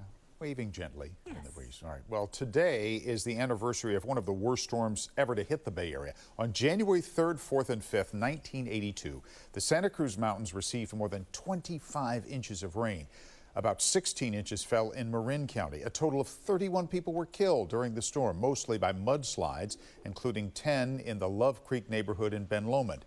In the Santa Cruz Mountains, altogether 630 houses were destroyed or damaged, and 5,500 people were displaced all around the Bay Area. All right, let's take you outside now. A live look at the view of San Francisco from our Exploratorium camera. We will be back with more coverage of today's storm. The ABC7 Storm Impact Scale. It's going to be a 2, moderate storm. From 1 to 5, light to severe. Know exactly how every storm will impact you. Wet and windy once again. Be prepared with the ABC7 Storm Impact Scale from ABC7 News.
Keeping you updated on the storm with this look at live Doppler 7 as it tracks what's been moving through the Bay Area. Still, as you can see, to the west of San Francisco, the heavier rain designated by yellow still to move onshore here tonight. And let's talk about schools, because after the new year, some of the schools are back in session. Schools will be closed tomorrow in several Bay Area communities. These districts have cancellation of classes tomorrow: South San Francisco, San Mateo, Foster City, Pacifica, Portola Valley, and Redwood City. We are updating this list, so we update it as soon as we get new information. You can also get the latest school closures on our website, abc7news.com, and the full list is part of our ticker that runs at the bottom of your screen. It is filled with lots of important storm-related information. Now, some dramatic video came into the ABC7 newsroom from the storm this evening. Take a look.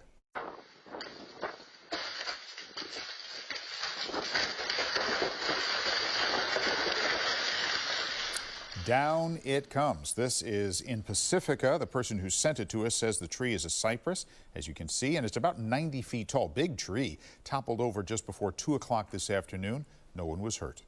In the video seen here, these are believed to be transformers exploding or arcing in San Rafael this evening. If you look closely as the video slows down, you can see the white flashes happening there in the distance. The event was said to go on for about 10 to 15 minutes near the Canal neighborhood.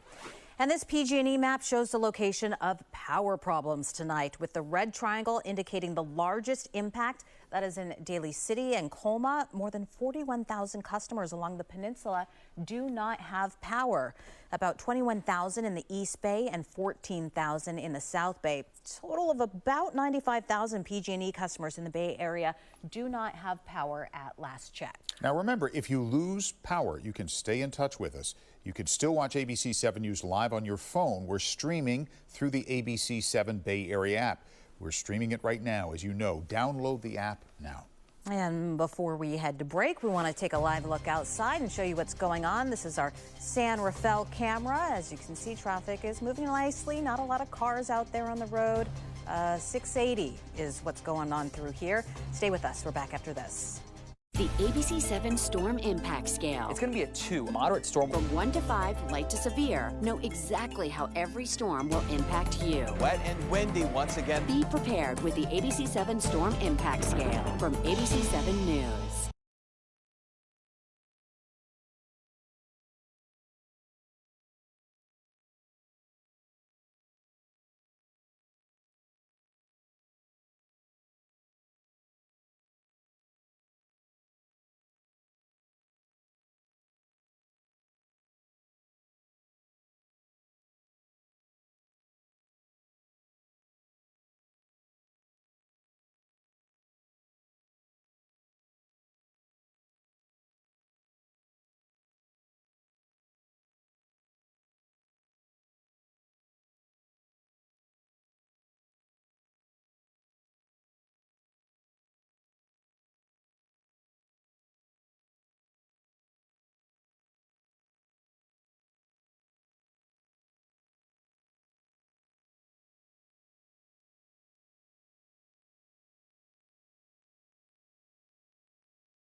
All right, we continue to track live Doppler 7 as this storm moves on over us and causes problems all around the Bay Area. Well, the storm is intense, and so is our Storm Watch team. Yeah. They've been very busy today.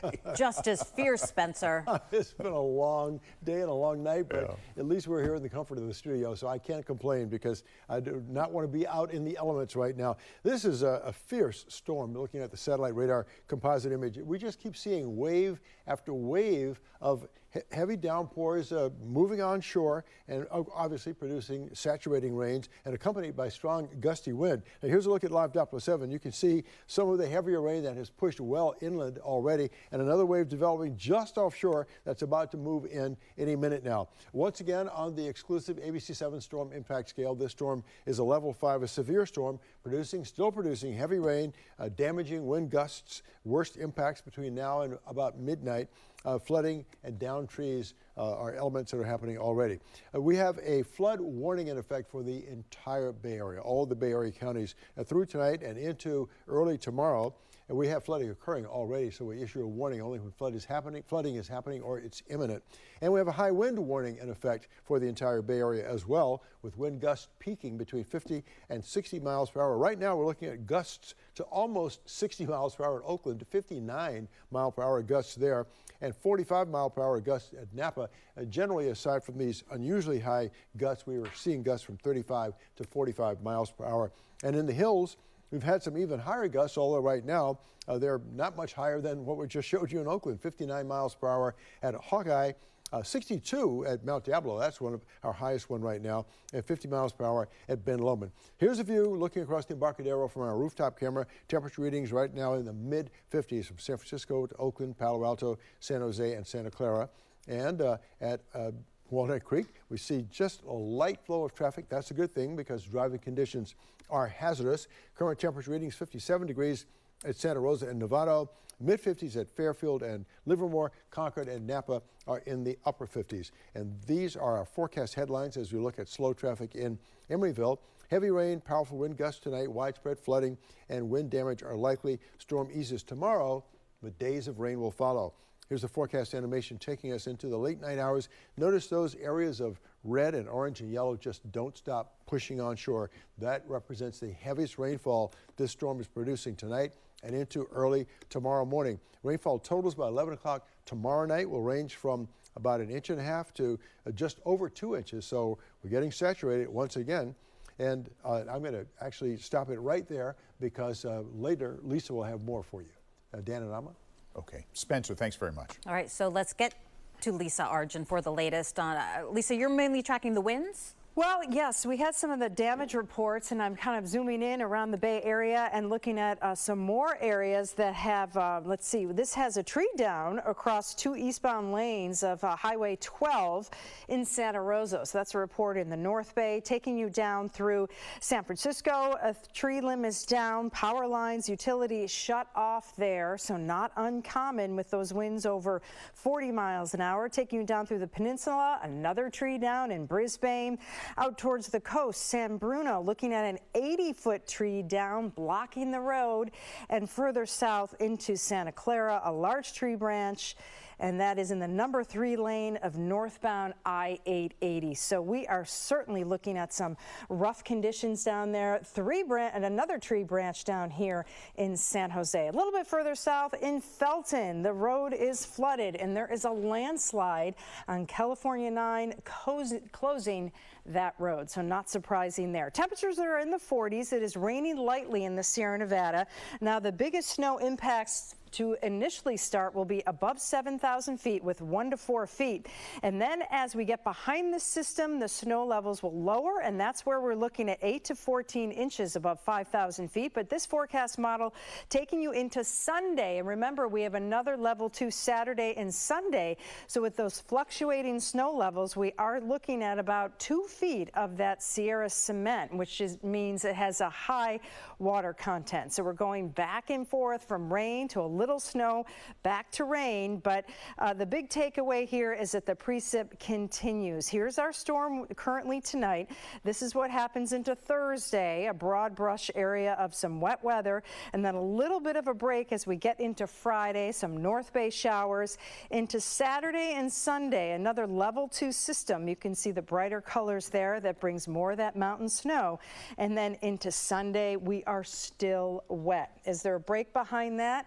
Not really. We have another system. This would still be another atmospheric river, bringing all that high moisture content into our area Monday and Tuesday. I wish I had better news because we add this up, and this is a little bit of uncharted territory, right? We are so saturated right now, and as we look at the next 5-6 days, we're adding much more water onto that soil that cannot hold it. So you can expect more flooding, more landslides, and some of those trees to come down. So the AccuWeather 7-day forecast, our level 5 system, our gusty winds will be lightening up after midnight, but we still have the downpours and breezy winds with a level 3 system. Thunderstorms possible into Thursday. Our best bet for some drier conditions are later Thursday into Friday, and then we're going for another round Saturday, Sunday, and that second system will just keep it going Monday and Tuesday. So getting pretty dangerous out there, so try to make those plans to work from home, stay off the roads, and check in on one another in your neighborhood. Yeah. Well, we need the rain, but not necessarily like this, Lisa. Thanks very much. You can track the storm on the ABC7 Bay Area streaming app anytime. Find the latest forecast and live Doppler 7, as well as live coverage of the impact as the storm moves through. Tell your friends about this, too, if they're not availing themselves of our app. The ABC7 Bay Area app is available on your Roku, Apple TV, Fire TV, and Google TV devices, and it will work even if you lose power. Absolutely. Just make sure you're charged up on your phone. All right, that is it for this edition of ABC7 News. Thank you for joining us. I'm Amma Dates. And I'm Dan Ashley. For Spencer Christian, Lisa Argent, our entire team out in the Bay Area covering this for you tonight. We appreciate your being here. We appreciate your time. That's right.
building a better Bay Area. Moving forward, finding solutions. This is ABC7 News.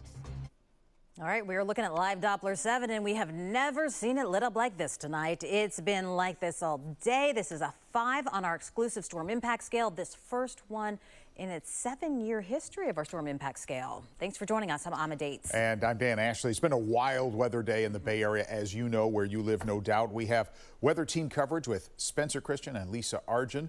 We'll begin our coverage with Spencer Christian and look at what is happening out there right now. Spencer? All right, Dan, here's a look at our satellite radar composite image, and we just have wave after wave of heavy rain and gusty winds pounding the area, moving onshore almost nonstop. Here's live Doppler 7. You can see that some heavy rain has already passed through to our east, and there's another line of stormy weather right offshore that's about to move on land right now. So again, the exclusive ABC7 storm impact scale shows that this is a level 5 storm, the first we have had in the 7 years we've been using the impact scale. It's a severe storm producing obviously heavy rain, damaging winds, and worst impacts between now and about midnight. We have a flood warning in effect for the entire Bay Area. We issue a warning when flooding is either occurring or imminent, and that's the case right now. We've got flooding all over the region, and a high wind warning in effect. Winds gusting between 50 and 60 miles per hour. That pattern will continue into the wee hours of the morning. Right now we're looking at gusts at the surface up to 45 miles per hour at Oakland, 46 SFO, 40 miles per hour at Novato. Just a few minutes ago we had 59 mile per hour gusts in Oakland, and we've seen in the higher elevations even stronger gusts, 59 right now at Mount Diablo and Hawkeye, but just a few moments ago we had 62 mile per hour gusts at Mount Diablo. Now we go to a live view from the rooftop camera looking across the quiet Embarcadero. Temperature readings right now in the mid to upper 50s at San Francisco, Oakland.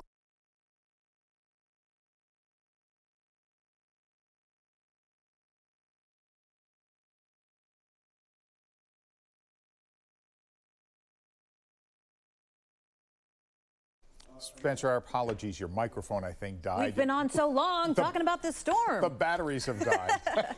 Recharge, Spencer. We need to recharge our batteries here Okay, soon I'll as take well, over. because I'll go.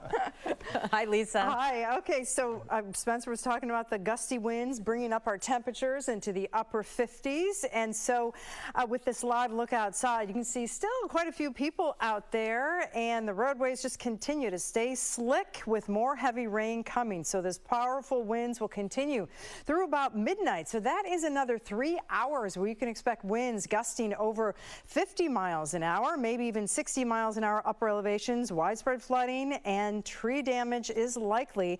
Possibility of road closures. The storm eases as we get in tomorrow, but that means the winds decrease. We're still going to be looking at rain on and off throughout the afternoon in various parts of the Bay Area. So here's a look at later on tonight. You can see still that very heavy rain, 10:30. You can see the reds there. That's rain from 1/4 of an inch to 1/3 of an inch an hour.